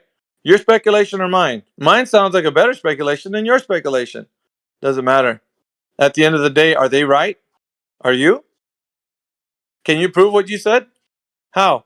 How can you prove it? That's critically thinking about what's being said. And those things that can be proven are used as demonstrations for other people that are listening. So when they say, yeah, the Earth can be measured. It can be measured to be a globe. Okay, prove it. Well, we got some math here. Is math also demonstrating to us that the Earth is a globe? Oh, of course it is. Okay, how? Let's go to the field and go test it out, because that's the only way, right? Seeing it on a computer screen or a phone or any other thing on a piece of paper, it doesn't matter. How are we going to take those numbers, go out into the field, and test these numbers to be true? Who's going to do that? Are you? If you're able to do that, then go ahead. Report back to us how you did it, and then by that way, we'll be able to know what you've done to demonstrate that the Earth is curving at the set rate that it is by drop over distance, and then we would have a case for you to come into this court. Other than that, what else do you have? If there's nothing else, then stop wasting the court's time and move along. That's what it's become. Because people that come in here think that they know themselves so wise about the Earth being a globe. All they have are stories and explanations, theories, ideas, but they have no verified information of how the Earth is actually curving at the set rate that it is. And that to me is the most important part about being in here, is that we're engaging with people's minds for them to critically think and not go off on tangents on derivative topics. That is so annoying when I hear a flat earther who should be having them critically think talk about, well, it's interesting that the sun is 400 miles away. What do you think about that? What they say about the sun being 400 miles away, or the moon being 400 times closer, or whatever the case is. It doesn't even matter. Whatever they're saying, the story is, what do you think about that? You ask them that. It's like, for what? Why do you want to hear them repeat some story that they don't even know how to repeat completely, like the narrative is saying? Because some of these guys, they're not even repeating the narrative. As you hear them, they're fumbling. They're fumbling at, if I was there when, I don't know about the creation of Jupiter, but it has to be the size of a gas giant. Like, they're off into the weeds and you're entertaining it. Why are you doing that, flat earthers? Why are you entertaining derivative? Yeah, at some levels, it could be fun to you, but like, so what? If this person is the first time that you're talking to them, yeah, they at least have to engage with their critical thinking before you play with your food. Like, at least get them to do that. If you don't ever get there, everybody's just like, man, what are we talking about here? Why is this guy even talking about this guy talking about entertaining ideas of, oh, well, you need to go to an observatory and look at the planets, and then you can know how big they are. No, because the guy that was in here before on the sound clip, he didn't know anything. So, getting to the heart of the matter here is that everybody who's coming in here should be getting a dose of critical thinking. Everyone. Flat earthers, globe earthers, everybody should be getting that. How are you having the conversation? Are you looking at it properly? Are you asking them questions? Because a flat earther should never, ever, ever be on the defense. Ever. That is the wrong way. I've been saying that's the wrong way to do this. And if you're on the wrong end of the questions, if you're starting to get asked all these questions and you're put in the hot seat, you're doing it wrong, my friend. Because the burden of proof rests on those who either advocate for the claim or make the claim. It doesn't matter. They don't have to make the claim. They can advocate for it, for the position of the Earth being a globe. And that's true too. So they like to say, well, I didn't make the claim. I know you didn't make the claim. But your position is that you think that's the reality that you live in. So you're advocating for it. That's what you're saying. You're telling everybody here, yeah, I think it's a globe because, somebody said so. Scientists say so. That's the issue. You're not thinking. You're just saying words. So anyway, I got issue with that usually.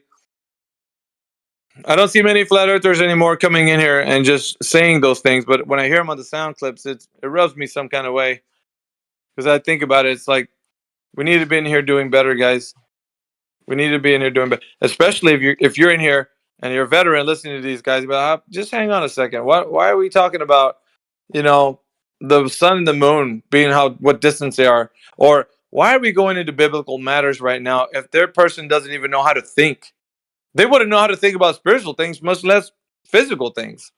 That needs to be pointed out to the new people that are in here who think that's relevant. It is not relevant because the person will not engage with you on critically thinking. They're just going to tell you their idea. Well, no, I don't believe the Bible. I don't do this. I don't do that. I'm agnostic, whatever. So on those matters, you don't go there with critical thinking. Anyways, I'd like to wrap up the rant because yeah, I don't know. It's just I listen to these clips every now and again when I pop in, but we've been doing this for a while, guys. If you have any questions, let me know.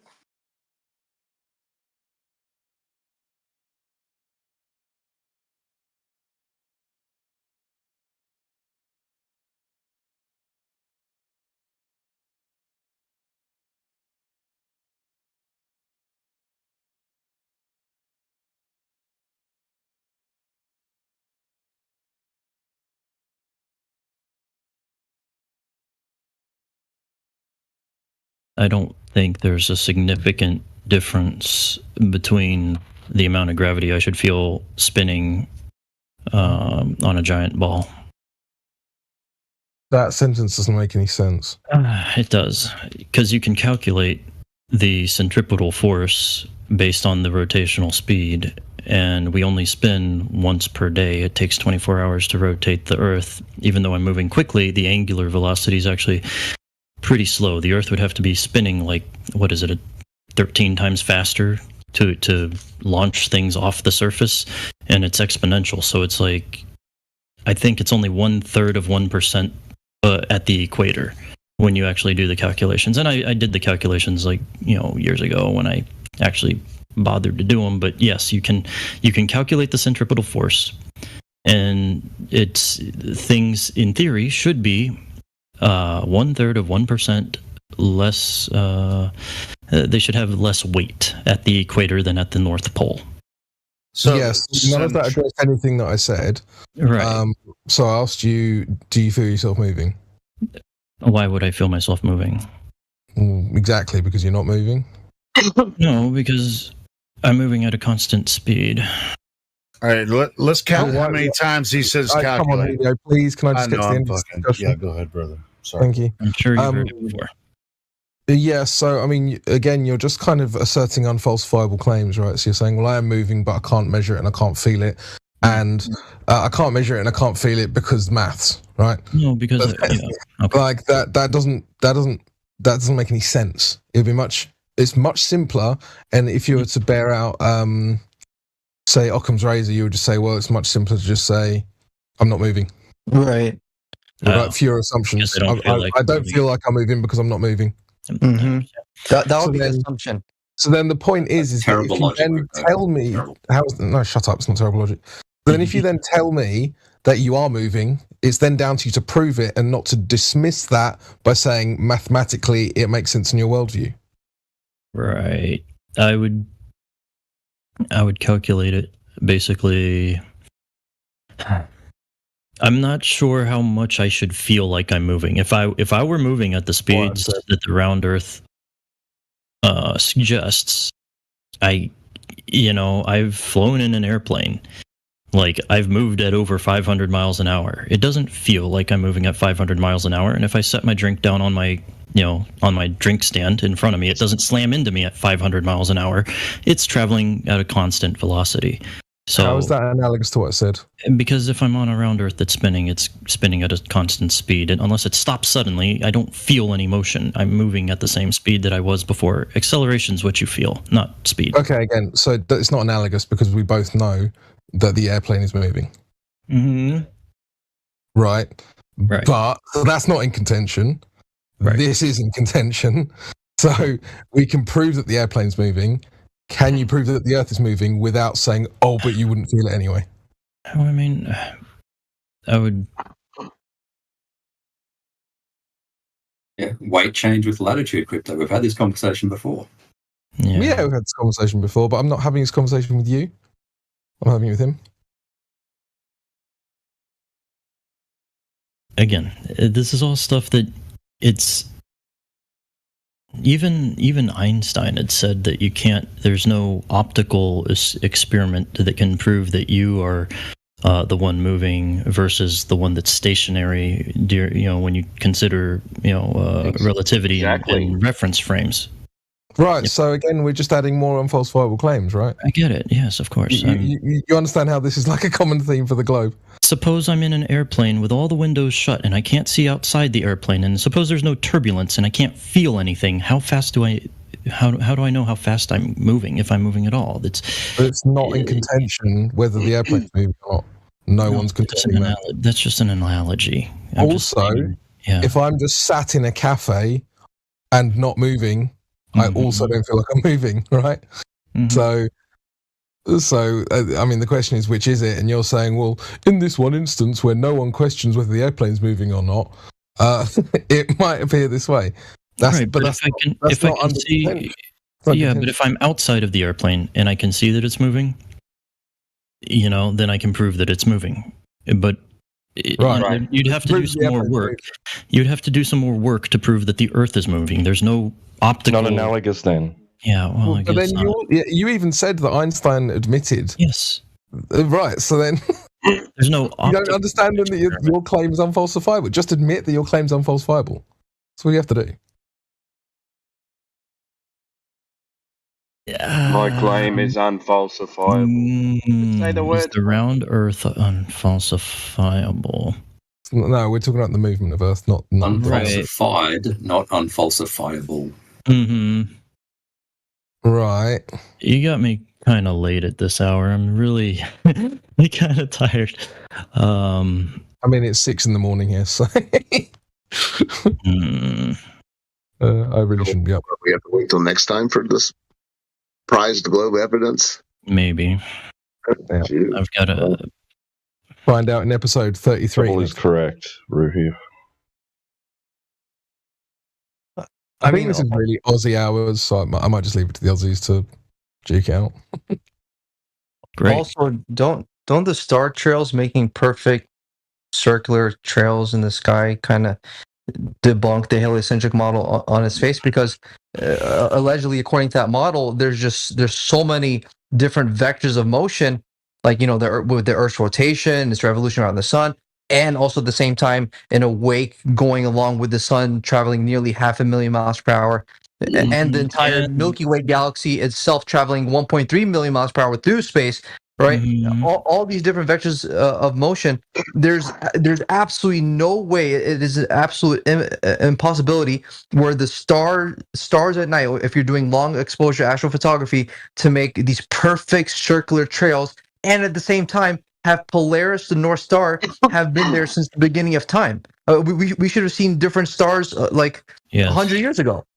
I get you. Yeah, and I know. And people will say that the Earth also tilts the precession of the tilt of the Earth, that it's not always exactly at 32 whatever degrees. And I've never measured the stars in their position and checked to see if they're not drifting, but supposedly that they're millions of light years away, so you can't really do that. So another unfalsifiable claim. Yeah, it's unfalsifiable. I'm not using that claim to describe the shape of the Earth, but I would consider the Southern Cross to be more conforming to a round Earth model than anything that the flat Earth could explain. No, that's not true. There's no equivalent. There's no equivalent of a North Star in the South Pole. I mean, yes, it is falsifiable.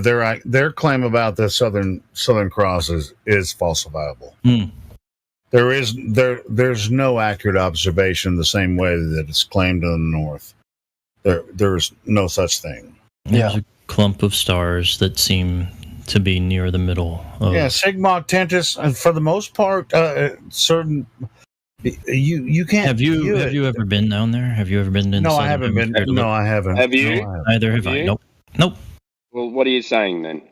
I'm saying that it's established by multiple people having had seen it. Well, Takonda, just even think about how ridiculous the pun intended, like the astronomical distance, allegedly how far away these stars are.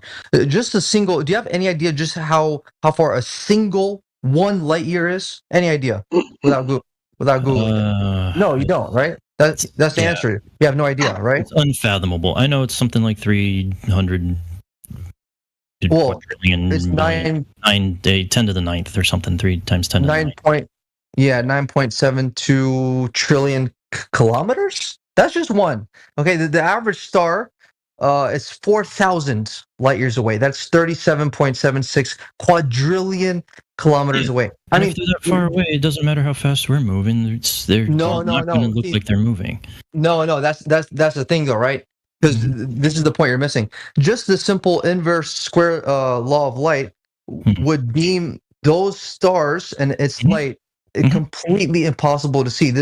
I mean, not only could we see a dim light, it wouldn't be possible at all from that far away, which is unfathomable. You're right. I think that's like the first Who cares? coherent thing you said. It's absolutely true, Reb. That's absolutely true. You wouldn't be able to see it. You wouldn't be able to see it. Not even. I mean, and when you look at the sky at night, I mean, they're just the way they. I mean, some of them like twinkle with like different kind of like colors and this kind of pattern and stuff. I mean, they look like they're right there. Like there's All right, we're absolutely going no off way. into the land of. We're going off no into way. the land of unverifiable. Sure. Yeah. I mean, it's just like, their claims are absolutely, their claims about distance, there's multiple trillions of light years and all that kind of shit. Yes, it is preposterous. So, Timbo, now, I've heard people in Australia, and I think I've heard you say that you've seen Sigma Octentas. No, not seen it. You can't see it. What is your profession?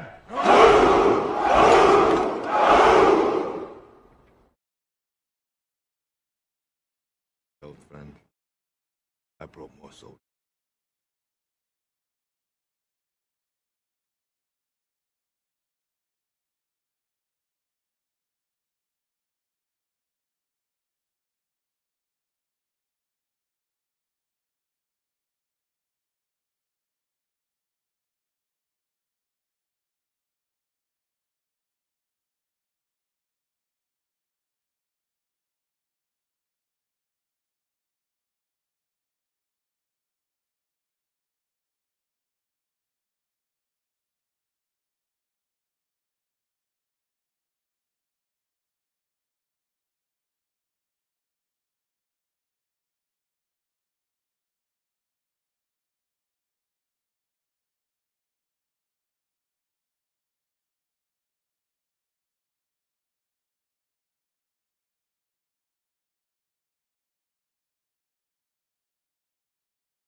Join discord.gg/flat earth and enter a VC check-in room, and someone will come along to VC verify you to get involved with the conversation about our earth.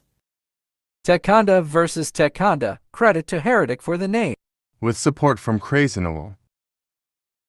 Conda, is that, am I saying that right? VC verified, I don't know other roles.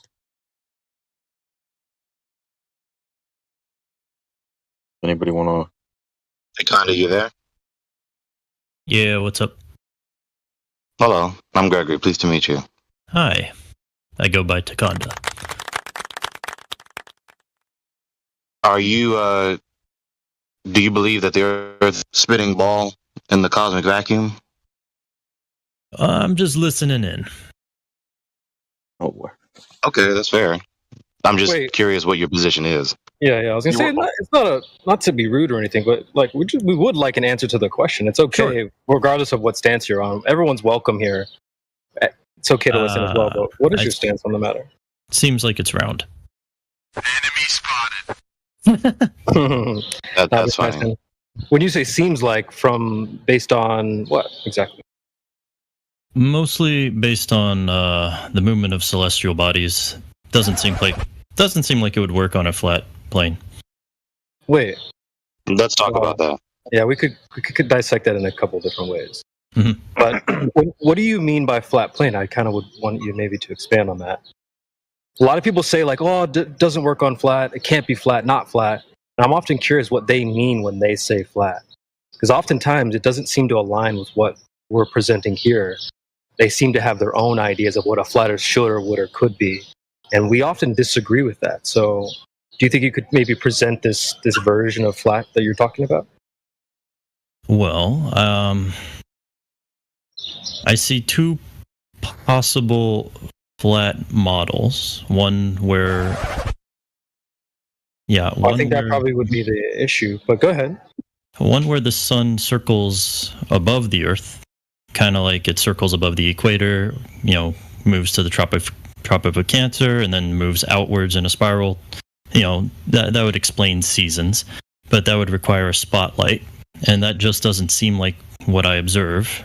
The other model would be where the sun travels over the sky, across the sky, and then down beneath the Earth, and that doesn't seem like it's possible because I know there's light in China when it gets dark for me. So neither one of those seem possible. Well, what if we told you neither one of those ideas are the flat Earth? It would be quite a stretch for me to come up with any other possibility. Well, that's the good news, brother. You don't have to come up with ideas. We're just simply dealing with the Earth outside as it presents itself. Yeah, so right outside. Exactly. Like, you should be careful about saying, like, well, the sun would require this and that and the other. Like, the sun should do this or should do that. I mean, you might disagree, but I don't think people know what the sun is. So we shouldn't be saying, well, it should do this and it should do that and it would require this or that. So personally, I'm a little bit more careful about that. But what do you think about that? Because like the surface of the Earth could be doing really anything, and then the things in the sky could be doing anything. We're really dealing with what the Earth is. So what you described, I guess, is understandable. I can understand where you're coming from, but it doesn't really point at the Earth itself. We're describing things in the sky moving around. You know what I'm saying? That could be possible on any type of Earth, I suppose. So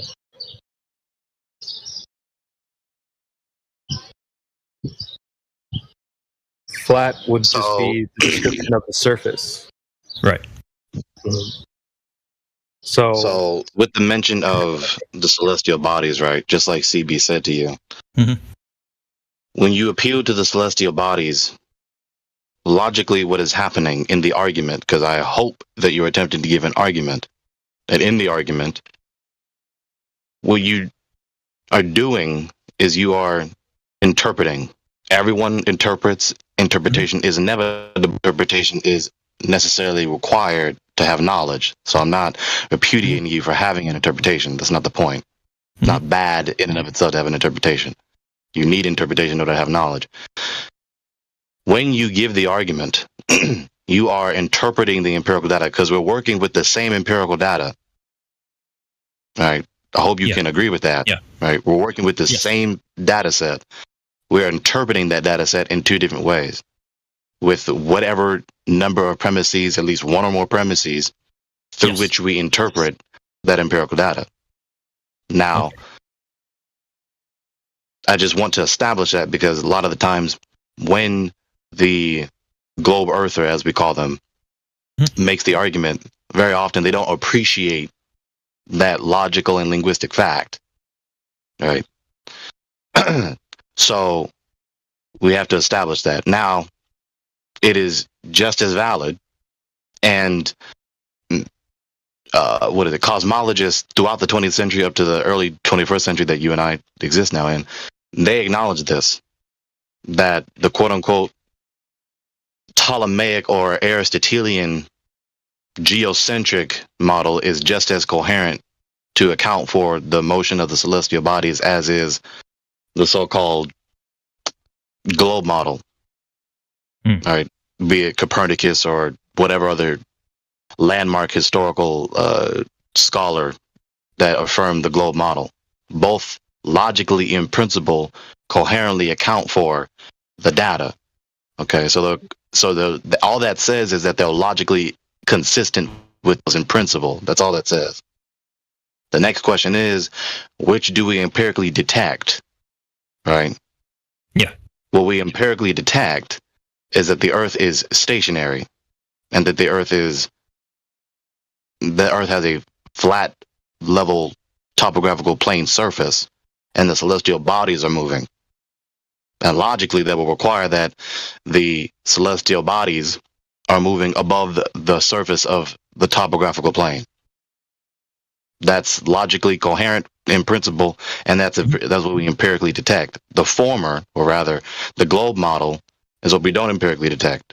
We don't directly empirically detect the supposed curvature of the Earth's surface, or the supposed spin of the Earth, or the supposed motion of the Earth through a cosmic vacuum, or the cosmic vacuum itself.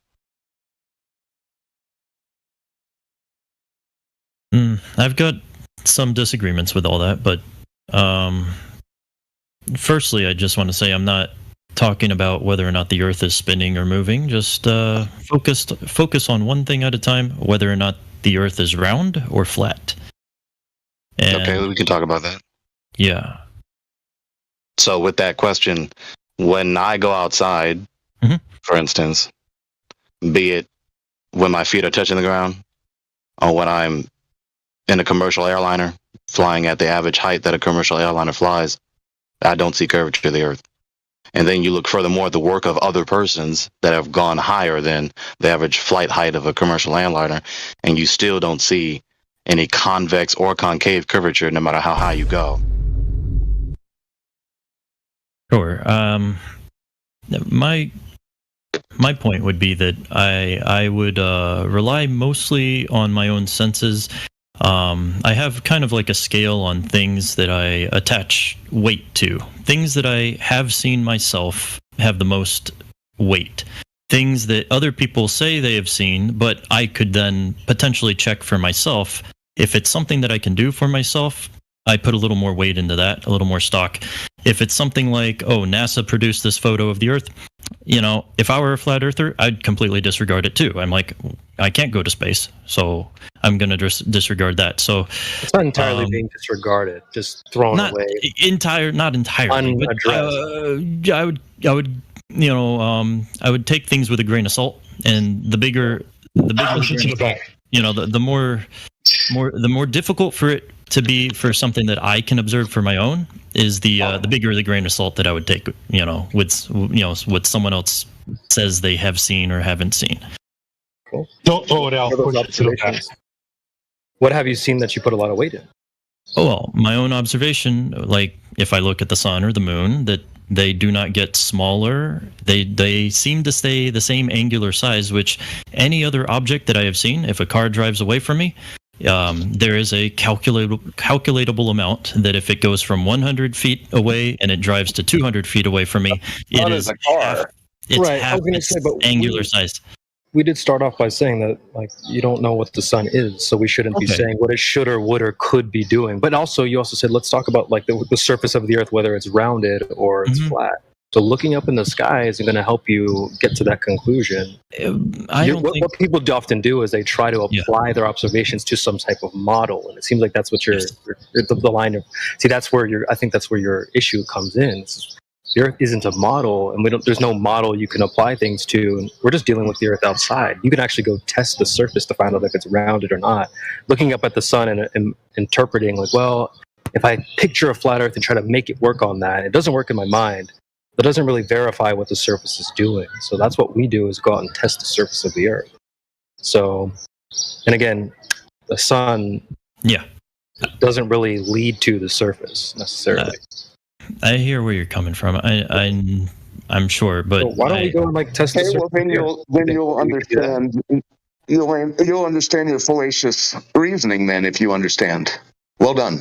No. What about something about the surface then? Why don't we talk about something along? Let's get back to the surface. Yeah. Well, that's because you said you wanted to talk about whether it's rounded or not. So it's difficult. It's difficult to detect curvature on the surface. If the ball were sufficiently large, it would appear relatively flat. Well, remember, it's not. We're not just observing, just flapping our eyelids. When I said test the Earth, right? So if we are ants on a big beach ball and we test the surface, then it has to be curved. It has to be rounded, regardless of how it appears. So of course, we all live on the same Earth. In tech, you might look out at the Earth and say, "Well, I think it's round," and we'll look out at the Earth and say, "We think it's flat." So we don't just go with observation. We have to go to the next step and test what we see. Do you think we can do that? Nakanda, look at the voice text chat when you pay attention to this. I haven't been paying attention to it. What do we got? So you see at the bottom of voice text chat, everyone just don't type for a moment. Just let him focus on this. Oh, yes. The two big ships go over the curve. Now, either you have an argument or you don't. So what is your argument to reconcile this?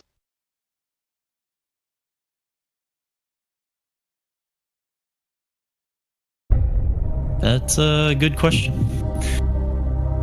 I don't really think about it that much. I don't look at the horizon and think I can see curvature. It looks flat when I look at the horizon, but I also consider myself to be relatively small compared to the size of the Earth.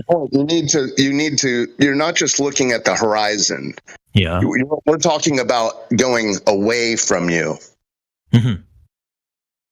Now you see, so with this argument that in this image, and then you cordially conceded that you don't yet have an answer for this. Perhaps you do, perhaps you don't. Let's try to work it out a little bit, okay? The Earth is too big to see. I know. Right. So that would suggest horizontal curvature. Like when you look at the horizon, should it curve horizontally? You're not going to be able to condescend your way out of this. We've been having this conversation for years now. We don't need to intensify the hostility whatsoever. I'm really not trying to condescend. I'm just trying to define our terms. There's curvature horizontally, and there's curvature going away from me. Right. Give me a moment. Give me 30 seconds. Let me find something for you. Mm-hmm. Now, firstly, you said horizontal curvature. That's a contradiction in terms. Right. So there's that. If you still maintain the Earth is curving, this is the logical implication. Yes. Now, I thought the concluding premise that you were trying to support was that we live on a sphere or a kind of oblate spheroid, the way Dr. Neil deGrasse Tyson describes. But by this reasoning, as you can see illustrated in the image, this would logically, geometrically imply that the Earth is shaped cylindrically, like a cylinder, like a roll of toilet paper, or empty roll of toilet paper. I would say, how much horizontal curvature would you expect to see when you view the horizon? Again, horizontal curvature, I would expect to see none, because that's geometrically absurd and impossible. That's a contradiction in terms. Oh, you know what I mean. I mean, if I do know what you mean, then my critique stands, unless you mean something else other than what you said. I mean that if I'm standing as an observer height of 6 feet above a ball that is 25,000 miles in circumference, what amount of curvature from the left field of my vision to the right field of my vision, how much curvature should I see? Yeah. I can get a citation for you, actually, because there's a video called How the Horizon Works from maybe 8 or 9 years ago, and he describes basically what you were saying. For a 6-foot observer, distance to the horizon would be about 3 miles. But he says in this video that the curvature left to right and front to back is visible. So I'm trying to dig this video out. Oh, here it is. Let me just throw it in the bot real quick. We'll take a quick list. It's only 90 seconds long. And you can react to it once it's finished. Sure.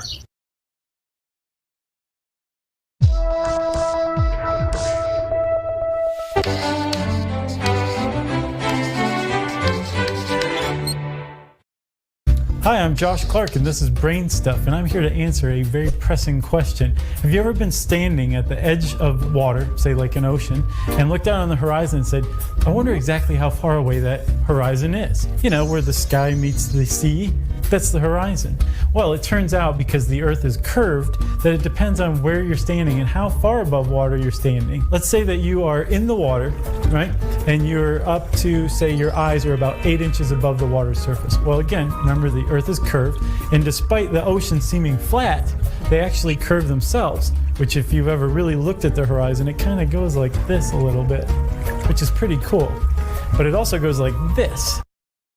All right, I'm just gonna pause it there. I'll replay it. I just want to, because for the people that are listening on YouTube or are not able to watch the video, I did drop a link in the chat. When he says it goes like this, but it also goes like this, he's basically making kind of a curved motion left to right, as to say, you know, your left to right curve, and it's also saying it curves like this front to back.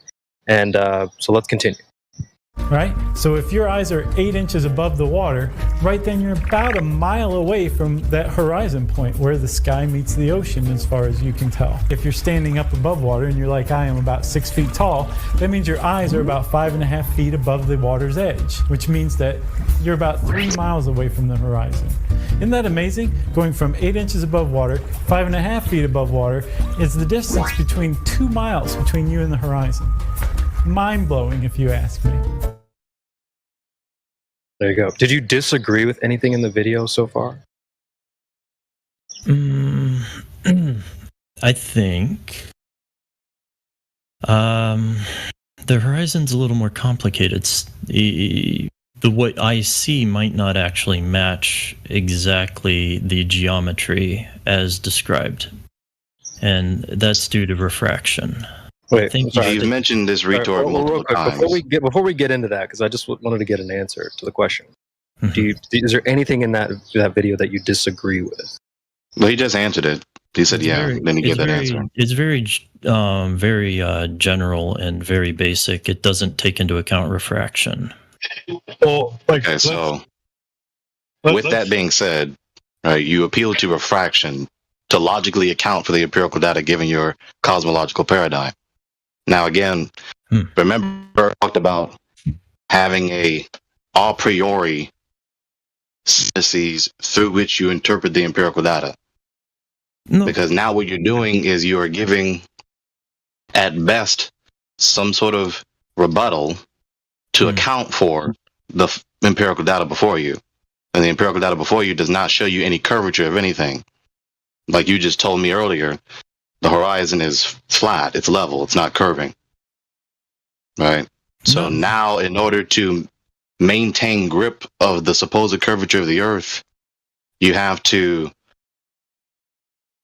what? You have to give some sort of skepticism or some sort of doubt as to how much curvature a 6 foot height observer would see, given the supposed size of the ball. Right. Now, with that point, that is only a point that is theoretically, at best, it is only theoretically logically consistent, but not empirically detected. You see, because that is a concession. When you argue that way, that is a concession that you don't empirically detect the curvature. I understand. If you did, then you wouldn't have to argue that way. That's true.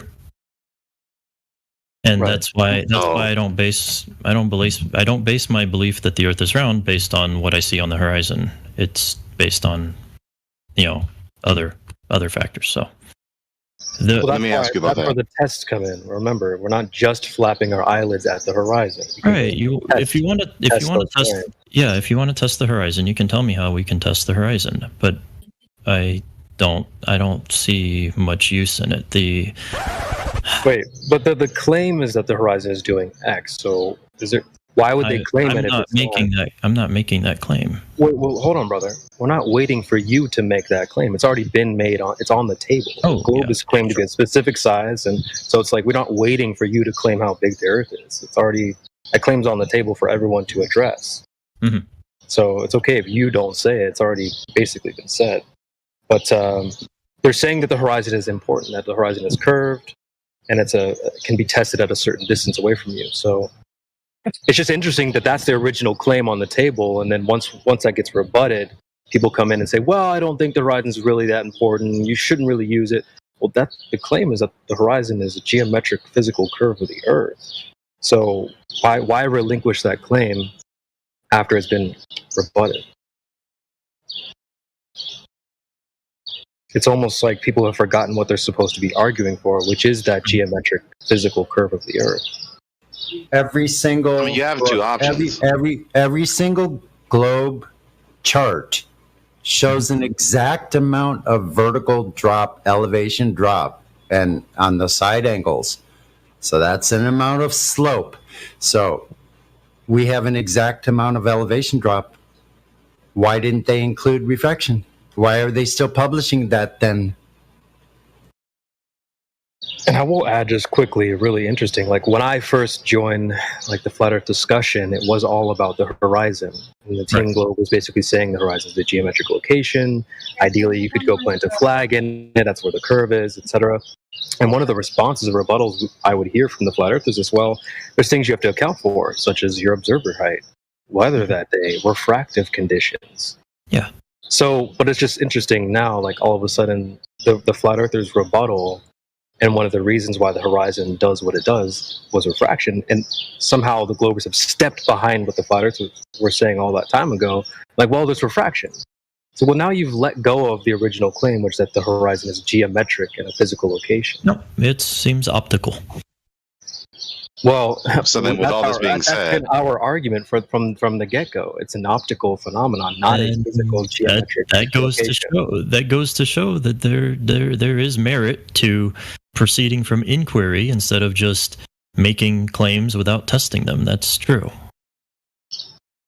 Right, but of course, the conclusion that we're pressing toward is that the empirical data, beyond any shadow of reasonable doubt, indicates that we live on a topographical plane, not a topographical curving surface. I still think there's more data to suggest that we're on a globe. Well, Okay, we can get into that. One thing at a time. One thing at a time. One thing at a time. Right. Exactly. Yeah. Well, when you said the horizon is optical, you, I mean, not to sound offensive, but you sound like a flat earther. That's what we've been saying from the jump. Right. So but don't forget what you're supposed to be arguing for, though. No, but I base that on the fact that on some days the horizon looks further away than others from the same exact vantage point. That's our point, though, friend. You're sounding more and more like a flat earther as you go along down this path. You got to keep in mind what the original argument is. Okay, well, that it's not optical and it's a geometric curve of the Earth. That should be your argument.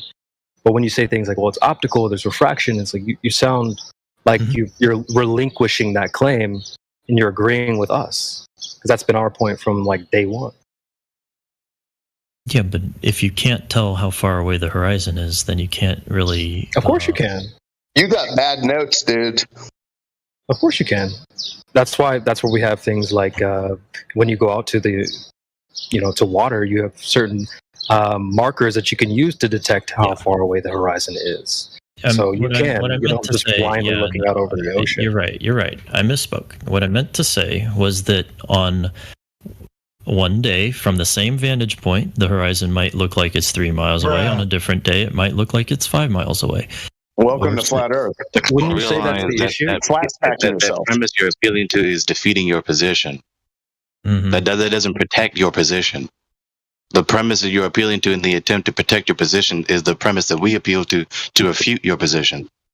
Because your position necessarily implies that if the Earth was all, then the horizon will not move here, there, and everywhere by several miles. But it does. Therefore, the horizon is not the fixed, supposed visual edge of a sphere. Listen, if I'm 6 feet above my eye level 6 feet above the horizon, okay, I have to look down a certain amount. Just if the horizon's 3 miles away, the angle that my eyes look down, it's 1/2 of 1/10 of 1 degree. Half of a tenth of 1 degree. The angle from eye level down to the horizon is such a shallow angle that detecting something like that is very difficult, but it's also prone to refractive properties of the atmosphere. What is this last rebuttal supposed to refute? I was gonna say it seems a little bit non sequitur. I am. I'm saying that if on one day the horizon looks like it's 3 miles away, and on a different day with a different temperature and humidity, it looks like it's a different. I'm suggesting, why bother even using the horizon as the method of determining the shape of the Earth? Okay, so you're trying to invalidate the appeal to the horizon. That's what you're trying to do. Remember what the original claim is. You guys, it's so interesting how this happens. Matthew Learns did this a lot. Remember, the way, let's just reset the table, okay? The original claim is that the horizon is a geometric physical curve of the Earth. That's the claim on the table, okay? So then the flat earthers come in and form rebuttals to that claim. Then the globe earthers go, well, I don't think the horizon really should be used as the blah, blah, blah. It's like, well, now you're just letting go of the original claim. Your original premise, you basically dropped it on the floor and forgot about it.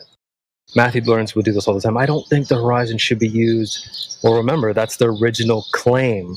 So do you disagree with the original claim? Or why would you let go of the original premise?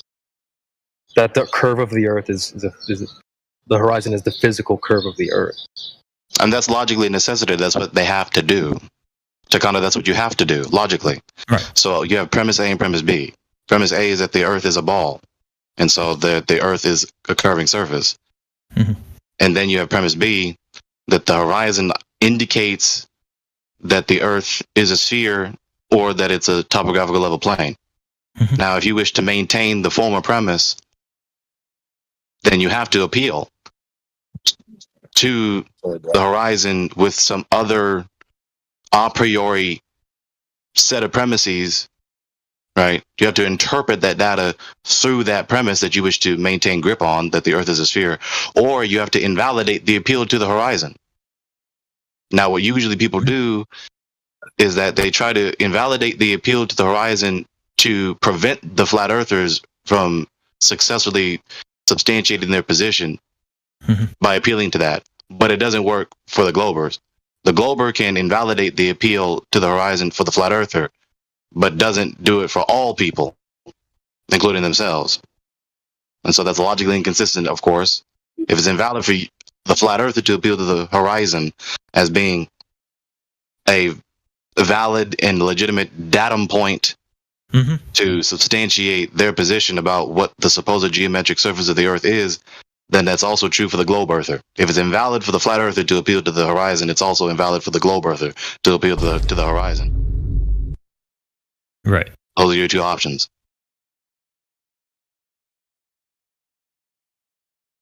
So all this time that we were taught in school that you see the horizon is indicative that that's the edge of the sphere, and then when we can't see the ships behind or upon the water anymore, that indicates that the that indicates that the surface of the Earth, which is curving, is blocking our ability to see it. Yeah. So that doctrine has been so given this pattern of thought, that doctrine has been falsely taught for decades. Mm. Given this pattern of thought. Now again, if you let the validity of the appeal to the horizon remain, then appealing to the horizon is refuting the globe Earth position, because the horizon, in principle, by definition, semantically, and what we empirically detect is that it is not curving; it is flat. Yes. I see where you're getting at, and that's where I am. Avoiding the appeal to the horizon. I don't want to come across as trying to have my cake and eat it too, where yes, on some days the horizon looks like it's at 3 miles, and then on other days it looks like it's at 6 miles, and oh, it's just because of refraction. But that seems to be the case. You're misunderstanding the cake and having it too argument, pal. If the Earth is a 3959 spheroid,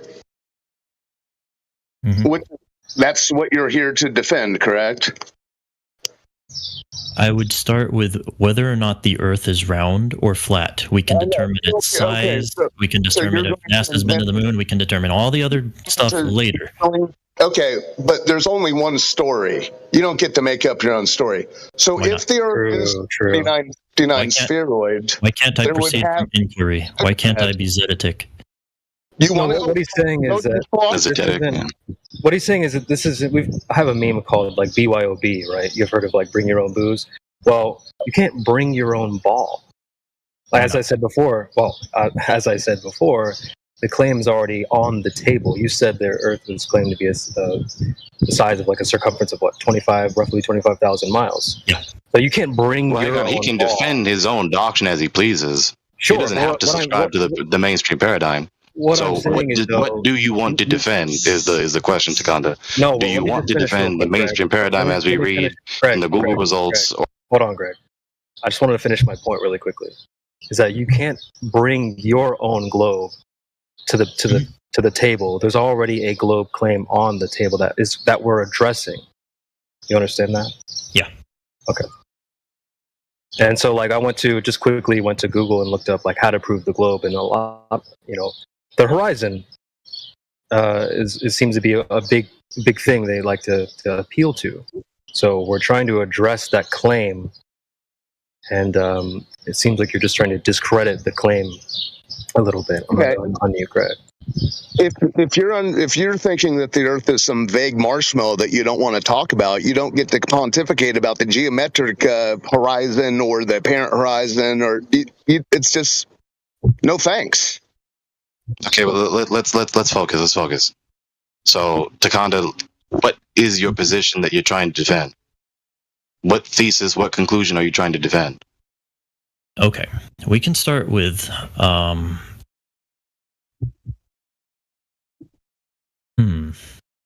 So wait, can we get a concession on the horizon thing before we move on? Well, no, we're not moving on. We're trying to establish what his position has been the whole entire time. Based on the horizon. Okay, go ahead. Right. All right, sorry, go ahead. I was misunderstanding you. Okay, well, again, I start from the position that if the Earth were really, really big, the horizon would look pretty flat. So I don't base my position on whether the Earth is round or flat, because it would look flat regardless. Well, Tech, remember, brother, we did address that like a couple times already at this point. It's not just looking. We're at the point of testing the claim. The only way to test, if I was a glober, I would also agree that the horizon looks flat. So it's okay to say like, well, it's okay. That's we've already addressed that. So we're moving past just looking stage into the testing stage. Oh, go ahead. I'll let you. Yeah, if that is your conclusion, right? I asked you, what is your conclusion? You said that. Right, so if that is your conclusion, then there's no further need to dispute that. I immediately concede that if the given object is of sufficient size, then it will appear, the surface thereof will appear flat, given the limits of our field of view. There's no need to dispute that. And we're not sitting here saying, well, it looks flat, so therefore it is. So I hope you understand that as well. So, and I wouldn't say that you saying, well, it looks flat is a debunking of your position as well. So that's why we have to move past just looking stage. So I hope you can keep that in mind so we don't have to repeat that a third time. That's understandable. I just feel that even testing to the distance of the horizon is dependent on the refractive properties of the atmosphere. And I feel that it is a true statement, because on some days the horizon appears further than on other days. But listen to what you said, though. Do you see that if the Earth is a sphere, then in your field of view, the horizon would be the edge of that sphere? Yeah, and you would be able to locate it and be able to judge its you would be able to judge its distance accurately if we had no atmosphere. But I believe that the atmosphere does, on certain days, produce mirages. It produces refractive distortions. Sure. But listen, what but you're Greg slipping is between two different positions. Exactly, Greg. We're on the same page here, Greg. We're talking about the physical part of the Earth that it's claimed to be, in the same way that if you claimed you were 6 foot, well, there has to be 72 inches there, regardless of like what glasses you're wearing, or if you have rose-colored glasses on, or if you're looking through an atmosphere and all this stuff. The physical part of you has to be what it's claimed to be. So that's what we're trying to address. They're claiming that the horizon is the physical curve of the Earth, regardless of optical or where you are. If you're laying down, if you're in the sky, the horizon is supposed to be the hump, curve, the physical geometric sagitta of the Earth. So we're trying to address that. So coming up with reasons why it's not there and you can't see it isn't really backing up or supporting that original claim that we're trying to get you to stick to. I believe on some days you can see it. I just let's go right into that. So okay, let's go right into that. Well, first you said that you'd have to have no atmosphere. So is there a no atmo day or something? No, it depends on the temperature and humidity, and again, because it varies so much, I wouldn't rely on it. I don't know if it's a reliable method of testing, something that's miles and miles away at such a shallow angle. Okay, I have to say this in response to that specifically. Sure.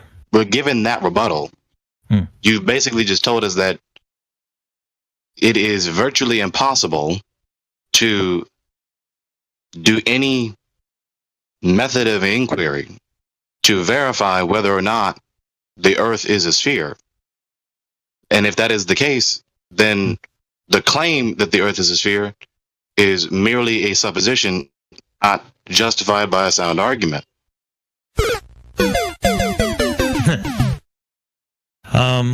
Well, I mean, do you want to rebut that? And I want to address something as well. I'd feel like you wouldn't be able to test it based on the horizon.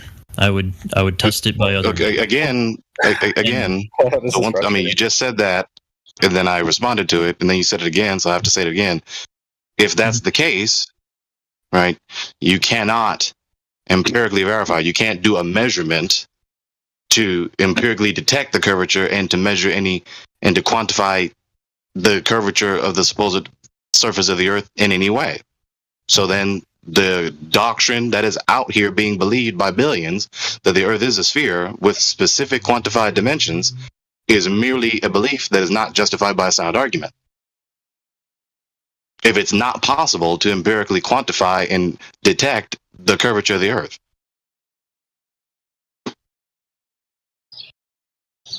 Right. It's almost, to me, what I'm hearing is like, if you, going back to the height analogy, it's like, well, I don't think measuring how tall I am would really, validate how tall I am. Of course, that's bogus. That's exactly how you would verify it. No, but if I were standing 3 miles away, would you be able to tell how tall I am?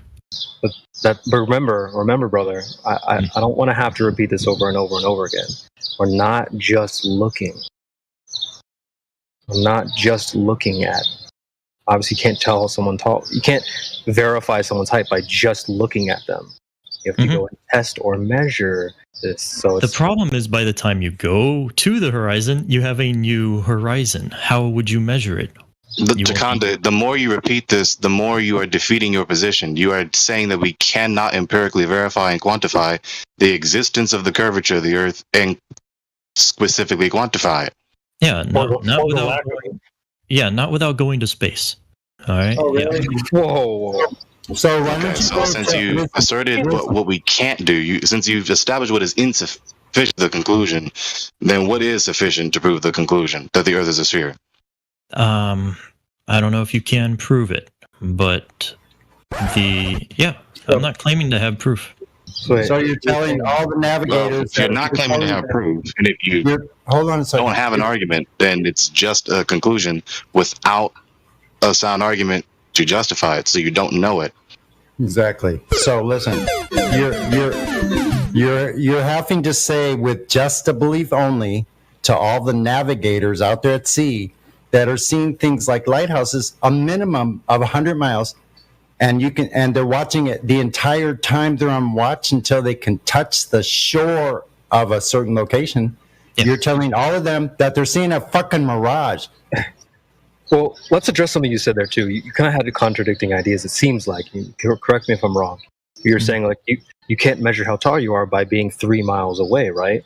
So when we're talking about measuring the surface of the Earth, you're like, well, you need to go even farther away than 3 miles. So how does that make sense? If I can't measure somebody from 3 miles away from them, and then we want to measure the surface of the Earth, but you need to go hundreds of miles away from this, that doesn't make a lot of sense. You kind of contradicted yourself there, don't you think? Because the curvature, it's not just looking. Remember, I don't want to have to say it like 10 times. We're talking about measuring or testing. So if I want to test how tall you are, I have to go and actually test how No, tall but you are. because it's not. If we want to measure the surface of the Earth, we don't go away from the surface. But it's of the non. Earth. It's I'll give you another non-linear. analogy. It's non-linear. Well, let me give you another analogy, just to keep it simple for those listening. I use the analogy of like going to the shoe store to buy new shoes.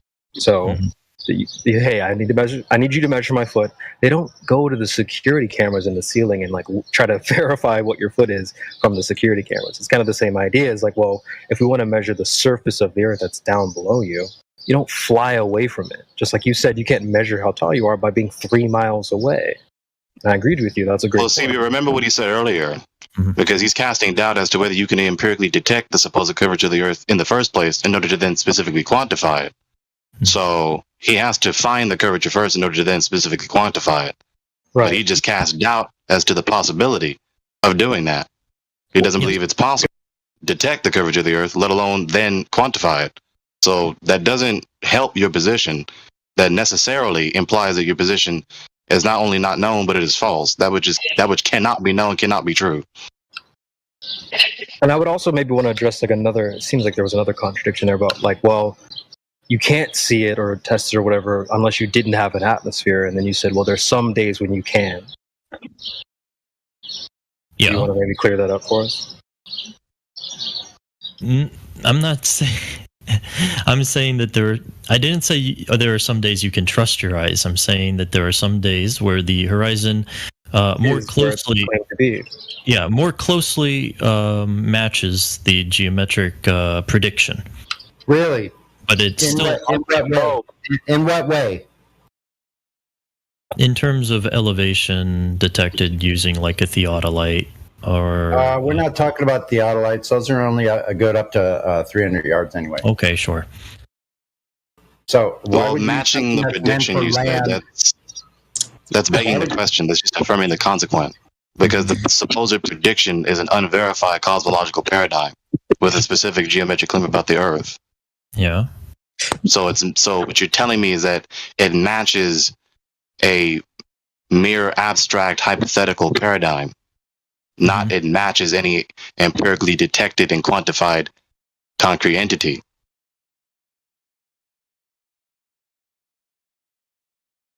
Appealing to something that is supposedly aligning with your prediction begs the question as to whether or not the prediction is a concretely real state of affairs that is the cosmos. And remember, we're trying to get into the verification stage. Sure, yeah. So almost seeming like this whole claim is unfalsifiable. Go ahead, Heretic. When you talk about taking a theodolite shot, are you expecting the horizon to be at eye level if it's flat? That's a good question. If your vision is limited to whatever refractive, supposing it's a flat surface, but there is some sort of horizon, and the horizon is less than infinity, you have a limit to your vision. Then you're looking down at a flat surface, so it would be. I think it would still be. You could still try to calculate it, but sure, good point. That's I'll stay away from theodolites. Let's just we'll ignore them. All right. I just wasn't really clear on the answer, though. You said that you're looking down at it, so does that mean you are expecting a dip? Yeah. If it's flat? Okay. Even if it's flat, I think I would expect a dip. Okay. But I have to emphasize this again because the debate continues after I said what I said, which doesn't make any sense. You just told us that you've effectively told us that you cannot empirically detect the Earth's supposed curvature and cannot quantify it.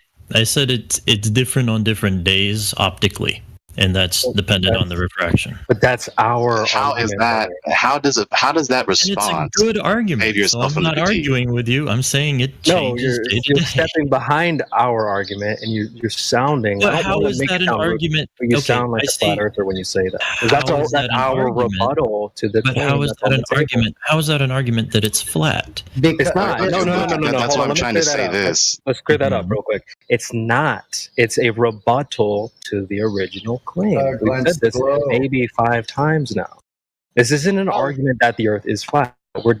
We're trying to address the claim on the table that the Earth is a globe and the horizon is a geometric physical curve of the Earth. How explain You're walking it's flat? away.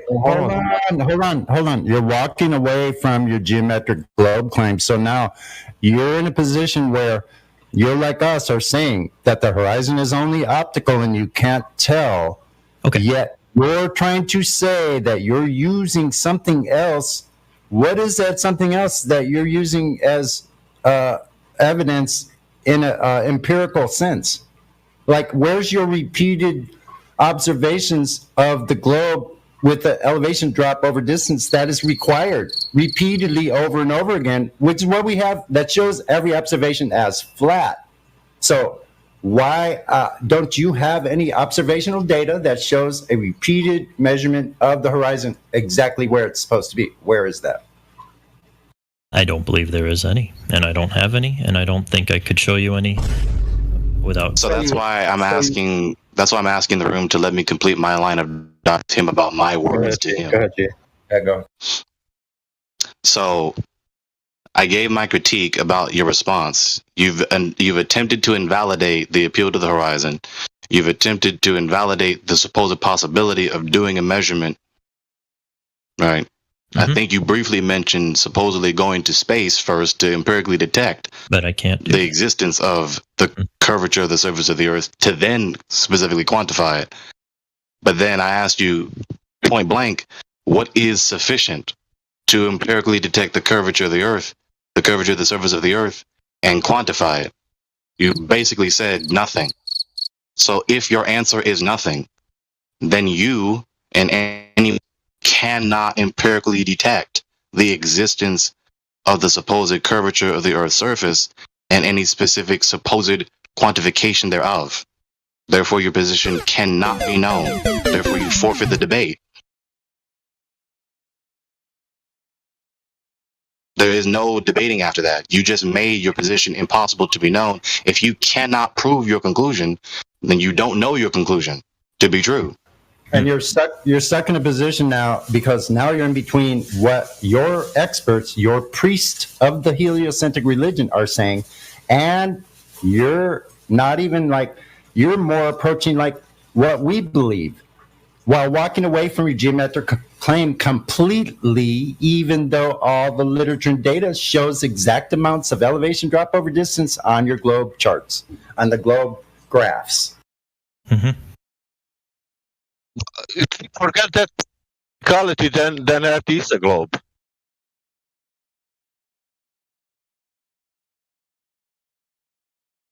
Okay. And a question for you: if I measure 10 miles flat surface, how I will call that surface? How do you measure it? How I measure it? I have an object on 10 miles, and I observe the object, and that object is on 10 miles, and then I say, look, I see flat till that object. I think that at such a shallow angle that is less than half of a tenth of a degree, it's hard to look at an object 10 miles away and say whether or not there's curvature between you and it. Are you saying that that water, what I'm seeing between me and the object, it's tricking me? I'm saying that refraction could trick you, yes. A refraction could trick me. How refraction could trick me and showing me the physical water? Okay. We were talking about this last time.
Thank you very much.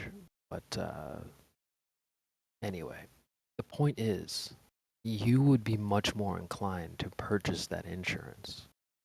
Nobody here would. Zero. So, no, I'm not saying you would exactly 100% you would do it, but you would be much more inclined to do so. I mean, first of all, I don't know where you live, but here in the States, they make you pay for insurance for certain things. So you don't think in the future that folks might be forced to get space insurance? Here's another one, actually. I've got more. That's not even the only thing. Here's another one. Let's take a listen. Number one, the caviar iPhone with a piece of the moon in it. I asked Neil deGrasse Tyson if he thinks it really is a piece of the moon. He says it's possible, but also this is the same company who covered an iPhone in $100,000 of gold and who also made a Cybertruck iPhone, so clearly they have a thing for flashy phones.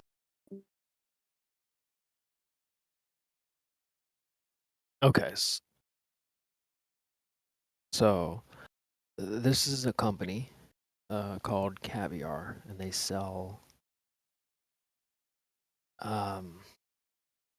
sorry, I'm trying to juggle Choco. Why don't you just say hello, man? What's the big deal? Just come off mute, say hello. It's not gonna hurt you. What do you do when you go outside and people try to talk to you? You just point at your phone and go, sorry, I don't text only. We don't bite. Just come and share your worldview. We don't bite.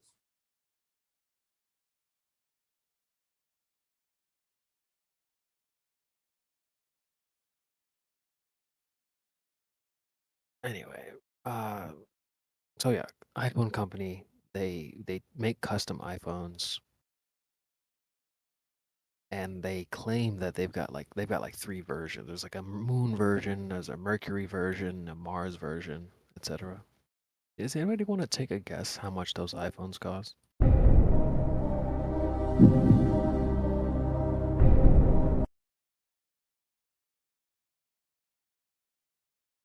Nobody? No guesses? So it's a regular iPhone, and they're claiming they put a piece of the moon in it, or Mars, or Mercury. How much? You guys want to take a guess?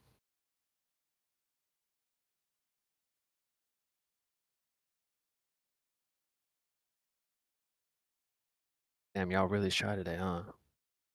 They're saying that this iPhone is like... Go ahead. So, what was the question? Sorry. So they're claiming this company, Caviar, they make custom iPhones. Okay, and they're claiming they've got 3 versions. They've got one with a piece of the moon in it, one with Mars in it, a piece of the Mars, and one with a piece of Mercury. Okay, I think a normal iPhone, let me just look it up. Normal iPhone shopping. Okay, I don't know. They're expensive, all right? Maybe like $1,000. I'm not sure how much they cost brand new. Then jump through a bunch of hoops to find the price. Yeah, $1,000 new iPhone. Okay. The most expensive one's like 1,100. So they're claiming they put a piece of the the moon in it, whatever, right? So how much do you think they charge for that? $1,000. Nah, it gotta be more than that. It gotta be more because the regular iPhone is more than 1,000. I would give it like 1,300. Bro, they're saying a piece $25,000. $9,000, like $8,000. I'll see if I can get an actual link for you guys. Bro, so If you act now, you can get the complete set for $25,000. yeah, get one for the whole family. That'll probably cost you like 25 grand. Let me go to their website and see. But bro, this person was saying like, nothing would change. Knowing your worldview wouldn't help you. I don't care how much money you have. I don't care if you're the richest flat earther in the world. You're not gonna let go of 10 grand just because there's a quote piece of the moon in it. Okay, that's Yeah, that's lunacy. That's lunacy. literally.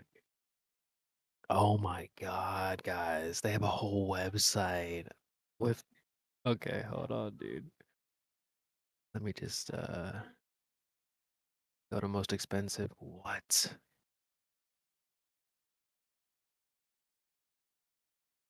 Dude.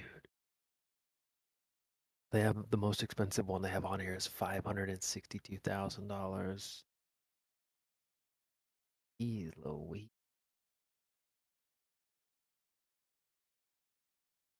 Let me see if I can find the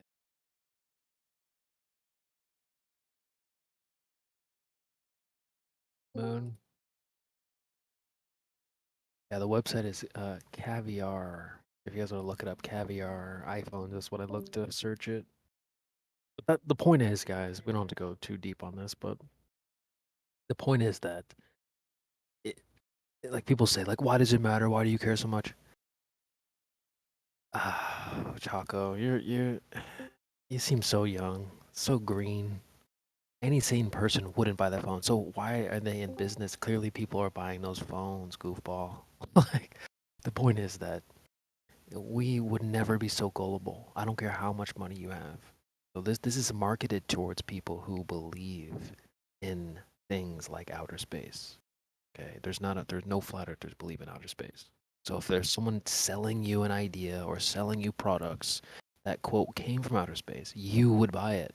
You would be more inclined to purchase it. And we would never, wouldn't even cross our mind. So yes, I do think it matters knowing a little bit about your worldview. Let's just give you a quick example. You woke up. It's all part of the game. Sorry, go ahead. I was just going to say, it's all part of the game. It's all part of the construct. It's all part of consumerism. It's all part of the world that they present us, that we desire, that we require, that we need, that we greed for, this love of whatever the fuck they're fucking giving you to fucking get through this world of make-believe. Yeah, it's all fake, man. You're exactly right. Okay, I actually did find something on the site here. They also have a meteorite version as well for our boy Chaco. There you go, dude. They were like, no, only asteroids. No, bro. They're claiming they have pieces of meteorites, like in iPhones. Might hit your car. They'll cover your insurance for it. Like, bro, it is real.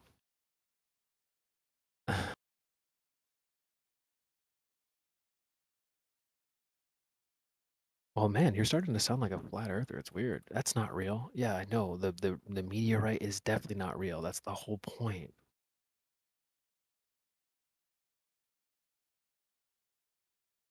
My word. No way he said that. Wait, so Chaco, did you actually think that I thought that was a real meteorite in the phone?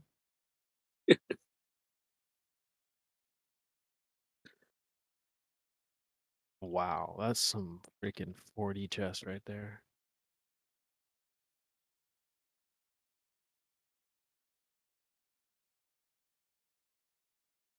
Oh God, Chaco. This is weird. You gotta come off mute. You're saying I'm pointing out the obvious. Yeah, the obvious is it's not real. But it's not obvious to everyone, is it? You're sounding more and more like you're on our side the further you say stuff. Clearly, it's not real. But clearly people are buying it because they think it's real. Okay. People Here's love what that you. shit. Hey, how's it doing, CB? Hey, what's going on? Go ahead, brother. Hey, thanks, brother. It kind of comes down to what Chris Sparks said in Heliosorcery. He said it right at the beginning. He said, if the evidence of one's senses are believed, then in the mind, the magic is made real. And this whole spinning space ball in the vacuum of outer space and an ever expanding universe has been made real because we've seen it over and over and over again as if it's in real, but it's all magic. And so, and the average person doesn't want to take the time to understand that you can see too far. They don't want to take the time to look into the moon and say, hey, the sun does not directly illuminate the moon between the first and the third quarter. They don't want to do that. They just want to rely on what they've been told. And so, you get into ego. You get into ego, pride, reputation, indoctrination, cognitive dissonance, confirmation bias, Stockholm syndrome, and money and fear. It's a real thing. And somebody to come to our belief system, whether it's just flat Earth secular or flat Earth biblical cosmology, where God created everything, as Genesis says, and that the moon is self-illuminating, and the sun and the moon are basically the same size, and they tell us the signs and the seasons and the days and the years as the Bible says.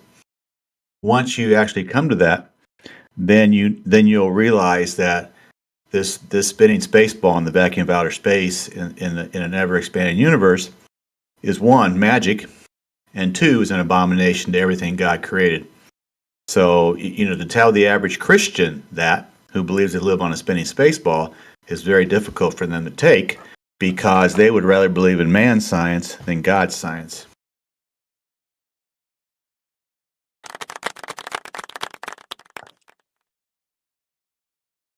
Can I find? Oh. Is as well. There's a lot of good people that actually believe in the globe, but they just don't know. They just haven't looked really far. They just don't have the time, or they just don't have the patience to really look into the arguments, because they've never heard the real arguments, because no one gets exposed. They don't get exposed to them. So it's not like they're really bad people. They're really good people out there that actually believe in the globe. They really believe it with all their hearts. But it's just because there's so much indoctrination, they just haven't had the chance to really look into it. I mean, to look into the flat Earth does take a little bit of diligence. It takes a bit of takes a due diligence that most people haven't got the time or the effort or the interest to actually get into. Yeah, that's a really great point. To me, to some degree, you have to almost have a driving force. Now, not everybody, but for me, it was what happened 40 months ago. When I found out I was lied to about that, then I said to myself, what else have I been lied to? And our good God's creation of our place that we live was pretty simple, because I see too far. It's just real simple. I see too far, and of course they want to come back and say refraction, because they beg the question. It's a I hate saying that word. It's a spinning space ball, because it has to be a spinning space ball. I'm trying to get away from these words that have become commonplace in our world, because I don't want to give credence to them, because they don't exist. Well, that's good. I mean, you got some good points there. And like when I saw it, though, I'd already come to the end of all the conspiracy theories, because I'd been really down all the dark rabbit holes, and I'd already found the big guy with the horns at the end of all the rabbit holes. So, and I knew about the moon like 14 years before I heard about flat Earth. I knew the moon landing was fake, because I watched that movie when it came out initially on the black web, on the dark web. There was lots of stuff exposing the false moon narrative.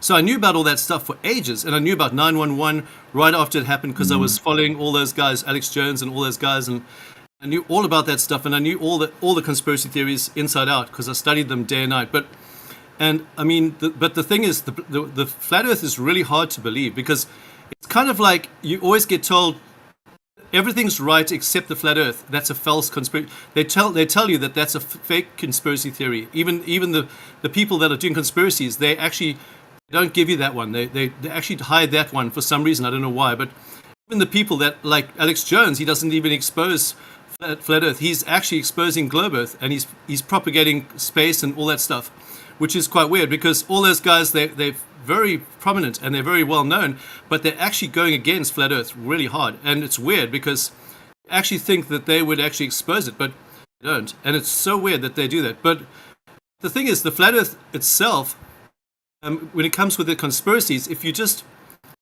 conspiracy theory searching and you just come to flat Earth, you might get into the other conspiracy theories. So that is a good thing. And but that can also throw you. Conspiracy theories can throw you into a wrong way of thinking too, because you can become very despondent. Because I know a lot of conspiracy theory people. The ones I meet online, that's okay. But a lot of people that I meet in real life who follow Alex Jones become really weird. And they become super ultra weird. They're always paranoid. They're always expecting the worst. They walk around with guns day and night. They become totally. It's almost like that way of thinking can actually damage you as well. Even though it's good to know about these things, you can actually take it too far, and you can become like a conspiracy. They call it a conspiratard, like in some places, but it's actually a true. You can actually go overboard and actually become weird, and that is a danger. I never wanted to get into that weirdness of the conspiracy theory guys. I mean, I like Alex Jones, I like those guys, but I think a lot of people that follow them, and if you just follow their chats, you follow their chat sites, Alex Jones's chat site, and you listen to the people that actually chat on his site, they don't seem very balanced. Some of them, they seem a little bit unbalanced, and I don't like that unbalancedness of the conspiracy theory community, which I think is a little bit overboard. And I think a balanced approach to all these things is very good too. Now, I know that conspiracy theories are true. I mean, they're all true, but I don't think you should take it like so far that you become weird. Thanks for that. Absolutely. Here's a thought. The conspiracy theory are the people that believe they live on a spinning space ball in the vacuum of outer space in an ever-expanding universe. That's the conspiracy theory. The conspiracy theory is that tiny invisible microbes can cause illness, disease, and death. That's the conspiracy theory. I am not a conspiracy theorist. I believe absolutely 100% that what I believe comes from the Bible, and the Bible is 100% God's truth, and we are not conspiracy theorists. We are not. We should fight against that term, because the conspiracy theorists are the ones that I mentioned before. The spinning space ball in the vacuum of outer space in an ever-expanding universe is the biggest conspiracy theory ever. We are not conspiracy theorists. I deny that. 2, Alex Jones, from what I have heard, shook hands with Mr. Ted Turner, TNN, long time ago. And to say, hey, I'll do what you want me to do. Alex Jones should be ignored. David Icke should be ignored. Absolutely. Think for yourself. I ask everybody. The eyes are blind when the eyes are useless when the mind is blind. We are all born and participate in a prison system we cannot see, therefore we cannot get out of. Once the veil is lifted, there is no turning back. One of the greatest gifts you can give yourself is the ability to think for yourself. Don't let Alex Jones think for you. Don't let David Icke think for you. I'm telling you right now, and this is from the bottom of my heart. Get on your knees, read your Bible, wait on the Lord, do it often, do it often, do it often, and take the Bible literally as the Word of God. King James, whatever you want to use, going up to the Hebrew and the Greek, or if you want to buy a Tyndale Bible from 1526. Go to God. Go to the Bible. Don't go to anybody else. And I'm saying this with love. I'm saying this with entire 100% love from my heart for everybody who's listening. Turn to God before it's too late. You're right. Absolutely. I mean, I totally agree with you on that. And like a lot of people as well, like for me, it was, I knew God and I'd met God before I heard about Flat Earth. So I already know the Creator, like I know Him experientially. So when I heard you guys talking, I immediately knew no one here was lying. Because I can tell a liar. Once you're in contact with God, direct contact with Him, you can tell a liar really quickly. Like I knew that you guys were being totally honest. And I could tell every globe in here was a liar, because you could feel the power. God was speaking. God is saying that person's lying. You know what I mean? And I spoke to these globers one-on-one. I had like when you're in YouTube, they have people that come there and they actually try and tell you that the Earth's round, and they actually try and persuade you not to look into Flat Earth. And they come in with all the weird arguments. And every single person that came to me had no evidence of. That's the thing, because I really caught on to the whole thing that QE said right from the beginning when I came here. The first thing I heard was like evidence and get scientific proof of evidence and do experiments yourself. That stuck with me. And these guys had never done any experiments, not one glober that I spoke to. But they just said these weird things to confuse your mind, and then they're just like try and persuade you not to come on the YouTube channel that's on the Flat Earth YouTube channel. They actually hang around there, these guys, and they actually pick up like stragglers. They try and dissuade people from coming here. So just You're exactly right, man. I've been playing around with the gem tards over in fight flat Earth and whatever. Well, who gives a shit? They're called human. What is that? It's humans of Earth, yeah. So anyway, yeah, these guys have been arguing forever about nothing. They got no evidence, they got no proof, they got no measurable evidence. They've got nothing. It really is a fantasy, man, and it's quite hard to listen to people you want to respect, and all they've got is lies, and it's a lie after a lie, and this is the whole awakening that's going on at the moment. It's just like, wake the hell up, guys! you got nothing but your own honesty to live with, yeah. Well, I was there the other day, and actually I was talking to them, and I spoke to the one guy. Said, okay, who here works for NASA and is an agent? The one guy said he actually lectures in Globe Earth. That's his job, to lecture in Globe Earth. He wouldn't tell me who he works for, but he said, that's my job daily. I do lectures for Globe Earth. And that's what they do. Basically, he wouldn't tell me. I said, oh, so you're paid by NASA, right? Good income? I was just joking with him the whole time, and he wouldn't say anything more, but he definitely is a lecturer in Globe Earth. He admitted that. And these guys are totally shrills, and they're totally... And the Panda server is just like, they just insult you and attack you verbally, and try and break down your character and attack you and just ad harm you the whole time. That's all they do. They got nothing at all. They come with these weird things. They try and prove mass attracts mass. They pulled that one on me. They pulled all kinds of stuff, but pull you one little thing at a time, but they really are poor arguments because they don't take into consideration the other forces at play. They don't understand that there's a lot of forces happening. There's all kinds of things, electrostatics and all kinds of things and they take one little argument and try and make a whole argument of mass attracts mass based on all kinds of other things that they don't even understand.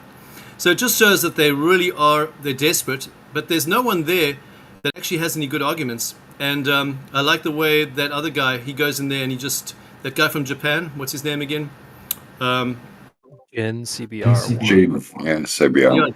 Jin, yeah, he's really good. He really handles the whole thing there, and he just takes control, and he doesn't stop. He's relentless, but he knows his stuff as well, so he's pretty good there. I haven't heard too many people there, but he does a pretty good job there. I agree with you 100%, man. They are complete shells, and I've called them out quite a few times. I've even offered my address to a few of them, and none take me up on that offer. So, they are pretender clowns, as QE states, and they've got nothing to offer, man. Like, if you got a question against their religion, because it is a religion, of course they're going to argue with you. So, yes, you can find reality or you can find the lie. It's completely up to you. The choice is yours. Open the door, man. Walk through it. One thing, when you try and talk to them about Jesus and the gospel, they go completely Satan on you. They go completely, they talk like Satanists, basically. When you go religious on them and you talk about spiritual things, you can tell where they're coming from. They come from an angle of Satanism, deep Satanism stuff. They're totally into it. Absolutely, Trinity. I mean, this spinning space ball in the vacuum of outer space in an ever-expanding universe is an abomination to God. And if you actually go online and promote and defend it, there is something going on. Either you are what the Bible talks, God gave them a strong delusion, or they are paid. That means they've sold their soul. So you're talking to two people on social media. You're talking to somebody that God has given a strong delusion to, or two, you're talking to somebody who's paid their, who has sold their, sold their soul, for a dollar amount. So that's who you're talking about. I've come to this conclusion, and this is just me. I've come to this conclusion. If you want to go one-on-one with somebody in a discussion type format, I really don't like the debate format because I don't think God wants us to debate with one another. God wants us to love one another. And it's much easier to love somebody when you discuss with them than if you debate them.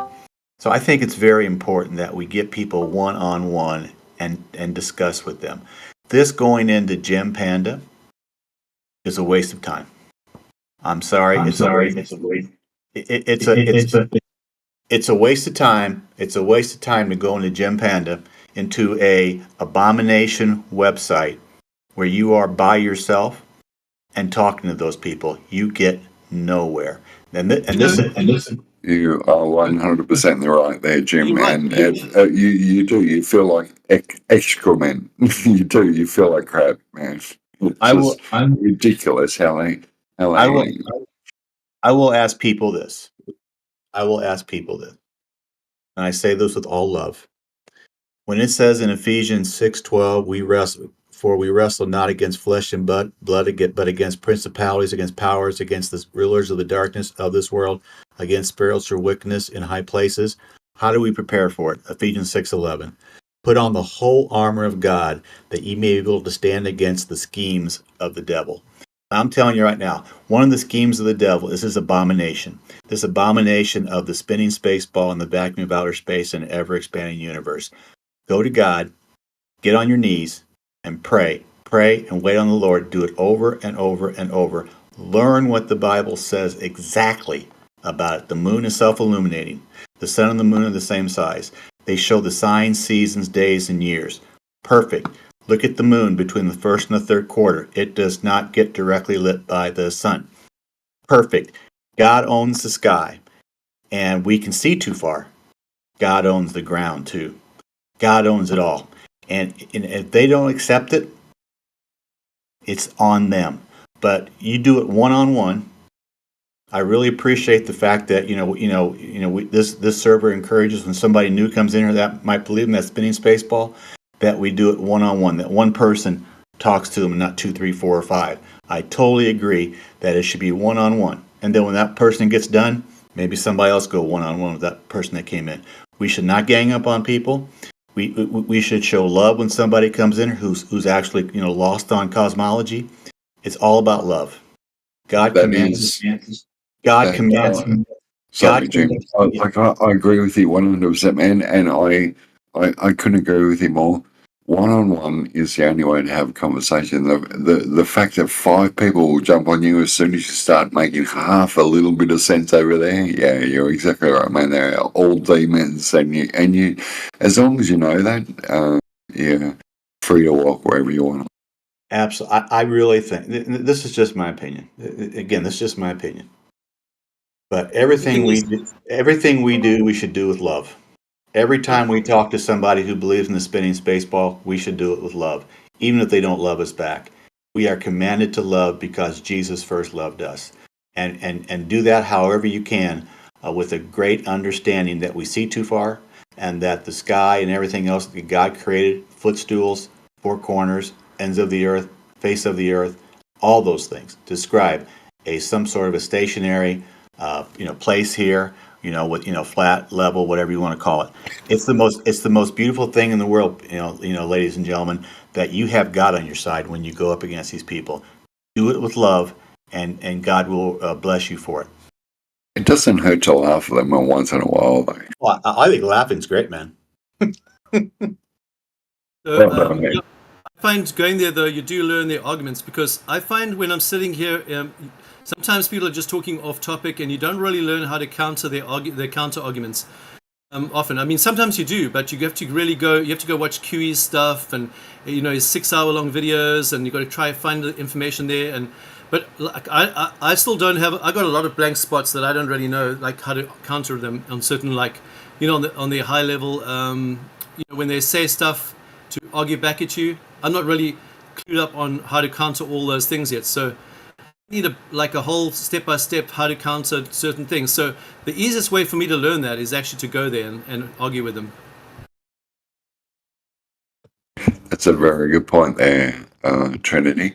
And that's the whole reason why I've been silent for so long, and I've just gone around seeking out people, listening to what they've got to say, and putting it all together and seeing who gets along with who. And yeah, it's been quite a mind map, but it's quite clarifying once you see how many liars there really are out there, and how clear, how you don't need to look through any opaque glass anymore. You just see them for what they are, for sure. My weak area still is objections and also the science stuff, all the academic stuff. I don't really know all the academic stuff. I can prove the Earth's flat simply, but when it comes to like remembering all the science facts and how this formula works and that formula, I'm not so good with that. But I should be. Yeah, I haven't really got into it. I haven't had time. The fact that they require us to be able to regurgitate their information before we can purely shows just how in control that they think they are. Just laugh at them. They hate me for it. And I can assure you, I'll get muted every time I go in there because they just can't stand the fact that I know that they're all fools. Yeah, so just laugh at them, guys. Like it's that simple. I mean, I can argue the basic things, but they always come up with these weird things that confuse you that don't even make sense. They have these weird arguments that are so confusing that they can't even explain them properly. They don't explain them properly ever, but they pretend to explain them, and they pretend that they know what they're saying. They pretend that you should know what they're saying, and they try and make you look dumb by not understanding their total gibberish that they're saying to you. They're basically putting the emperor's cloak out there. You got to see their invisible clothes that they don't really wear. They're not wearing because they're not wearing anything. And you're actually just laughing at them because they don't have anything, but they're pretending that they have something. And you have to somehow, if you don't believe what they're saying, then they get mad with you. Go ahead. Go on, Jim. No, you go ahead. Thanks.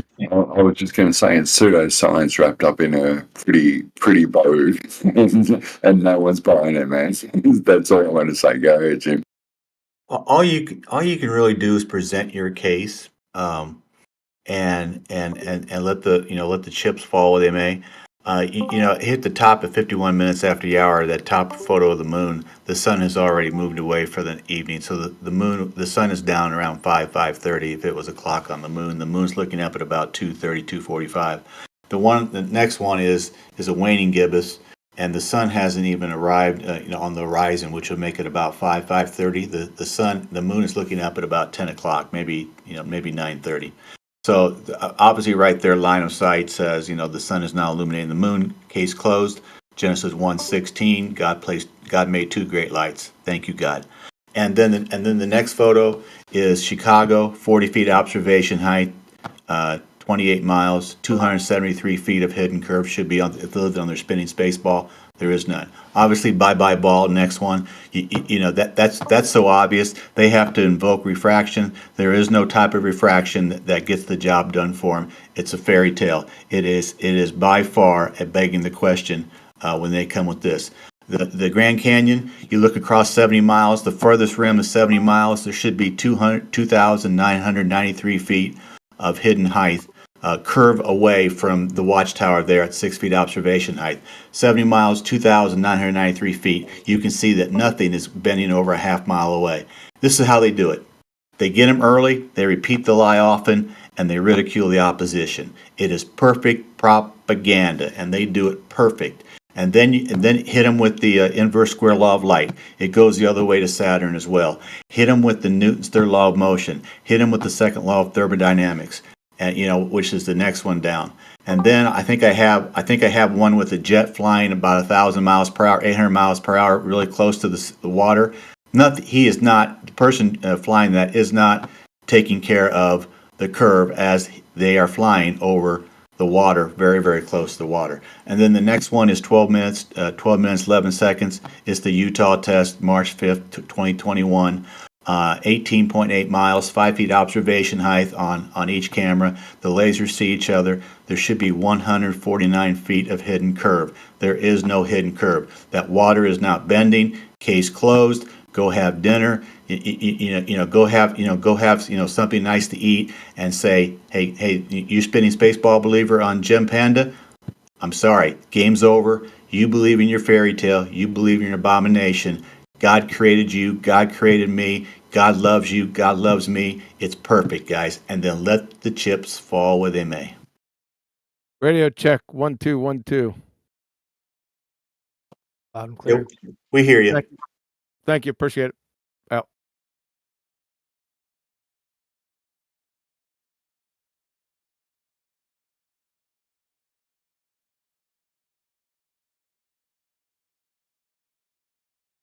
I don't think God really wants you to debate with people. I think God wants you to discuss, and He What the wants hell is this shit going on?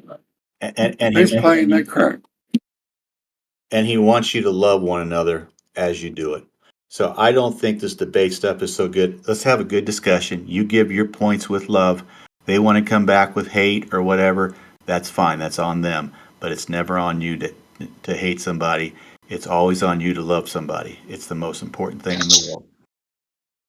Debates can't work because your identity gets involved. You become identified with your viewpoint, and your ego gets involved. Absolutely. Defenses go up. You go in defensive mode. Absolutely. You know, if truth's on your side, you've got to be prepared to allow them to find it. You don't need to defend the truth. It's self-evident. It just becomes obvious and clear. Just allow it to do its job. If you get defensive about the truth, what are you defending? You know, and this is why, yeah, you're absolutely right. Debates, they're not the way to allow someone to come to truth. They're just not the way. I think they can be useful for the hearers. Sometimes people are listening in the background, and it's not so much for the person you're debating with, but the person in the background that's on the edge. You can actually pull them the right way. If you can show the argument there, they can actually hear it, and they can actually be convinced of your argument. But so it's not so much for the person you're debating, but for the people that are listening in the background. Fair enough.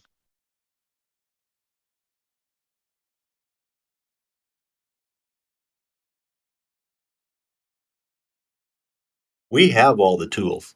I've found out that we have all the tools. We have all the proof. We have God on our side. We have the Bible on our side. We have God's word on our side. Everything is on our side. What they have is the father of all lies, Satan. They have an abomination. That's all they have. And if you look at it with love, give your side with love.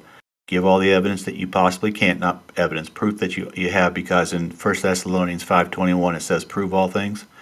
So show proofs, and just go from there. You don't get frustrated. Listen, mate. Do you think Satan's an actual person? Absolutely. Whether he's an actual person, unless he's an actual person, I do not know.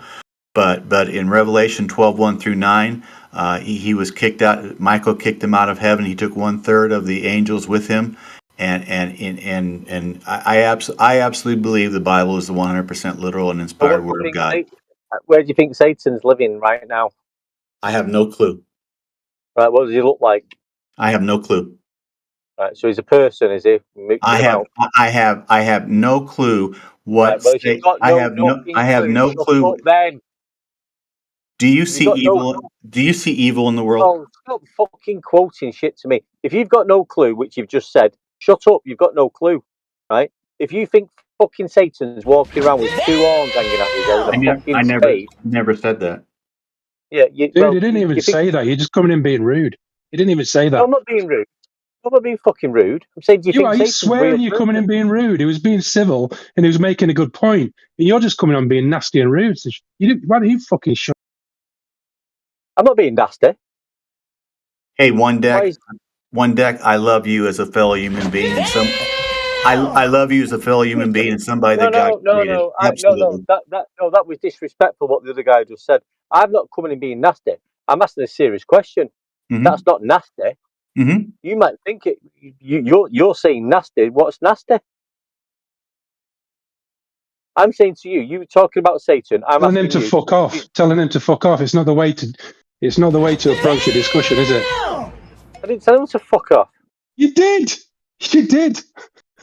Stop. Just come in with a different tack. Just come in with a different tack. We're friends. We're friends. Yeah, I'll just put you right. I didn't tell him to fuck off. I said fuck off. That's just the way Manchester people speak, mate. right? Yeah, I'm Like, from oh, Manchester fuck off. myself, mate. Yeah. I just think you came in rude. No. Well, you can think again, mate. Right? You can rethink what you've just said. I'm asking, do you think the fucking Satan is a real person mooching about with horns hanging out of his head and a fucking spade in his hand? I have no idea. Right. So you've got no idea then what you're talking about. Do you think there's evil in the world? Yes. Okay. Who do you think is behind that evil? The human.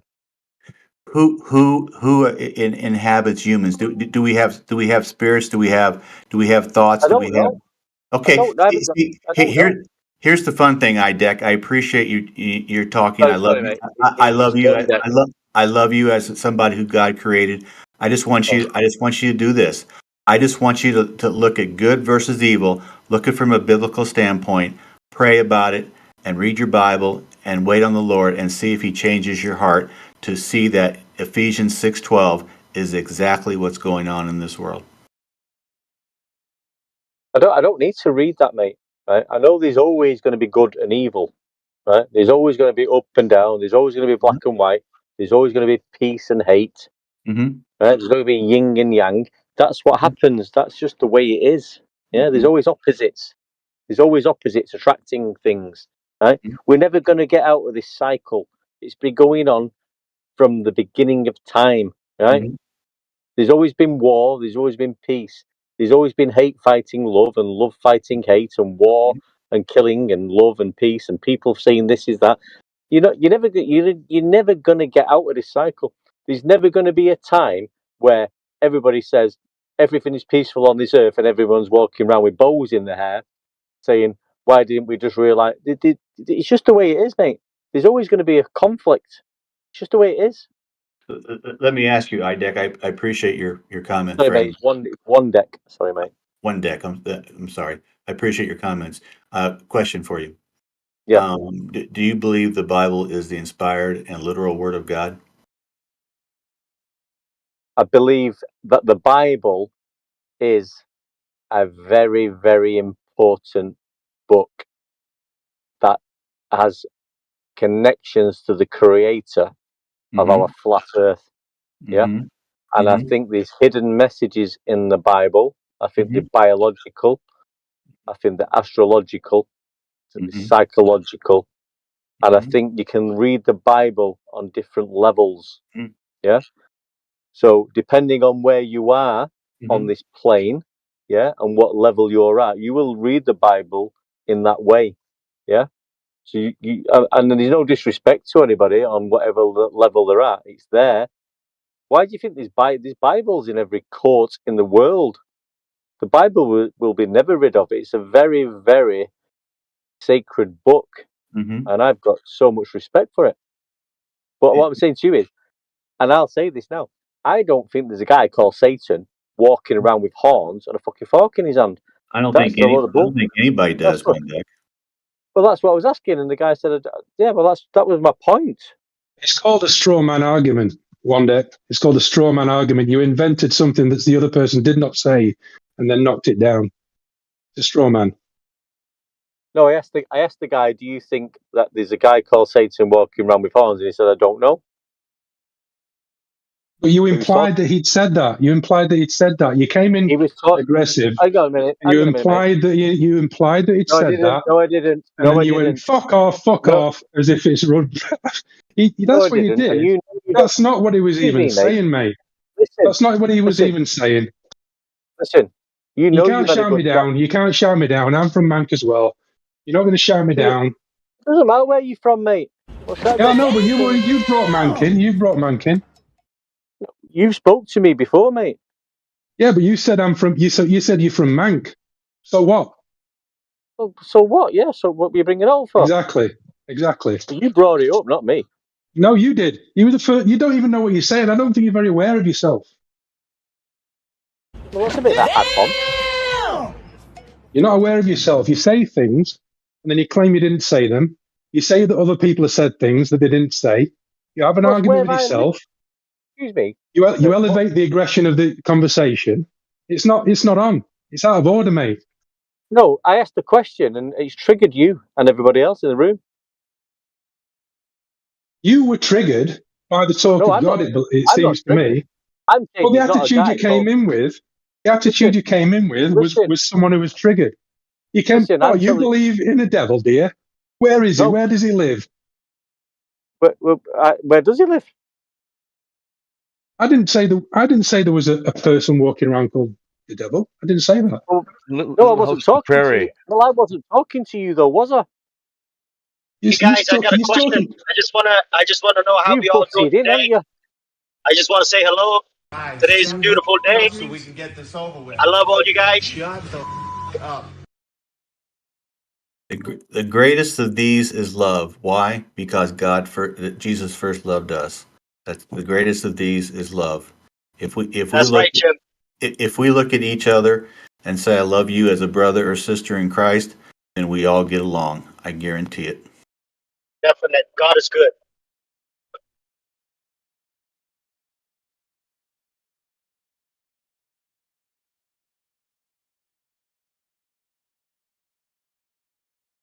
According to YouTube, he lives in Geneva.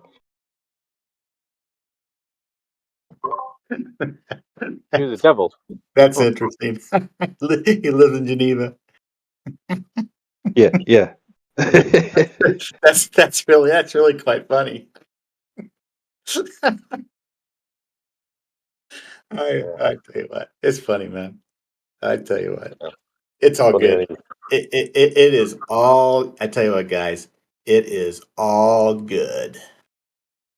It is all good, mate. Isn't there a desert on Earth called Hell's Kitchen or something? Wouldn't they live there?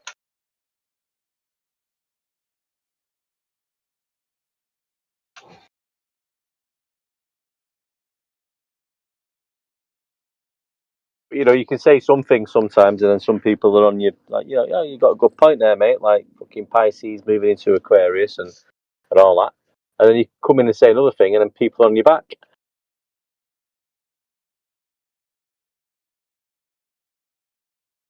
When the change is the fucking. To be fair to you, one day, I had a good chat with you the other day. Yeah, I know. That's we did what have I'm a good saying chat. today.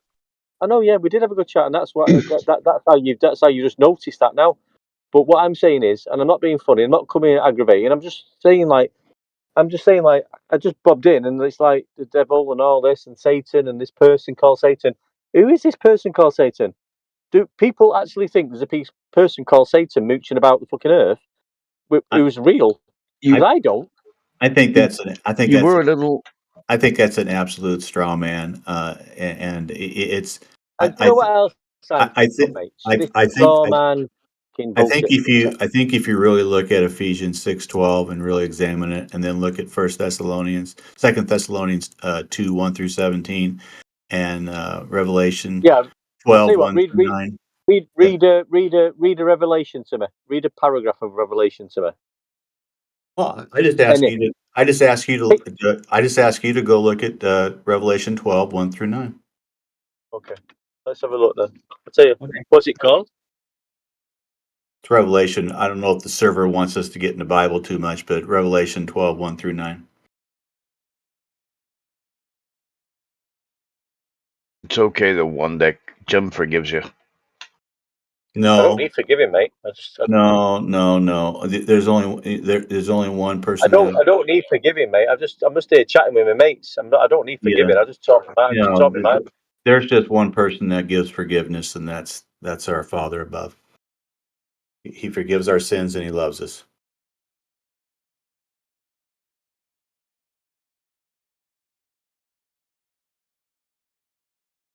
So let's go to. I'm in the fucking.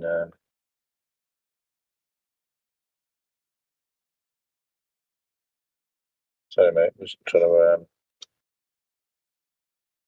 I mean, you just put that on me, so I'm trying to sort that out.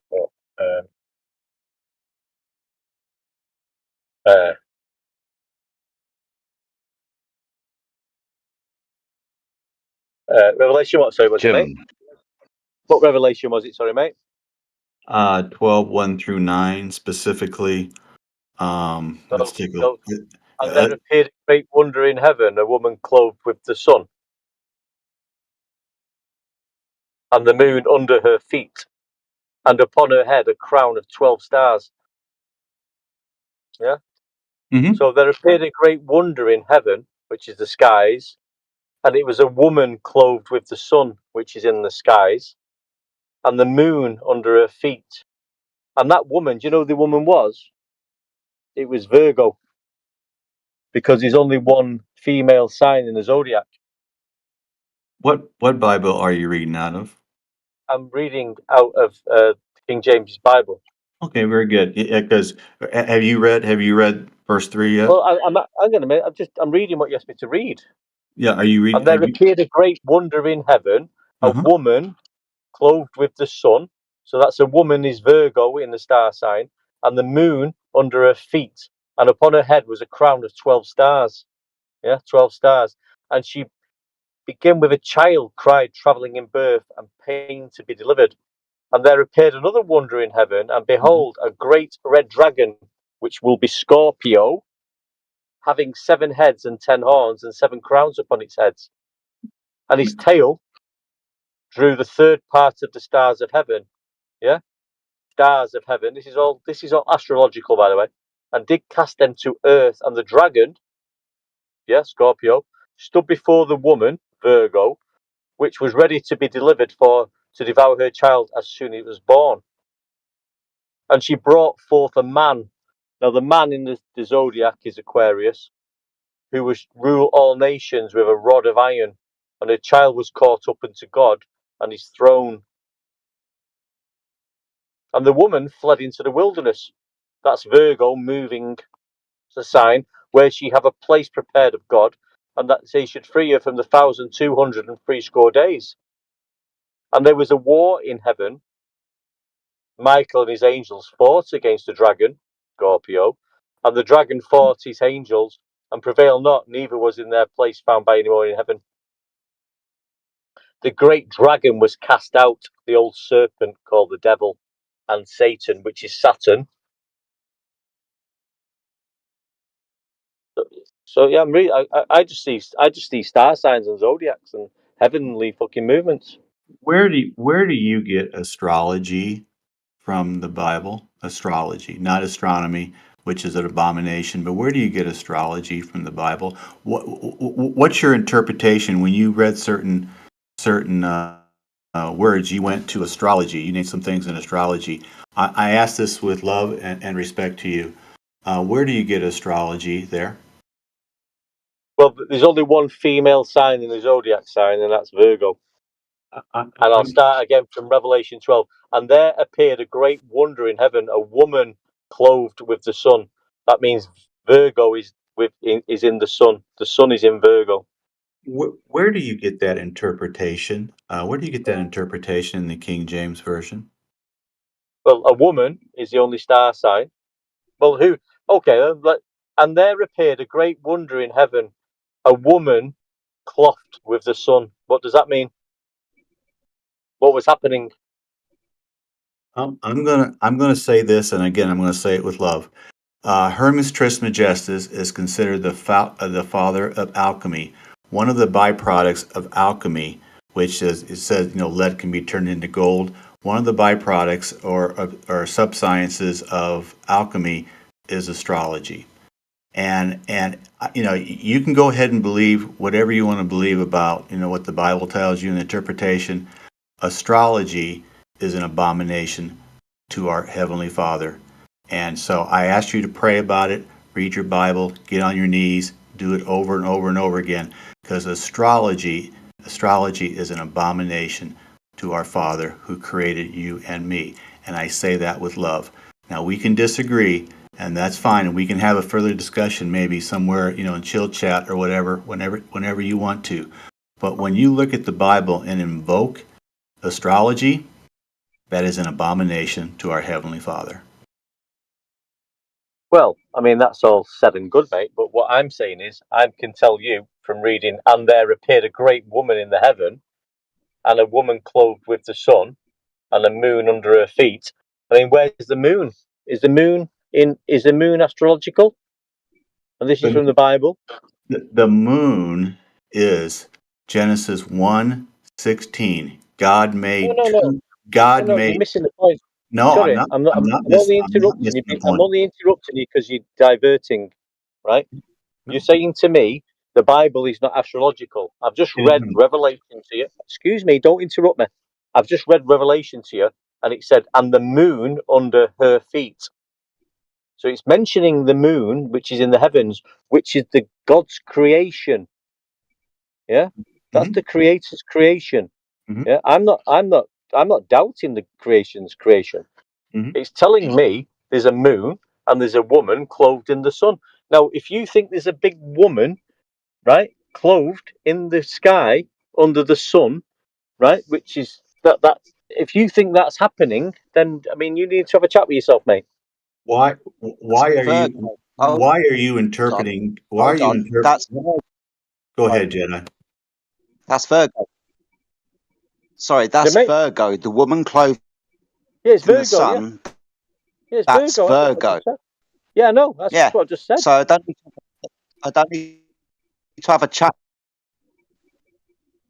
Don't need to have a chat with myself. It's Virgo. Jedi, I wasn't talking to you. I know he wasn't, but he said if you think there's a woman in the sky clothed in the sun, then you need to have a chat with yourself. Yeah, but maybe I wasn't talking to you though, Jedi. Had a misunderstanding. That's Virgo. I know it is Virgo. Doesn't matter. It's a free conversation, mate. Yeah, well, that was my point, and you're correct. So why do we need to have a chat of ourselves? He was talking to me, Jedi. I was talking to the guy. He's talking to me, Jedi. Yeah, but why? That's fine, but why do we need to have a chat with ourselves? That's the bit that I have a problem with. All right. Well, it's kind of a obvious that that's Virgo. All right. Why do I need to? Jedi. I'll explain. When someone like me from Manchester says go and have a chat with yourself, it means go and fucking have a chat with yourself and sort your head out. That's what it means. Yeah, exactly. So if you're breaking up, Jedi, your reception shit, mate. The woman in Jedi, the sky, then you need to have a chat with yourself. That's Virgo, that is. Yeah, it's Virgo, yeah. I agree with you. You're a dickhead. Not a lot of people know that. What's the issue, man? What's going on? Hey, Jedi. Hey, One Deck. What's the problem? All right. Yeah, I'm getting a bit of fucking grief, Eli. But hold on, Jedi. What's your issue with One Deck? Mate, if I'm breaking up, then I don't want to disturb the conversation. Sorry, Eli. Just a little bit. Yeah, I was just talking. It's because he said. It's Sorry, because he said we need to have a chat of ourselves. I didn't realise he already knew that it was Virgo. He's kind of putting dispersions into the air that there's not a woman in the sky clothed in the sun. So had a chat with myself. That's Virgo. That is. So what's the problem? There's no problem. There's no problem, Jedi. That's what I said, mate. There's no problem whatsoever, mate. Okay. So I don't need to have a chat with myself then. I didn't. Jedi, I didn't know. tell You said I needed to have a Jedi One Deck said it to me. He didn't say it to you. That's fine. Fair enough. Mm-hmm. I did. What's going on, man? I'd say this. It's sometime in the future if we want to go down to chill chat, if we want to go down to wherever we can go down to off of YouTube, I will be happy to have that conversation with you. Listen, mate. I've got loads of respect for you, right? I'm not doubting, and I mean I've got loads of respect for you and Jedi and Eli, and Eli knows me, right? I've been on this scene for years, right? Mm-hmm. I've got no disrespect for anybody. I'm just talking about stuff, right? Sure. And listen, and I know on FED it's all about science and facts and all that, and we've all got our own little things going on. But what I'm saying is, I'm not here to argue or kick off with you, right? I'm just saying when I read these things, I sometimes see it in different ways. Like the woman clothed in the sun is Virgo, yeah, and the dragon is Scorpio. I see it astrological, and I don't like getting into these conversations with some flat Earth globers sometimes who are Christians because it causes arguments, and I seem to have triggered a few people now, and I didn't mean to, so apologies for that. But what I'm saying is, don't like. I'm not here to cause fucking shit, mate. I'm just talking. I'm one of the crew. Oh, it's all good. I'm just saying if you ever would like to have a conversation off of YouTube, because the astrology is nowhere in the Bible. Period. Well, I mean, I don't need to have a chat about it. I mean, I've got my own things going in my own head. I don't need to chat to anyone about that to change my mind. I've got my own little things going on in my mind, right? About speculation things, right? And maybe what could be right and could be wrong. As far as FED and Nathan and QE and Eli and Miggy and all that, right? With the shape of the Earth, then I've got that thing going on as well. But you know, if I've got like astrological things going on and I can relate that to the Bible scripture in some way, I'm not saying that the Bible's wrong or God didn't exist or Jesus didn't exist, but I can fucking see a relationship there, and I can say, well, you know, the dragon might be Scorpio, the fucking woman in the cloth might be Virgo because that's the only female sign in the fucking zodiac. Yeah, I can say that, and I'm not causing shit with anyone. I'm just speaking my fucking mind. I'm not causing problems with anybody. And I seem to have been. I've been pounced on since I mentioned it. No, you're all I, you're you no, you are you can say yeah. I am. I'm sticking up for myself. one deck. It's all cool. I love you as a brother, and so everything is cool. I'm just questioning. Sometime if you don't want to, it's okay. But if you ever want to talk one deck, down in chill chat or whatever. He said he didn't. Don't ask him again. He said he didn't. Don't ask him again. Okay. It's annoying. It's getting very tedious. Second of Right. all, I see where the problem is coming in because clearly, it does rustle feathers when you equate like things that are said in the Bible to things we see in the sky. That rubs a lot of people the wrong way. So I guess I get what that's about. At the same time, you're free to believe and say what you wish. This isn't a religious server, so there shouldn't be an argument about it. I guess that's what I, you're saying. You don't really want to have a conversation about it, so I don't really see the problem.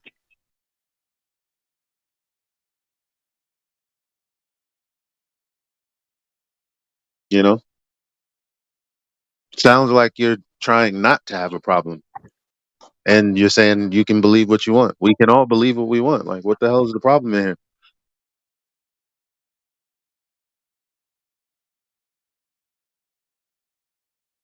Anyway, I just wanted to pop up and apologise for my raising the ante there. So, yeah, whatever happened, my part in it, I apologise, and I'll leave it there.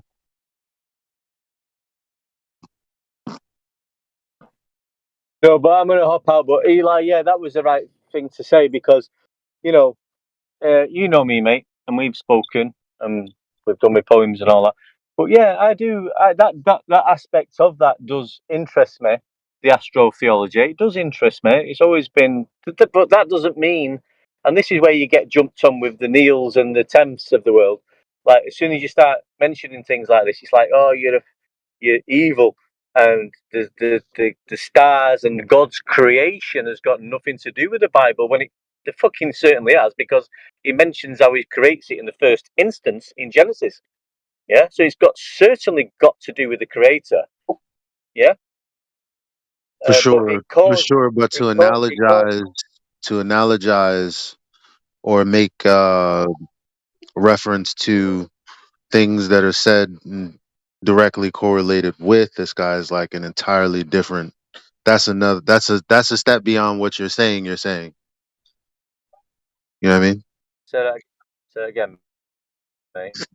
Like to analogize what the words in the Bible are with the creation itself is where like people are rubbed the wrong way. I mean, you can do what you wish, just Yeah, understand. I mean, he like I I think you're breaking up.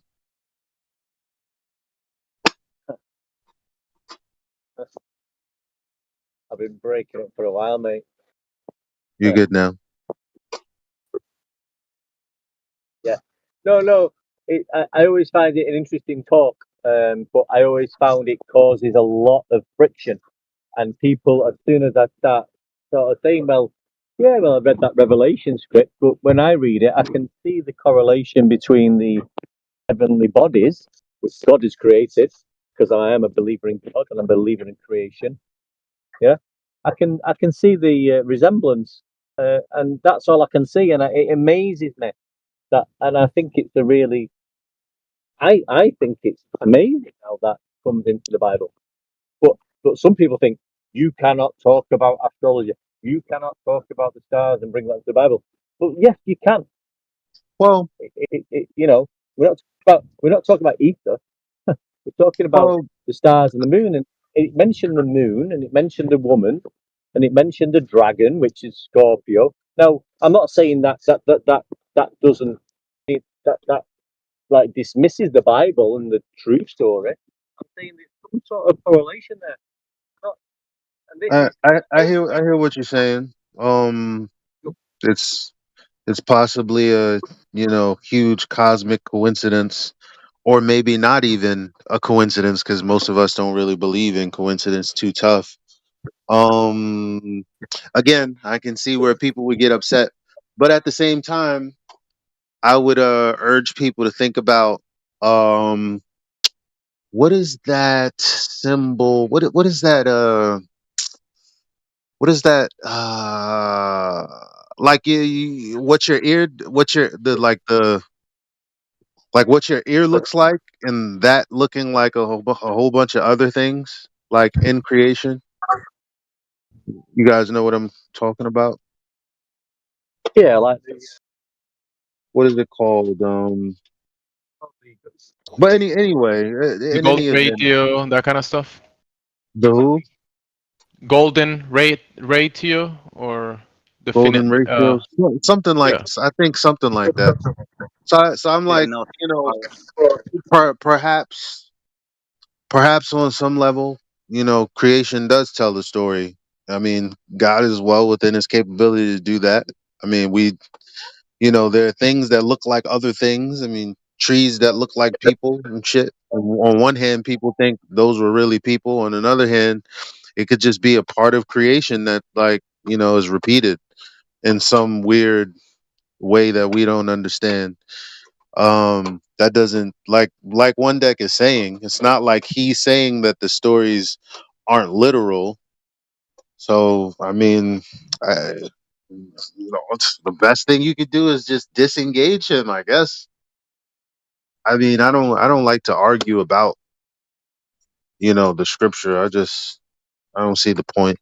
I mean, Eli, that's my thing. I don't like to argue about scripture because, I know I'm created. I know I live on a flat plane. I know that this is definitely creation. It's not a Big Bang situation. But I personally, and I won't bring it up again ever now, but this is what happens all the time. I just find the connection, but some people straight away say it's evil and you shouldn't even speak about it.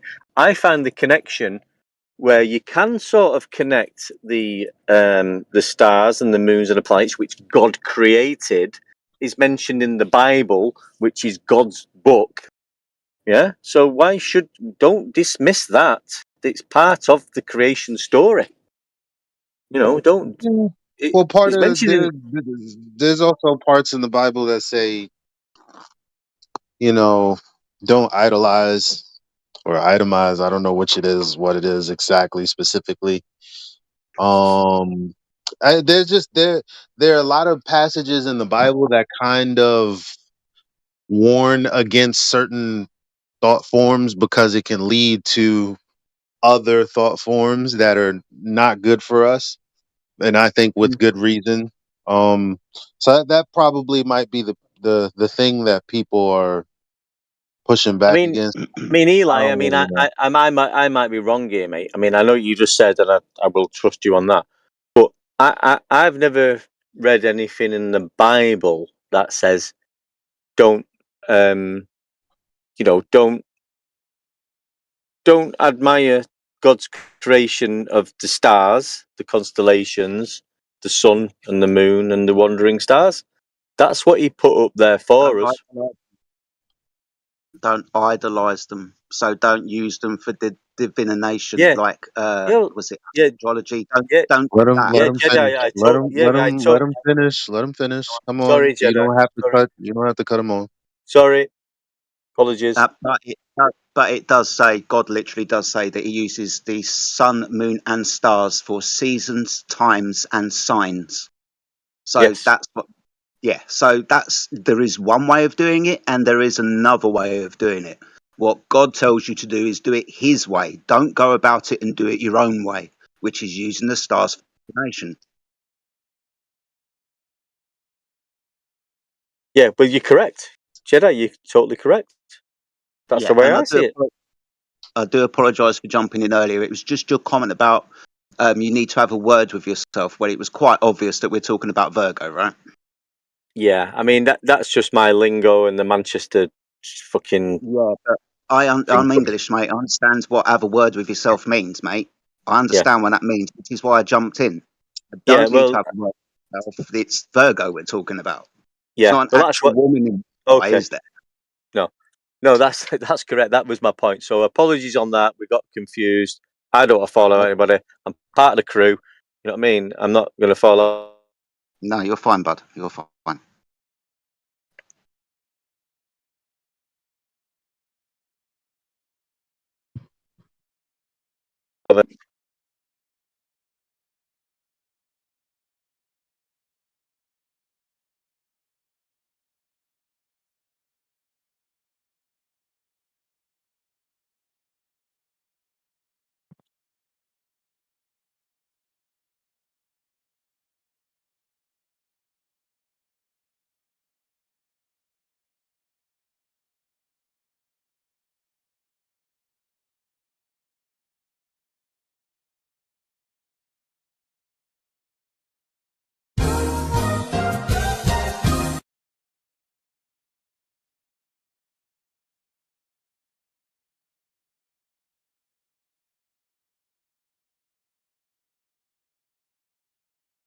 So now I'd like to talk about how the ice wall is very real, and people think that the show, what's that show with the White Walkers? You know, they thought that that was just a show on HBO. Well, you were fooled because White Walkers do exist. We have evidence of that. And you know, beyond the ice wall is more icy land. You know, where we can go far enough to then see some tropical land where we can, you know, raise our cattle and live in peace and harmony with the aliens over there. Or you can go out into any of the other circles that you wish. Would It's a we be big the plane. aliens? It's a big plane. It's infinite as hell. You know, goes on That's Game of forever. Thrones, right? Say again. Game of Thrones, right? Yeah, there you go. Yeah, Okay. And if we went out there, wouldn't we be the aliens? we would be. We would be. You know, it's crazy. It's like language. You know, when you're trying to decrypt it over centuries, can get very confused without context. I'm just saying, like an alien. Um, an alien could be someone who came from Europe to North America. Well, look at these aliens from outer space. The first When time I we've was a ever kid, encountered these people, you know. yeah, that's how they referred to aliens when I was a kid. If you were what's known as an immigrant today, in the 70s, you were known as an alien. Okay, if you came from a foreign land and you came to America, they called you an alien or an illegal alien at that time. The language has changed, just like Elijah was just saying. And as far as I know, alien just means foreign, something different that's introduced. So, I mean, unless there's another meaning.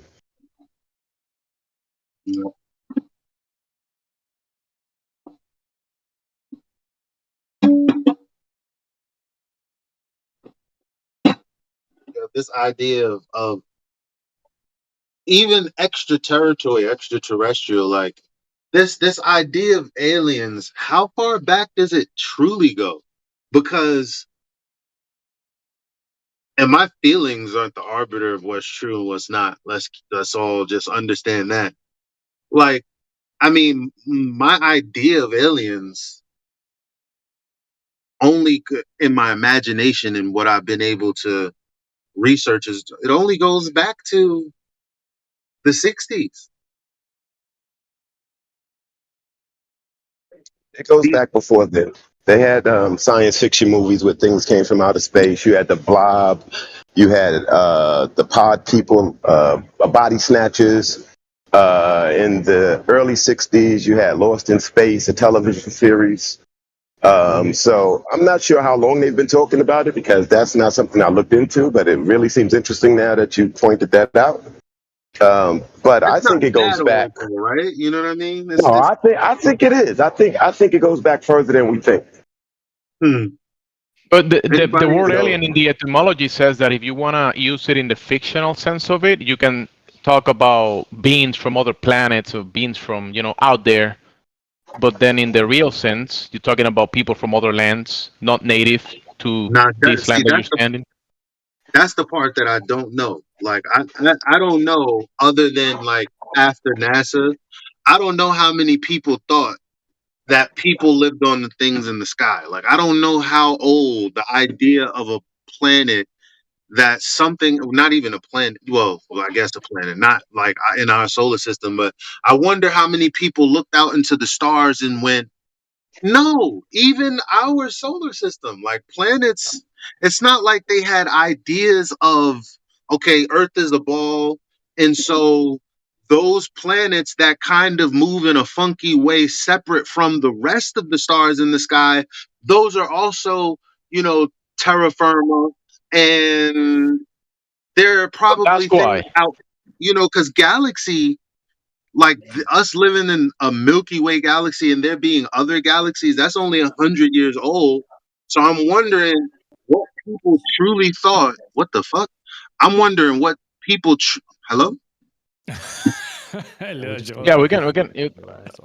Because I think that's why they introduced like the science fiction, the visualization of movies and all those characters, and attaching the alien word to it, so they can make it people think that that's what alien means, like these beings from outer space and galaxies and all that stuff. But the word wasn't just brand new.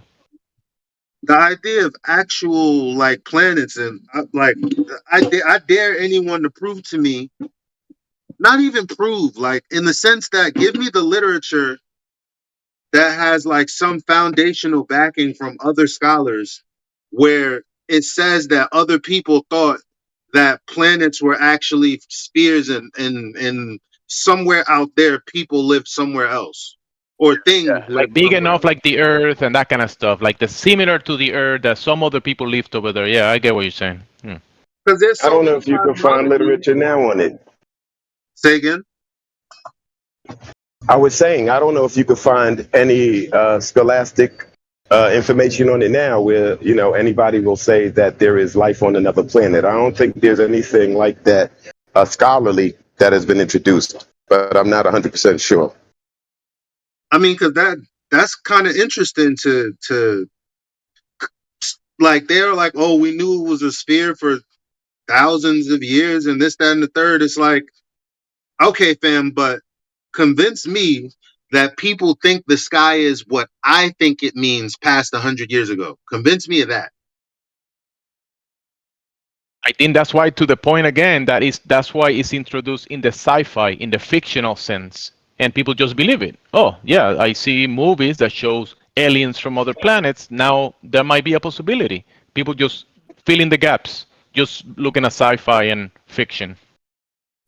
Yeah, a lot of cosmology seems to come from science fiction, whether it's Jules Verne, Isaac Asimov, any of the other great science fiction writers. I said a lot of the science, cosmology science, comes from science fiction. The Jules Verne's and Isaac Asimov's of the world. There's not a whole lot of science back in cosmology. There's a whole lot of science fiction back in cosmology, right? Which is where we get these ideas of space aliens and everything else. We wouldn't have these ideas if they weren't propagated into society already. You'd have to come up with these ideas on your own. And I don't think we did. I was adding to your list of the Kabbalah is one of the areas that we get, a lot of the thing about evolution and the Big Bang and a lot of astrophysics. I've heard the astrophysicists say that, it's straight out of the Kabbalah. So maybe we should do like a deep dive on the Kabbalah in the chill chat one day, because that's always been this vague thing, and just the vague talk around it is that, well, they already had an idea of the Big Bang. Like, what does that mean? Did they think that there were planets? Did they think that we lived in an expanding universe? Like, did they think that everything was relative? Like, I just want to know what specifically, like, where. I know Flat Earth Data, he actually posted a book, it was something called something other than the Kabbalah. The world is a ball or something like that. I can't really remember, but I never really got into it. Hank, have you looked into it in depth at all? No, I just heard. I would love to kind of look that up, There is in many cosmologies or beliefs, let's say, for that, people believe that beings from above or from other, like we were talking about aliens, extraterrestrial, like you were saying, the White Walkers, right? But also from beings coming from above, like layers above, from the heavens above, and that kind of stuff, in kind of like ships and that kind. But that didn't. I don't think you can extrapolate that to coming from the planets, like in the today sense. It was more like. Yeah, because if it was from the sky, I'd be like, oh yeah, for sure. Like if you lived somewhere really dark and you looked out into the sky, some phenomena that you see, you could be like, there's definitely beings from the heavens. It's from up there, which is just one direction from our reference point on the ground. Like, yeah, up there in that direction, shit definitely comes down. Like I could see us speculating that. But I'd like to see, like, what these people have speculated. Where is it at? The more you look into what we believe, which is also very vague for most people and different for most people, like, our cosmology today, what we think about the universe today, it's super paper thin the further back you go. Like, it doesn't hold up.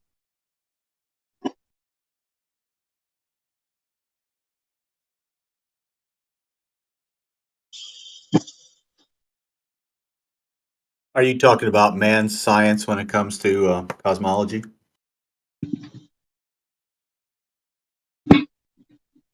Elijah? Say again? Are you talking about man's science when it comes to cosmology? Because it definitely doesn't hold up. I'm just talking about, like, cosmology itself, what people thought about the sky. Oh, yeah. Back in the day. Yeah, it's gotten a lot crazier as we've gone along, it seems like.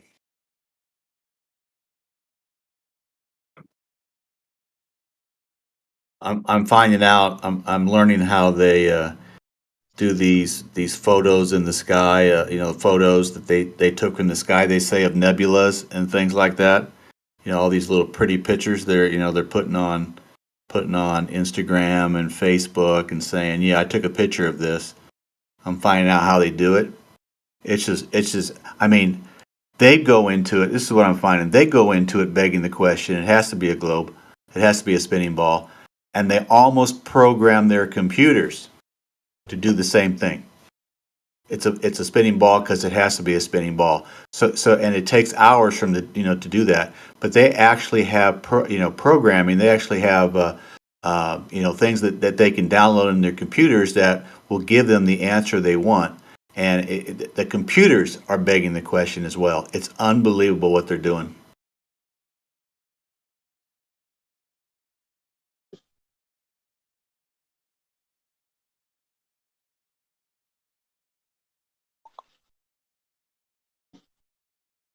Anyway, One Deck, I appreciate the conversation. It was great. Thank you.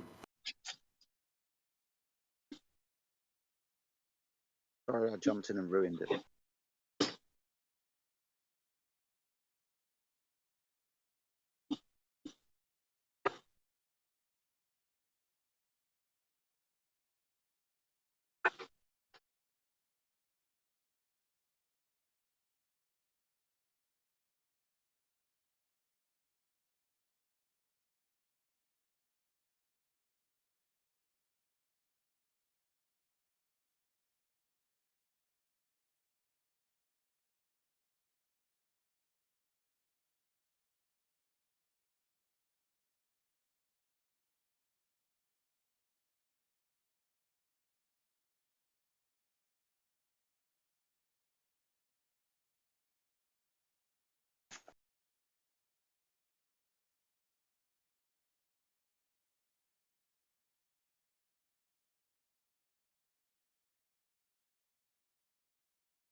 Is that it? Conversation over? Yeah, that's it, man. We're all done for the day. All right. Earth's still flat, though. Yeah.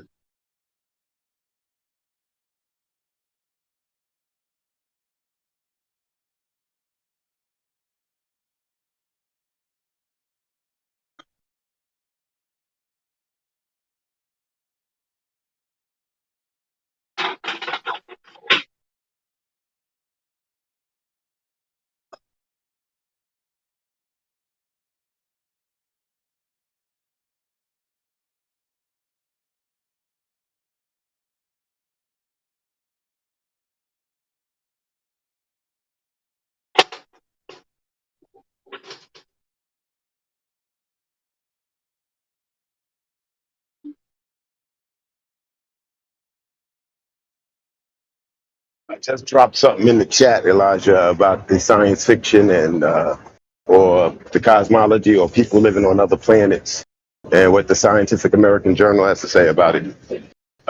It's not a deep, in-depth search, but it's something to start with.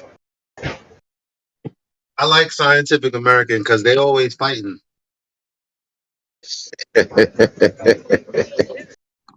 Am I right? Yes, sir. No, it's this. It's this. They're all wrong.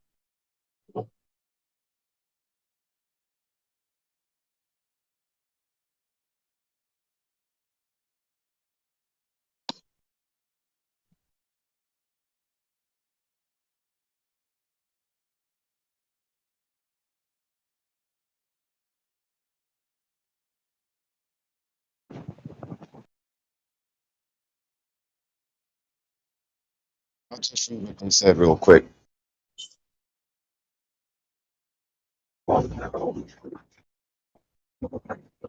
They said one of the very earliest recorded examples of writ was written in 200 AD by Lucian of Samosata in eastern Turkey, a writer of satire and practitioner of rhetoric of Assyrian descent. It is thought. Among his works is a novel called Vera Historia, or True Story, that details a journey to the moon and the discovery of a multitude of life there. that lunar life included three-headed vultures, birds made of grass with wings of leaves, humans sweating milk, and so on and so forth. Wow.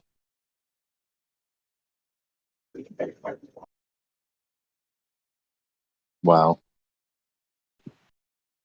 So whether or not that's true, I don't know. But they did give you a name and a location that you can, check that out a little further if you wanted to. If anybody who's a glober thinks that sounds ridiculous, like, what about Jupiter smelling like farts?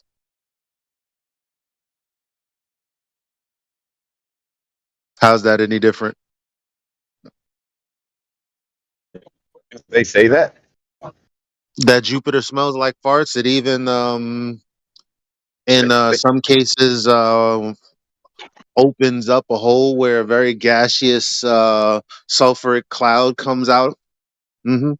I thought it was Uranus, not Jupiter. Is it? Oh, my Be bad. right back. Uranus. My bad. My bad. Uranus. That's right.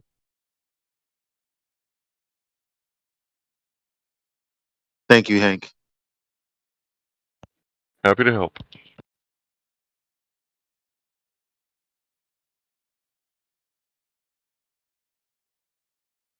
I think Jupiter rains diamonds.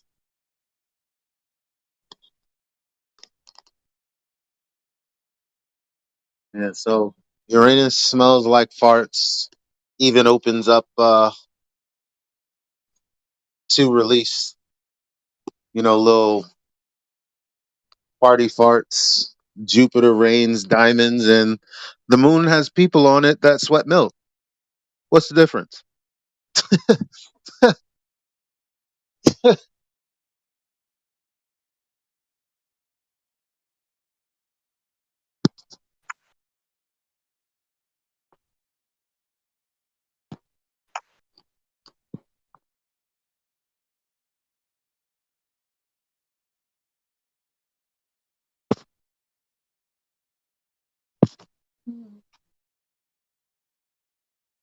Chocolate rain. Chocolate rain. Remember that guy? Nope.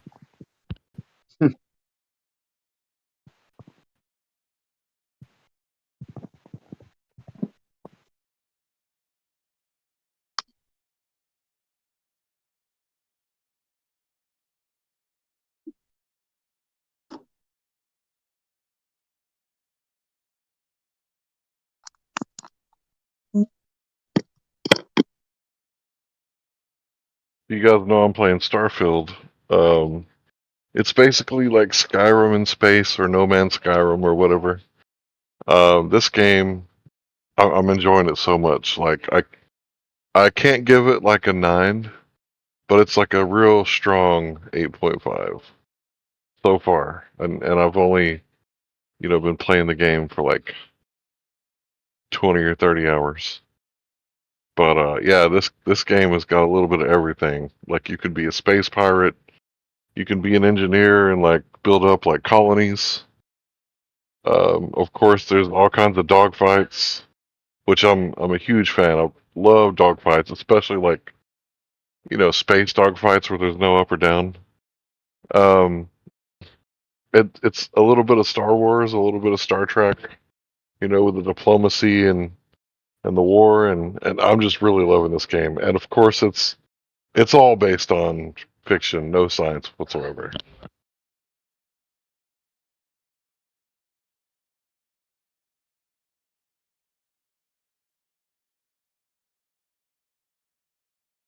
Wonder how they figured out how to manipulate gravity so they can have the gravity systems on the ships.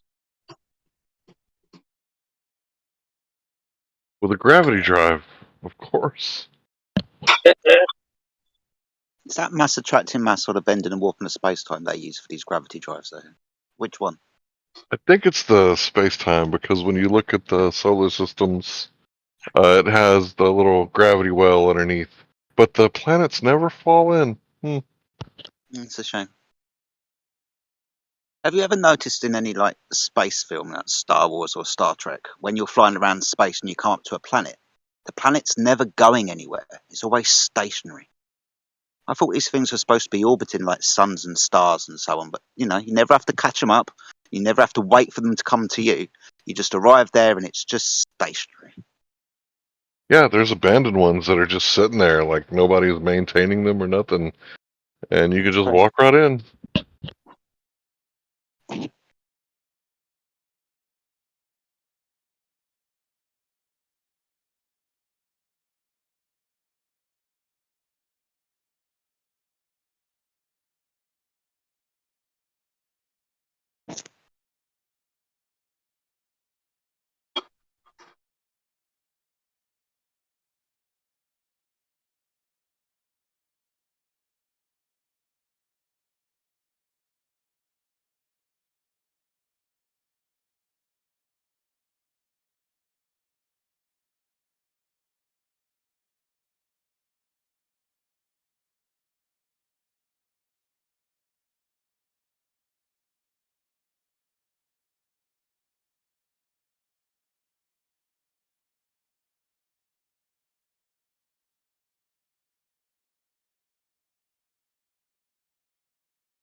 Mic check.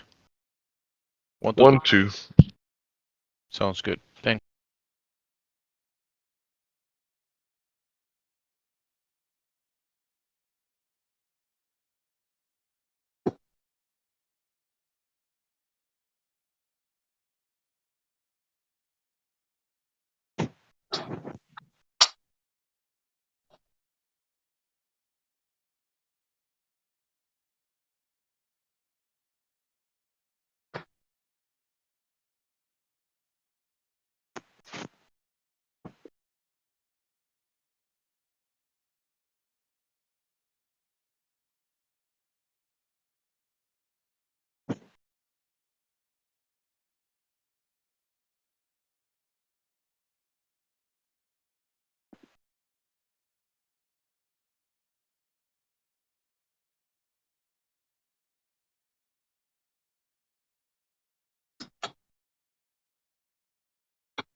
Anybody from New York?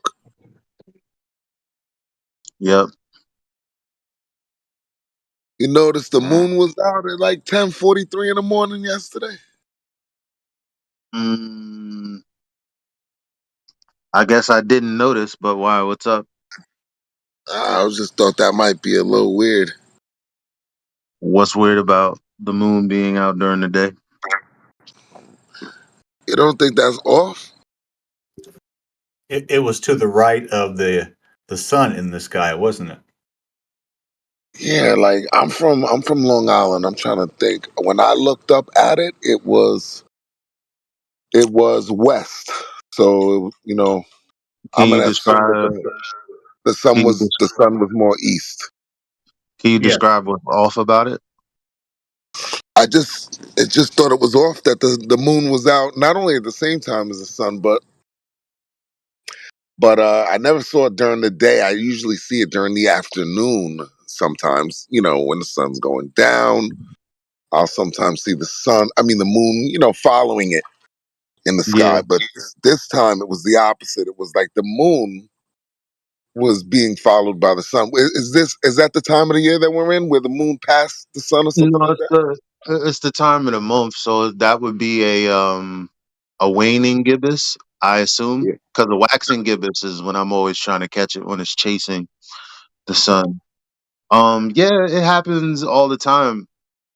Yeah. I guess because when you get into this topic, you kind of start to like pay attention to shit that normally you wouldn't, and it's Exactly. like one thing that is off about it though is the angle to the sun. It's like, wait a minute, Oh, I definitely well, seen that.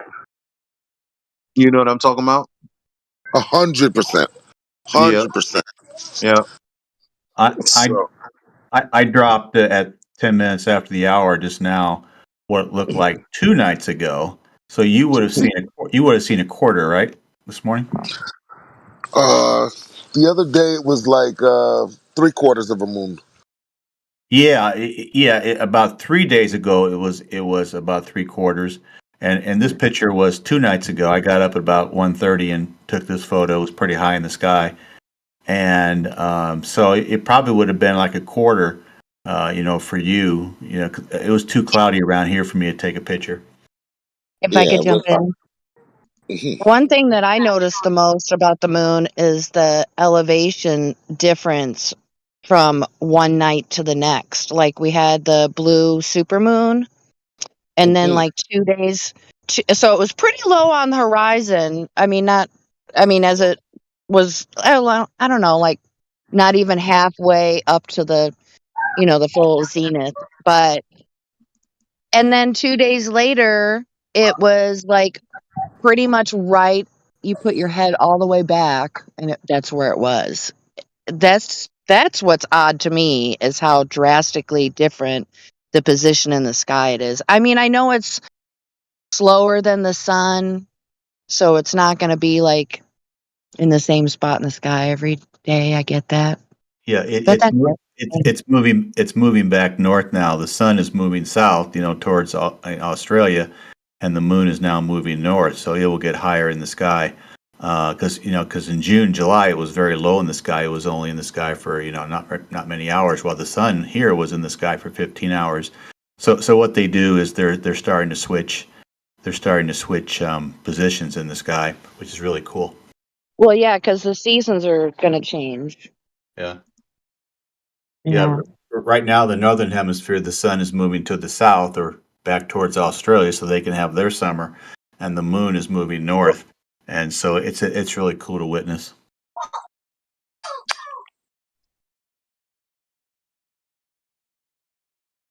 Yeah, it looks like the moon is about a quarter. Yeah, it's really cool. And if you notice, obviously, as you already said, the sun is not directly illuminating that moon. And so if the sun is not directly illuminating the moon, what is? Exactly. And obviously, if you believe in biblical cosmology, it's Genesis 1:16. God made two great lights, not one to give light upon the other, which we were taught from kindergarten, but two great lights, so it's self-illuminating. And we don't know what the sun and moon is, but we know what the sun and moon does, which is really cool. Yeah. You also notice, I noticed on some nights the moon has like a tight rainbow right around it. Other nights, just the other day, had I guess during that blue moon, maybe right after that blue moon night, I noticed a large halo around it. I was just wondering why the halo changes in size, because I remember someone saying once that it was due to the reflection of the firmament or whatever. Whatever. I think it has to do with, and I could be wrong because I'm not like really learned on this, but doesn't the moon change in its luminosity throughout its cycle of its month? That could have something to do with it. I would say that would be my educated guess. That could be that. I'm gonna actually. I don't know about the size of it though. Or why it would. I mean, anytime I've seen that halo, it's kind of been like kind of big as fuck. I don't know how else Really to big? describe it. It's never been like super small. Like when I usually see it, like 9 out of 10 times, it's tight around the moon and it's very rainbow. Now when I Oh, see you it, mean the rainbow, like the colors? Yeah, okay. I'm talking yeah. about the halo. Oh, the halo, yes, that's usually like a white color and very large. Yes, Yeah, yes. yeah. I don't know why that happens. The rainbowish color. I don't know honestly, but it has to do with the moisture in the. Nah, I don't even want to say moisture in the air. It has to do with the clouds, really. Yeah, Like and I know that's just enough clouds to see it, but not too much clouds to where block. you it's blocking the light. You know. I posted the blue moon. You were talking about it. I just posted it right now, 14 minutes after the hour. Beautiful. That's what it looked like. Yeah, I'm working on getting. I'm working on getting all the different phases of the moon. Obviously, I can't get the new moon, but I'm working on getting all the phases. All of them. Then I'm going to put them in a PDF and share them, just to show that the sun is not illuminating the moon. That the moon is a perfect calendar, which is so cool, man. You know what? I don't want to get into it because it's like speculative and all, or whatever you want to call it. But whenever I look at like this beautiful picture of the moon, I just envision like a red arrow and it says "You are here."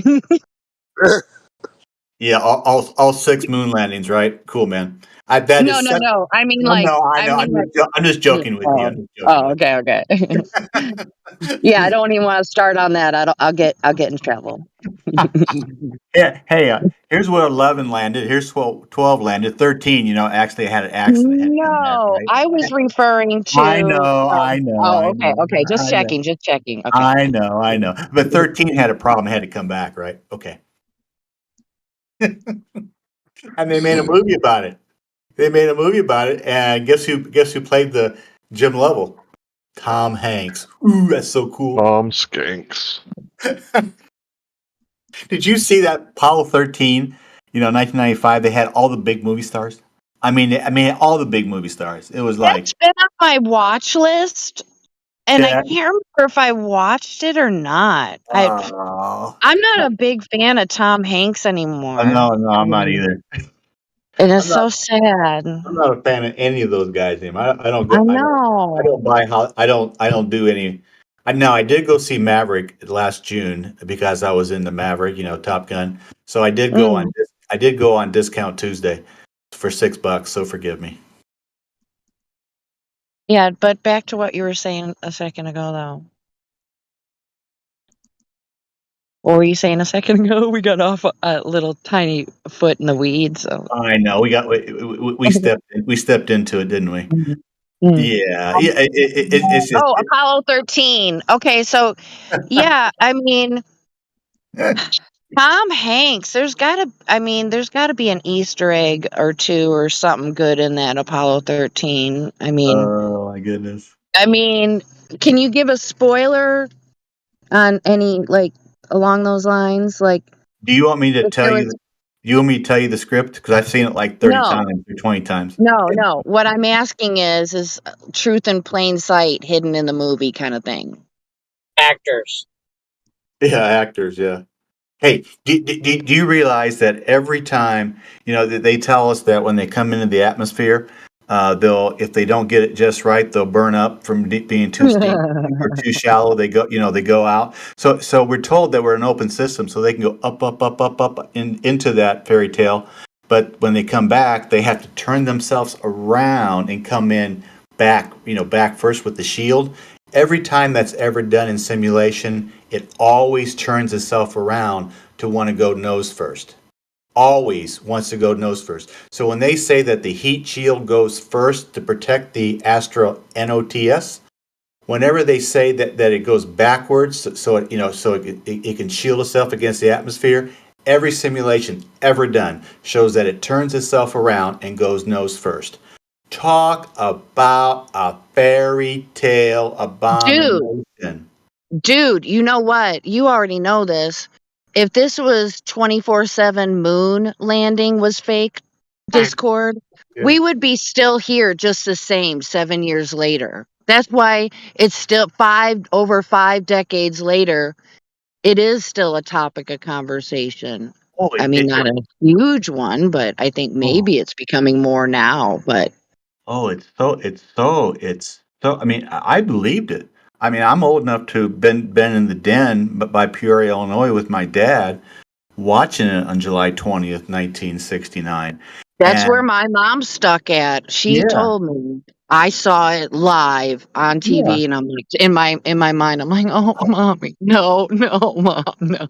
And you know what else they come up with, Gen X? You know what they come up now? The flag, flag blew in the wind, on the moon. And now they tell us there are solar winds. And the solar winds are what blew the flag on the moon. I tell you what, I could make up stuff too if I wanted to. Right? Where's the scientific data that goes with that when they were there? Oh, wait, they were just bouncing around, goofing around, riding on their little go-kart on the fucking moon, taking pictures. What else did they do there? They brought back rocks. That's all they did? That's all I they want to did. know how What they else got did they that do when they go-kart were there in the there? first place. Wait, what? I want to know about. Hey, Grant, how you doing? I want to know about the. I want to know about the umbrella antenna that they had on the moon buggy. I mean, which Walmart did they buy that from? That's what I want to know. This thing is unbelievable. And the new Indian craft, whatever you want to call it, it's no better. Oh my goodness. Oh my goodness. I mean, maybe it is a little tiny bit better, but not by much from what I could tell. I didn't do like a really deep dive or whatever, but I mean, it kind of looked pretty similar.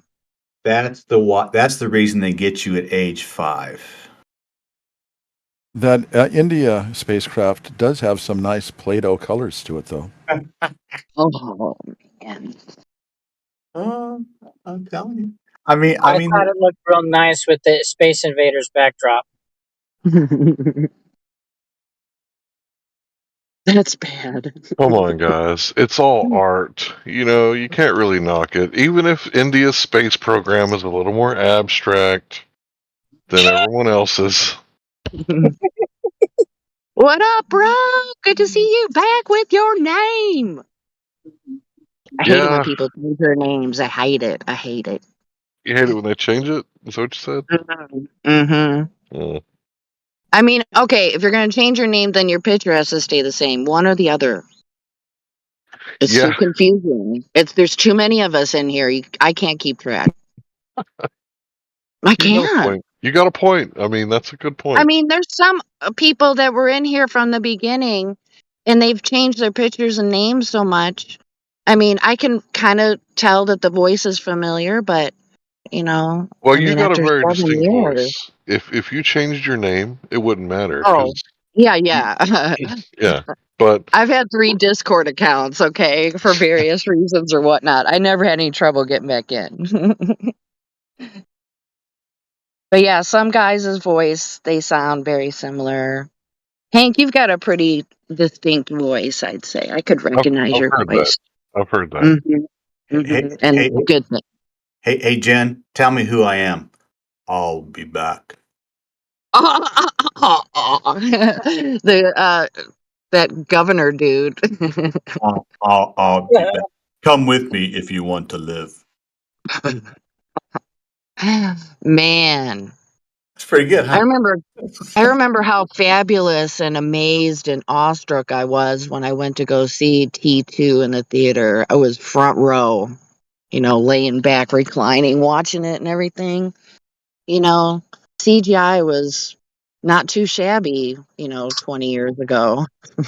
Well, it would have been more than 20 years ago, 30 years ago. When did that come out? Oh my God. Wasn't it 86? Yeah, it would have been almost 30. All the good, Yeah. all the good movies came out in the 80s. Oh, right? Don't get me started. I won't stop. Oh, wait. Okay, I got to do one. Real quick, you guys. All right, so I just came by this random it was actually a TikTok, and it was a theory about the Breakfast Club. Okay? So the theory is that all the characters were the imagination of Allison. That she was the only one in detention, and she created all these characters to make up her day. How about that? Whoosh! That just made my mind go wild. You're gonna have to remind me which one Allison was. Allison was the emo girl. Yeah. So remember when they asked her, "What did you do to get in here?" And she said, "I didn't have anything else better to do." I don't know if that you can make that correlate into the theory, but yeah, I just heard about it like a couple days ago, and I just haven't had time to really kind of find somebody who is, you know, kind of discussing it more, because breaking down film and stuff like that is not really my thing. But I'd be interested in hearing somebody elaborate on that one. That was just a mind blown. Did the movie start with Allison? Sorry, come again. So did the movie start with Allison? One more time. They didn't Did the movie elaborate. start with Like, what did Allison? you hear? I don't know if we can do this or not. Okay, rock, paper, scissors. All right, ladies first. Were you trying to say anything? Was Allison the first character to appear in the film? No, I do believe she was the very last. Yes.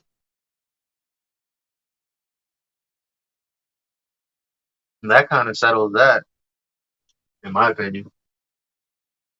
That she was the last character to enter into the story? Yeah. Because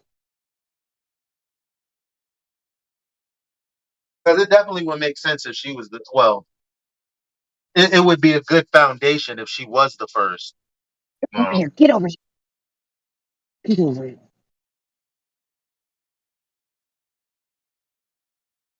My dog is not where he's supposed to be right now.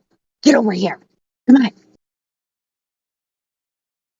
You stay with me. Come on. Little rascal. Get in your spot. That's my spot. But anyway, so back to where we were. We were talking about the moon and stuff. That's closer than where we were a moment ago. But I think it was our globe skeptic in the voice chat that brought that up.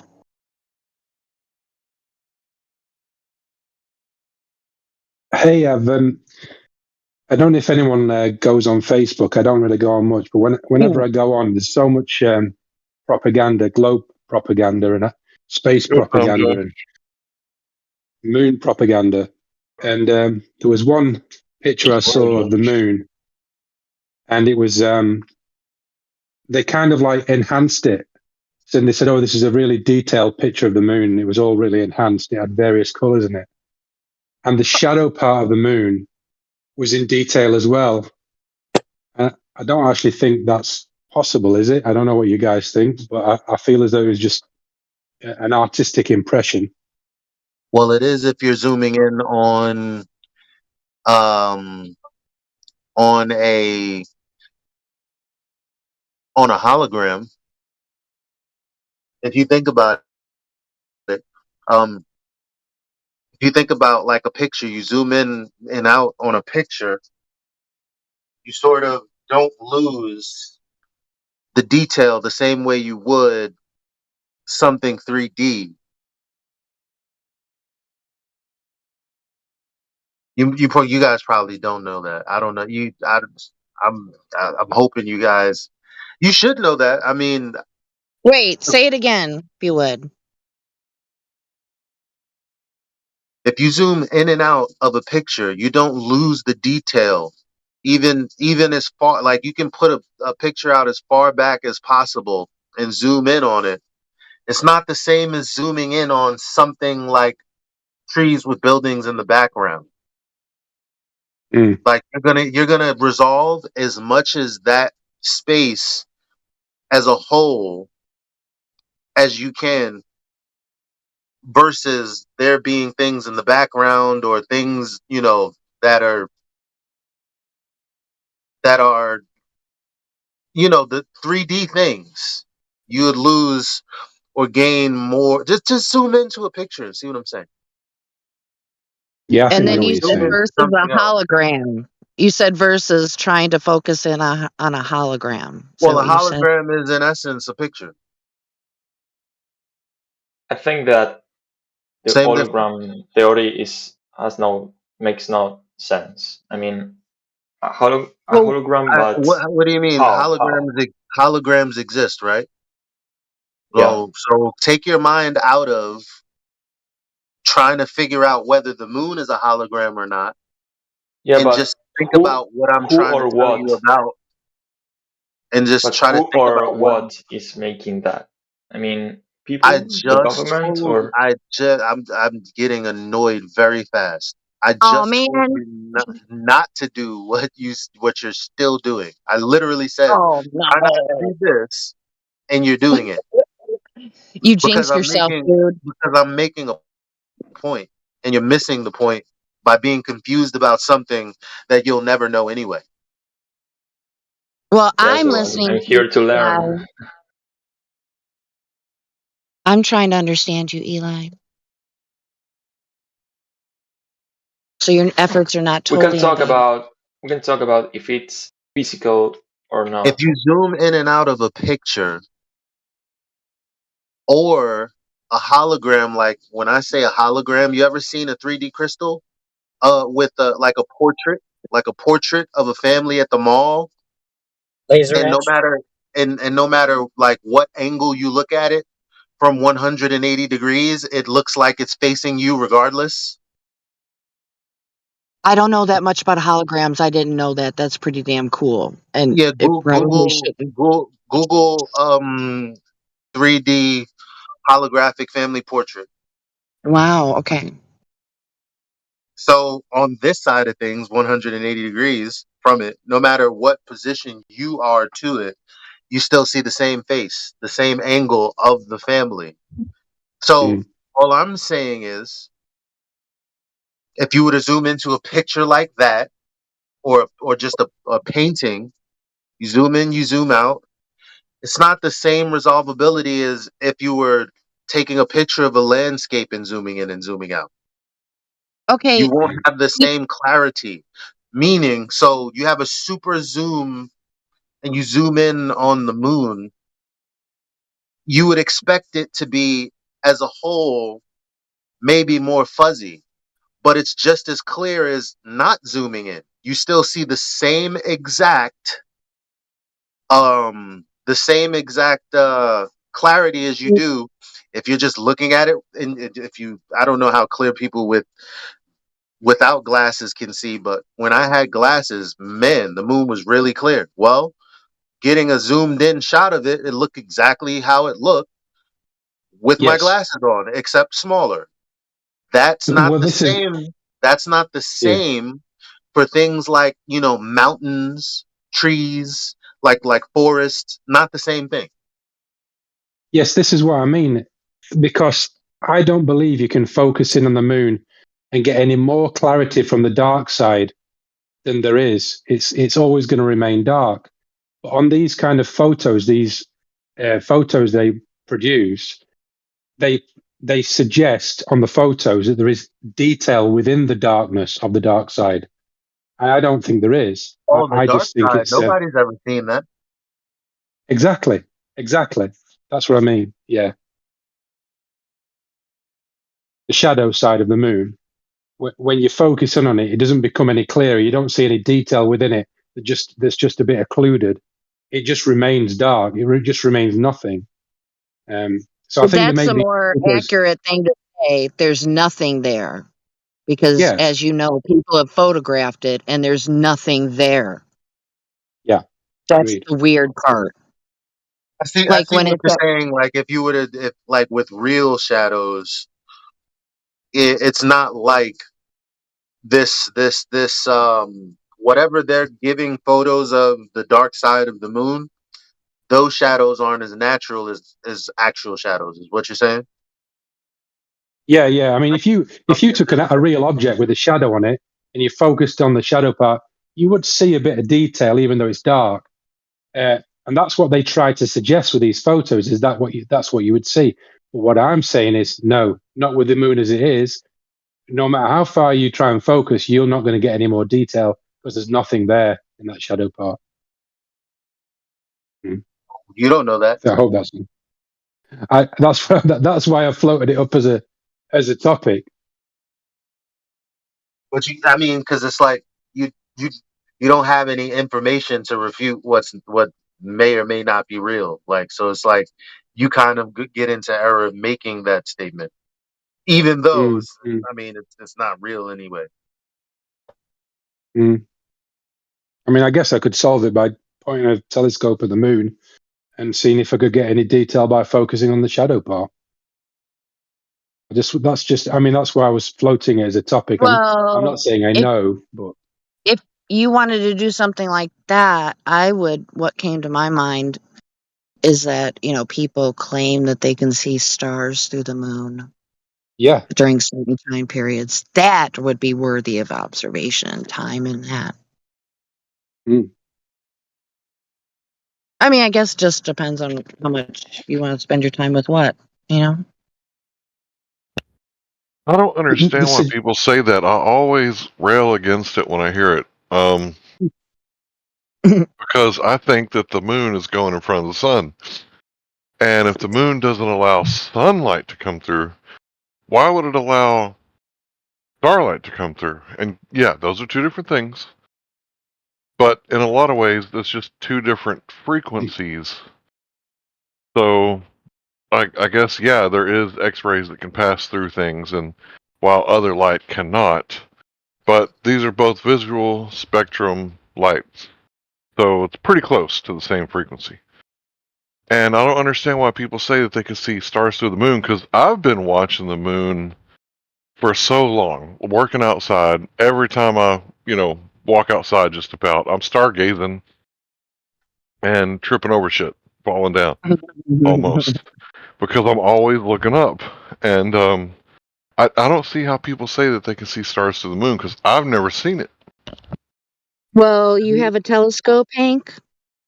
I used to, but I got a really good camera. Well, I think I would say you need a telescope for that. I mean, I like what Eli was saying, but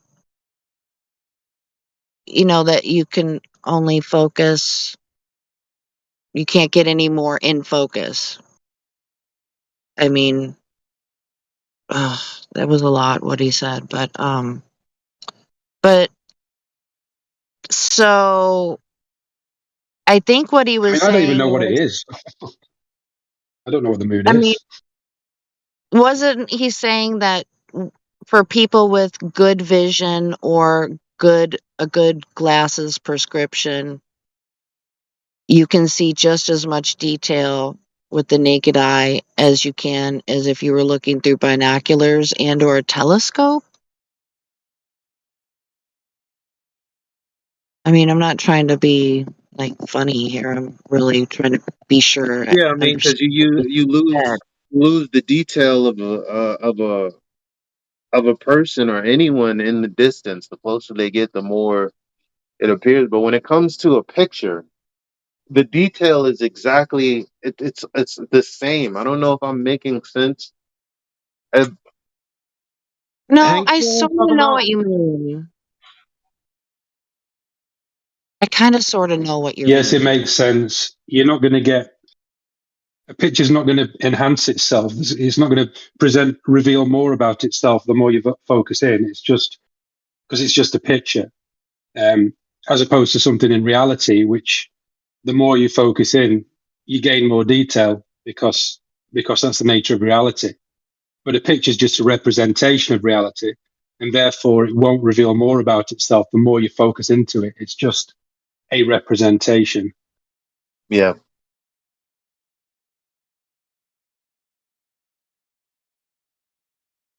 But then how does that relate to the moon is, I guess, my question. Yeah, I was sort of thinking that as well.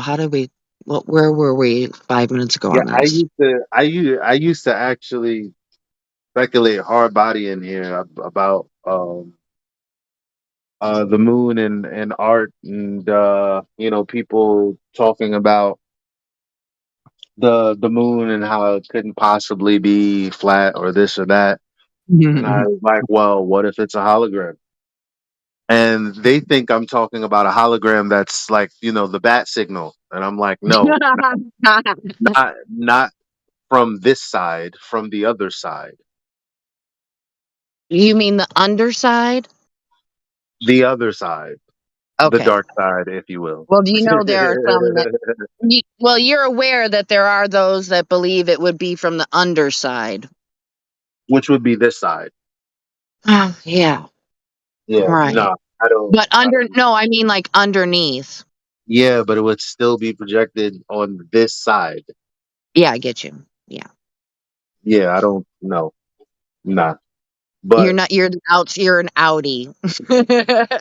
You think I mean, they're That's what it all But looks like. I mean, honestly, it's not though, even speculation Sunday, so I can't even go too hard. I know. But honestly, though, when you said some people think you mean the bat signal, that's kind of what I think. I mean, I don't know shit about. I'm just starting to know little about holograms, and it's just like, wow, it's pretty crazy. And I don't know, just kind of really teeters on the, the capability of our understanding, in my unlearned opinion on that. I mean, it's easy if up there is crystalline and then you have a hologram shown through it. Like that just is like, okay, I guess that's possible because we have that here on Earth. You have these Okay, but crystals in the mall that are projecting an image onto a surface, and then you see that image, and no matter 180 degrees, you can walk side to side as long as you're on this side of it. I It don't looks know like if I'd it's want one of facing you. those. Did you Google it yet? Yeah, I did. If I got one, I'd want it to be like the Mona Lisa or something in it. Yeah. Because there's people that claim that her eyes move, and it's like, I don't know. But there are, I forget who the artist was, but it was like from the 16th century or something, and painted like a skull that you could only see from if you stood really close and to All the that. side of the picture. Who? I saw that. I don't know who. Yeah. I don't know Yeah. who did it, but yeah, that was You're really amazing. talking hundreds of years ago, they understood perspective and how it works. So, pretty cool. But yeah, the idea that the moon is a hologram, I mean, that doesn't trigger me or anything. I'd be willing to listen to people talk about that. Because I don't think it's a rock floating through quote unquote space. No way. Yeah, I'm No. open. It I'm does open to that too. I just go ahead. something odd about the fact that we only see one aspect, just like a picture. Whenever you look at it, you only see the one aspect ever. No one's ever seen any other aspect. Right. Well, supposedly the Chinese got on the other side and took a picture from the backside. Yeah. Yeah. So can you come on, guys? The Chinese. That's okay, man. And When you think about it, here's check one. Check one is it does appear to be lit by its own source.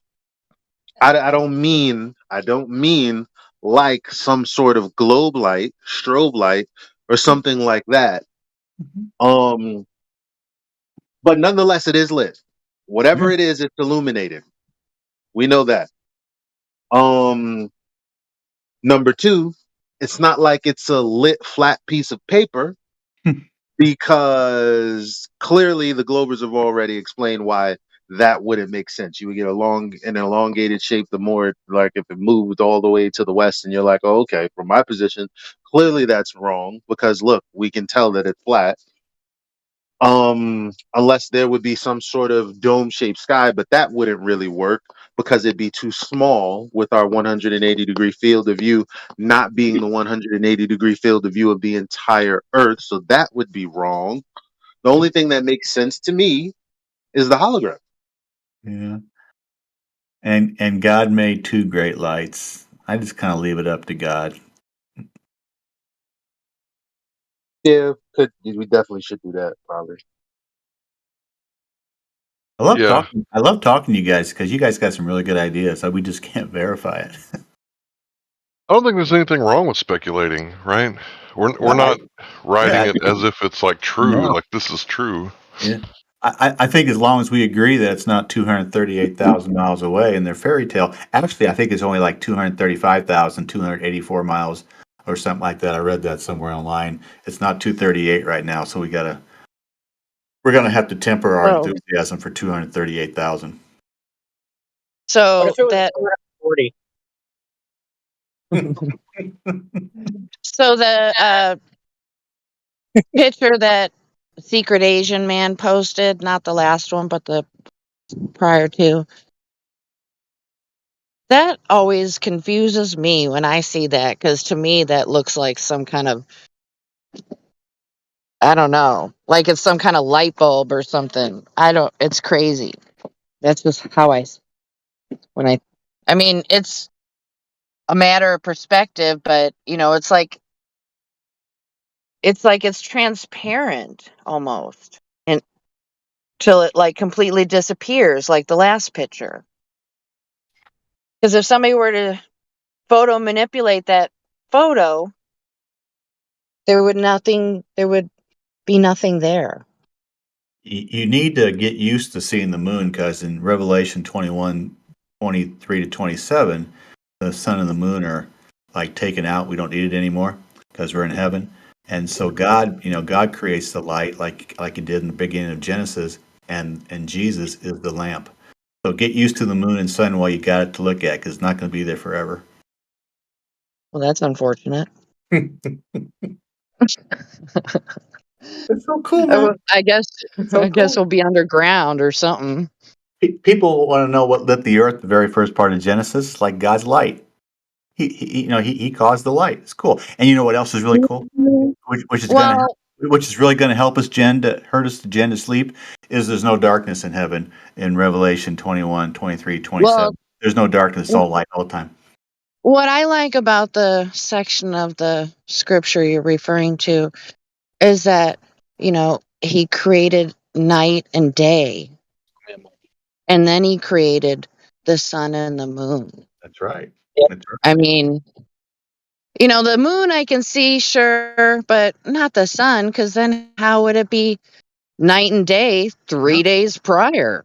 He just created the light himself. That's what he's going to do in Revelation 21, 23, 27. But what about for people that think all the light that we have is from the sun? And if the sun wasn't created on the first day where there was night. What if the sun is just the focus point?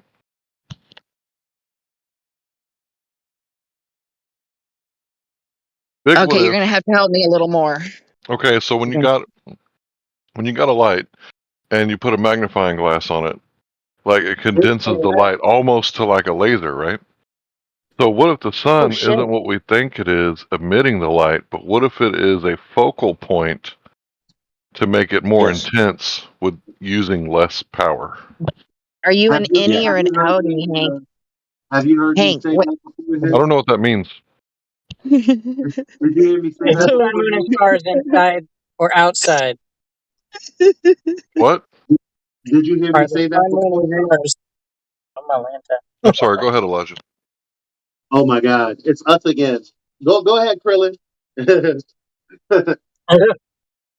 Are the innie and outie, are the celestials inside or outside? Oh, I don't know. I haven't made a decision on that. Who knows? Inside the dome? So anyway, did you hear you must have heard me talk about it before, huh, Hank? Oh yeah, I just never heard it as innie or outie. I think belly buttons want to hear that. So yeah, I guess it could be outside, because that's where all the. Well, it says in 17, Genesis 1:17, and God set them in the firmament. A light would be set in the firmament. That would be the only way for it to set, is to set upon something. Else it would just keep going. Because in 16 he said he made the stars also, and then 17, and God set them in the firmament of the heaven to give light upon the earth, which is cool. Because remember, the light already exists. So of course you could set what we would call the sun in the firmament if that was the focal point.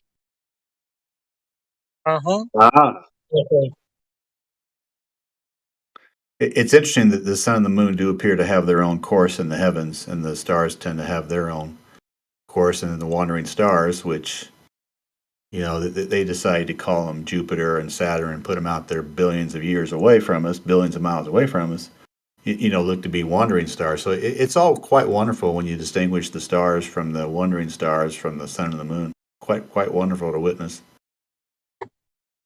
Yeah, especially when they all line up together and everything, right?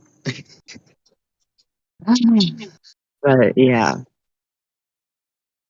Oh, what's always fascinating is the wandering stars. They're the only ones that go in retrograde, correct? Other stars don't, do they?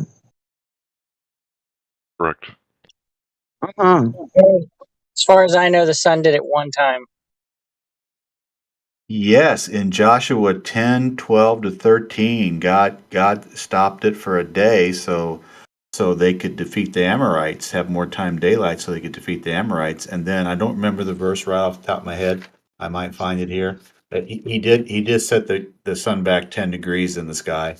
And I forget what that part It would have been twice, right? Because there was another part.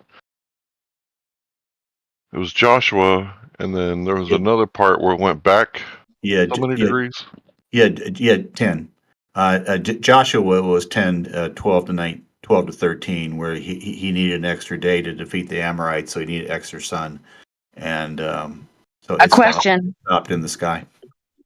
Question. So, what was happening to the moon during this time? Wouldn't that totally change the dichotomy between the sun and the moon? The moon stopped too in Joshua. Oh, okay. In Joshua So the 10. sky just stopped. Well, we know the moon. We know the moon and the sun do. I don't know about the stars. Well, Oh. guess what? Guess what? If you were telling the story from the perspective of that area, you would only be concerned with the sun and the moon if it was out during daytime. Because the stars wouldn't be out. Right. So they wouldn't have had no record. Yep. Now I don't want to speculate too hard, and then make the creator mad at me, because I also would like you guys to refer to 2 Timothy 3 verse 7, or is it 2 Timothy 6 verse 7? I think it's 3. Yes, 3 verse 7, where it warns against people who know a lot of nothing. Oh yeah, It's speaking. Go ahead and read that for me, if you would.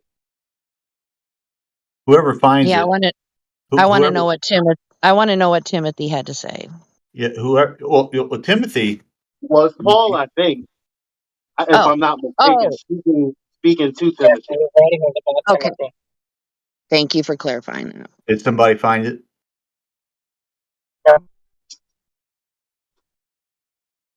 Jim, do it. Oh, it might be God. Anyway, look, I'm just reading. I skipped ahead, but I'm reading an hour a day, because you know what Gregory told me that blew my mind? It only takes 72 hours to read the Bible. Shut up. Hey, Elijah, I have a question for you, sir. You're reading ahead. How does it end? Can you tell us? I didn't read that part. I didn't do that. Yeah, we want the spoilers. Elijah, we want you to go back to the back and tell us how it all ends. We can make good use of your time and efforts. But go ahead, Jenny. Google 2 Timothy 3 verse 7. Okay. That's so cool. It's great you're reading the Bible, Elijah. Hey, that's fantastic. 2 Timothy what? Sorry. 3 verse 5. 3 verse 7.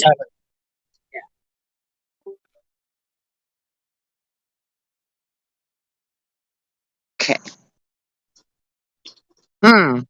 Do we want a particular version? No, it doesn't matter. Okay. So I'll start at 5. This is what is shown via Google. Having a form of godliness, but denying the power thereof. From such turn away. For of this sort are they which creep into houses and lead captive silly women laden with sins, led away with divers lusts. Okay, so this is verse 7. Ever learning and never able to come to the knowledge of the truth. So it seems like ones that are caught up in the world are not going to be ones that, right? Kind of sounds like a TV. Basically, think about all the people who spend years trying to, okay, let me put it like this. you watch Love and Hip Hop, you watch MTV. You can speak about sports stats and all this other stuff. You got all of this information, but it has nothing to do with the truth. What a waste. Wow. Yeah, I was talking with the young man I was working with today, trying to see, put my feelers out and whatnot. Because he's wearing a mask, but a black one, and he's got it like below his mouth. I'm like, wow, okay. Well, I don't know what this dude's doing.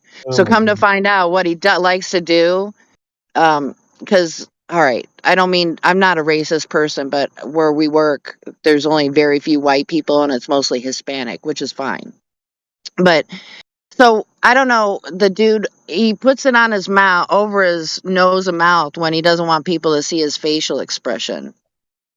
And I said, "Oh my God, are you telling me you're a male with resting bitch face?" And he said, "Yeah." I'm like, "Okay."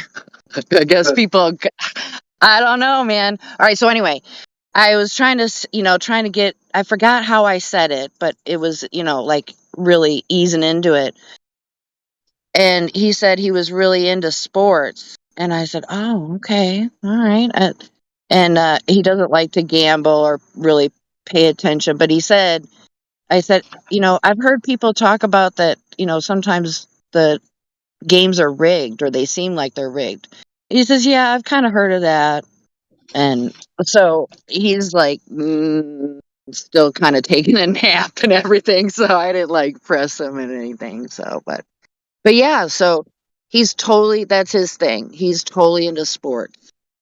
So maybe one day he might be in some sort of chat room and somebody will say something and he'll be like, "Damn, oh my God, I never paid attention to that. What's going on?" So let's hope so. But yeah, Like that's really you could be into sports and all of that. And it's like one of the things, just it's very hard because there are a lot of truths and then there are a lot of wastes of time. Like something that is like foundational to your well-being and your family's well-being. You should know the truth about that. So when it comes to banking, a lot of people don't know that the bank is robbing you and your family blind. And when I say robbing you and your family blind, that doesn't have to be the case. It takes 5 minutes for me to explain to somebody the banker's rule of 72, which has to deal with your interest rate and how long it takes for your money to double sitting in a savings account. Now, what you don't do with your money by putting it in some better savings account, you give it to the bank and they put it somewhere that you don't. They don't, it doesn't just sit there. Like they give you your little 0.0003 or whatever it is that they give you. And then over the course of your lifetime, banking with whatever bank you bank, they make millions of dollars, the same millions of dollars that you could have made by sitting your money somewhere else instead of letting it get deposited into that bank and saying, "Ooh, I love TD Bank. I love Chase, Morgan. Ooh, I love Bank of America. They've never done me wrong." what about the deep? I can appreciate what you just said. I mean, you got to reach people in different ways, but what about the But I'm deeper? just saying, like, imagine people who strive to leave an inheritance to their family, and their main stress is how much they work, how much money they don't have for bills and this, that, and the third. And they can go all their life giving it over to someone or some company, some Well, person. I guess a person is a corporation or a Well, human. yeah, that's exactly what I was trying to get into is the straw man identity. That's way deeper than, what you were talking about was the tip of the iceberg, really. I mean, that would be under the assumption that money is quote unquote real. You really have to consider what is money, Well, I mean, it's real enough. Either you have yeah. it or you don't. Whatever it Well, is, they do something with it that you don't, which is a travesty. Like imagine how long any of you have banked with your bank, not knowing something monikered the banker's rule, and it directly has to do with interest. I mean, you guys know what interest is when it comes to your credit cards and your mortgage. You know that if your debt is $100, you know it's not $100 at the end of the month because of the interest. So you know how it works against you, but you have no concern about how it to work for you. Do you think that's by mistake? Absolutely not. How could it be? There you go. I mean, and this mistake is a multi-million-dollar mistake over the course of your life. Not talking about having a business, not talking about doing anything extra other than banking with a bank. That's literally it. So this is what I mean. Like, how many things are people focused on other than the things that will really set you and your family free? Ooh, this will give you hope. This will give you hope. I saw this TikTok. I think I could find it and send it to you. But this lady, she said, I forget what her reason was, but she purchased these school-aged math books that are how to apply math to real life, like to teach your 8-year-old how to balance a checkbook or, things in the real world you have to use math for. And she said she is, she took her children out of school and she's homeschooling them and, not spending hours and hours of, repetitive, math problems. I mean, I don't ever remember being able to practically apply math when I was in school. I mean, so I just think it's really great because, it's a parent providing the education. It's all of us know and hear that that's way, way better than what we have with, the public institutions of education, quote unquote education. But so I think I have a lot of faith in the younger generation. I really do. In my opinion, they're a lot farther along than we were when we were their age. I mean, over the years, I've been impressed with numerous younger ones in here. And it's like, thank goodness. But yeah, there's a lot of work to be done. But that's a great verse. I mean, you don't have to believe in religion to understand that. Yeah. I would say. Yeah.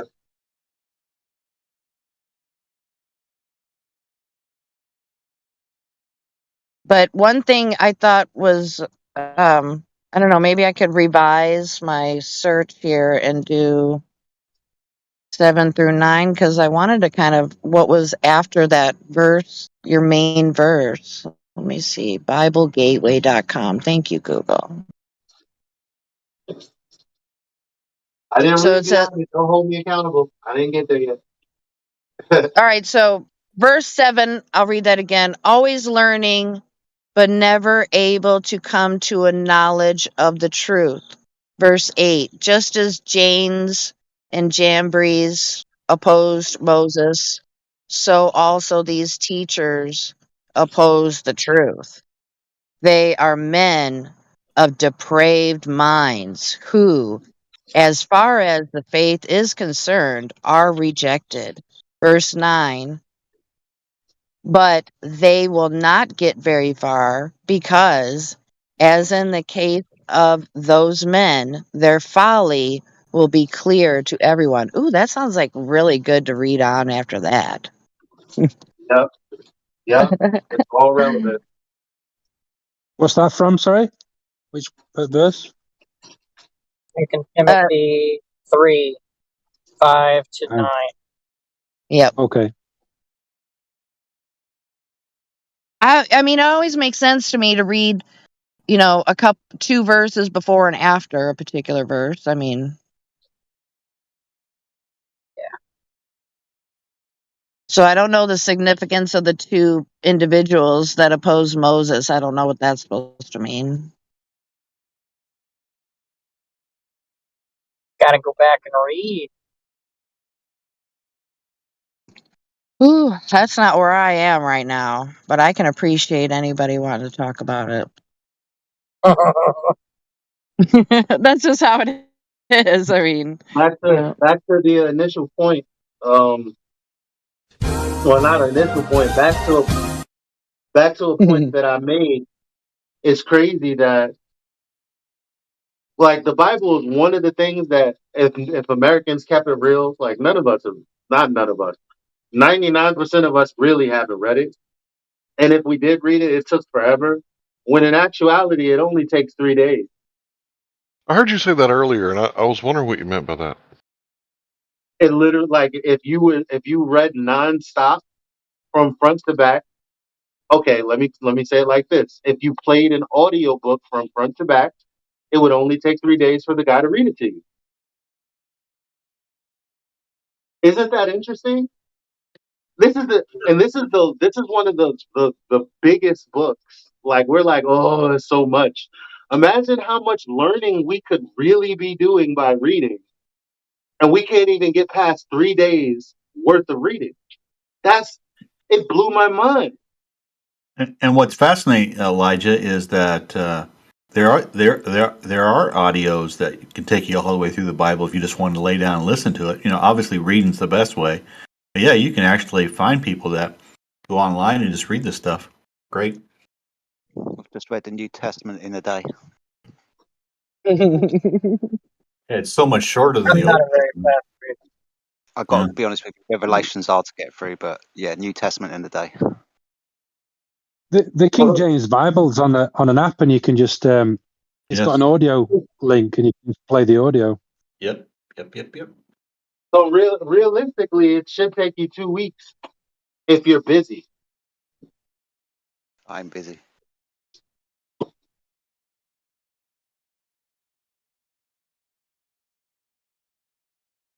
Me, I'm doing an hour a day, so basically it should take me 300 and it should take it should take me 72 days to finish.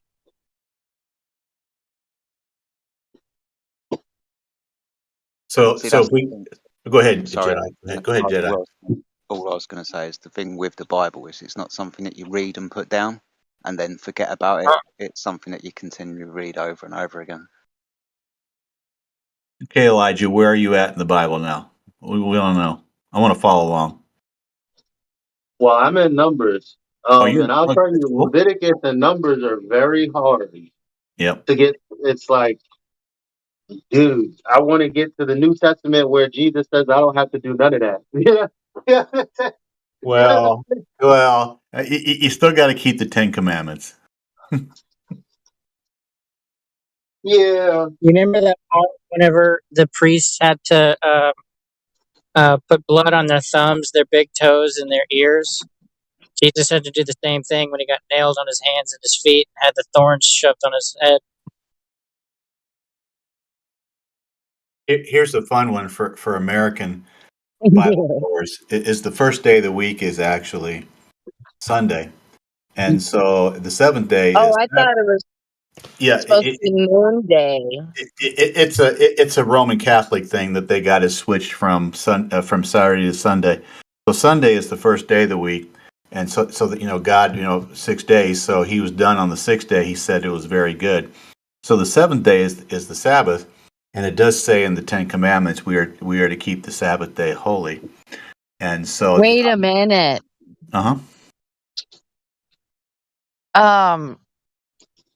I have heard what was his name?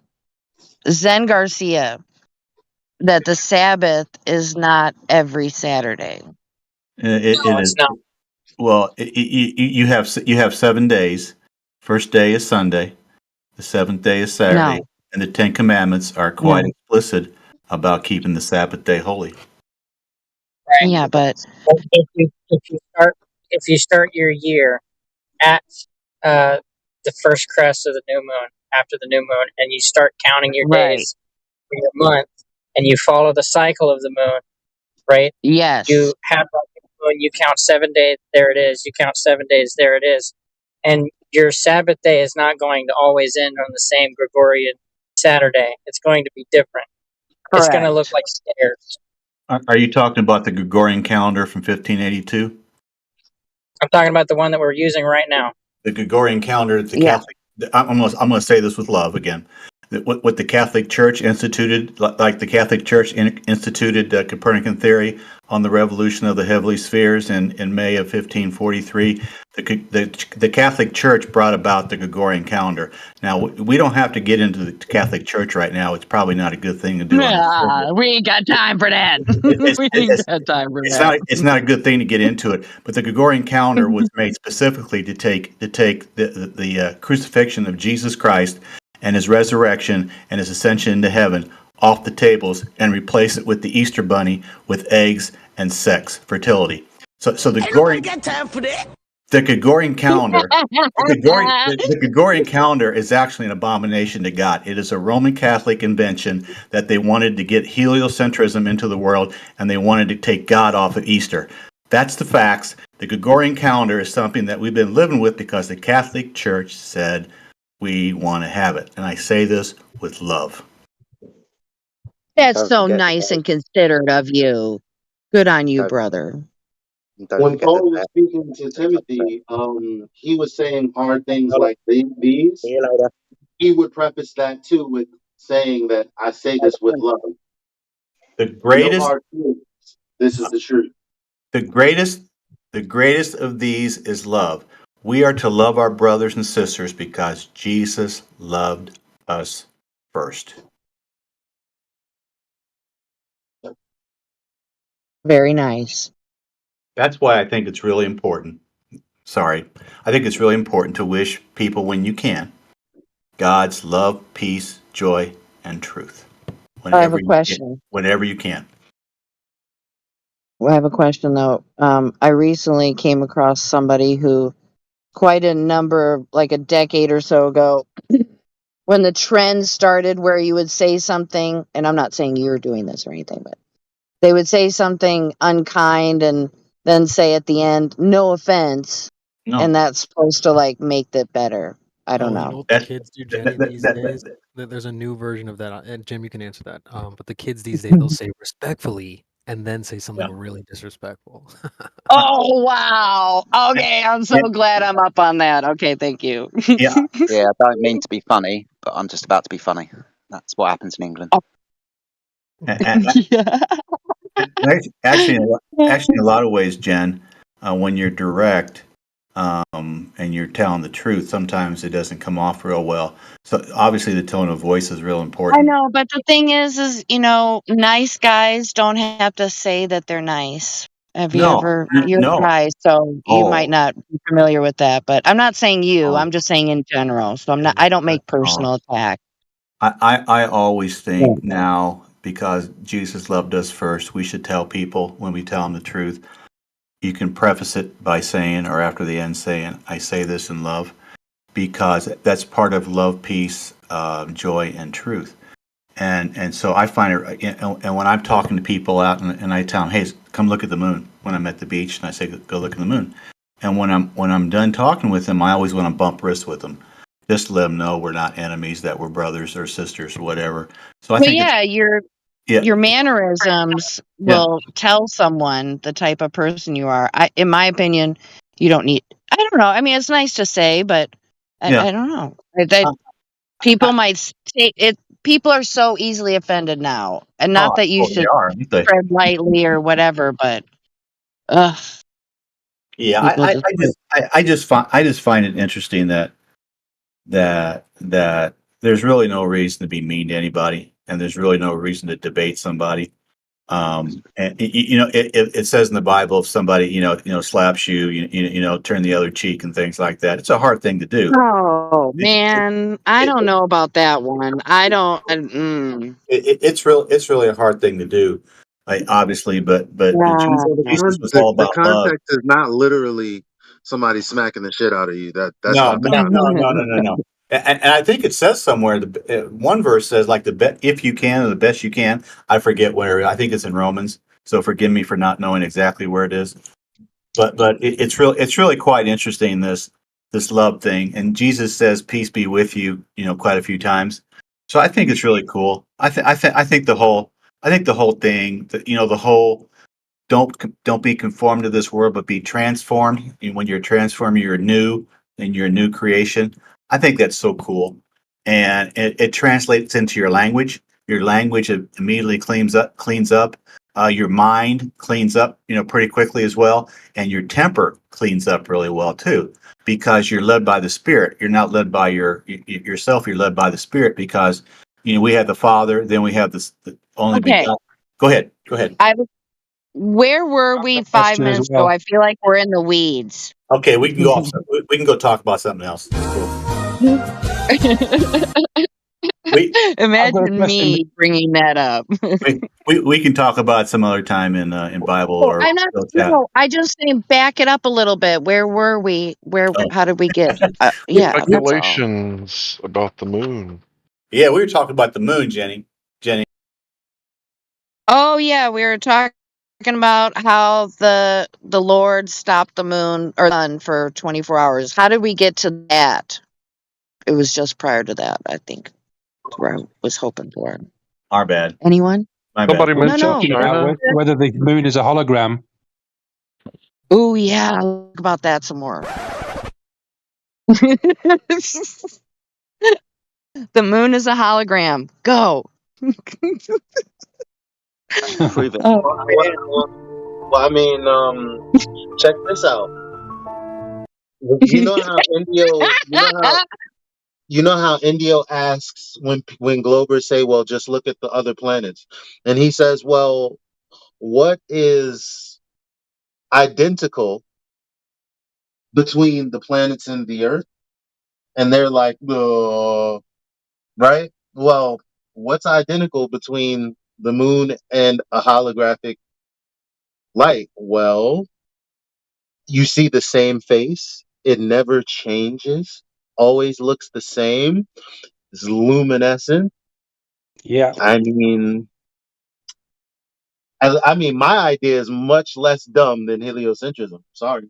Oh wait, okay. Remember you were saying when you bring up the moon as a hologram, people think you're talking about the bat signal. So when you brought that up, were you talking about that it was in the firmament and you say it's out of the firmament, correct? Yeah, it's not, well. You're an I'm an innie, but you're There are different layers, so they say, and I'm just saying it's in another layer with the light source. okay. Right. Okay. And what we But see. wait, so how is it not a bat signal? Because that's where you brought up the example of the crystal and the hologram inside. I mean, because to be fair, all I'm saying is it's not like the bat signal, because the bat signal is shown from somewhere in Gotham up into the sky. So I'm saying it's not that. But it could be like the bat signal just outside. I don't understand how holograms work all the way. That's why I asked that question. I'm ignorant on that.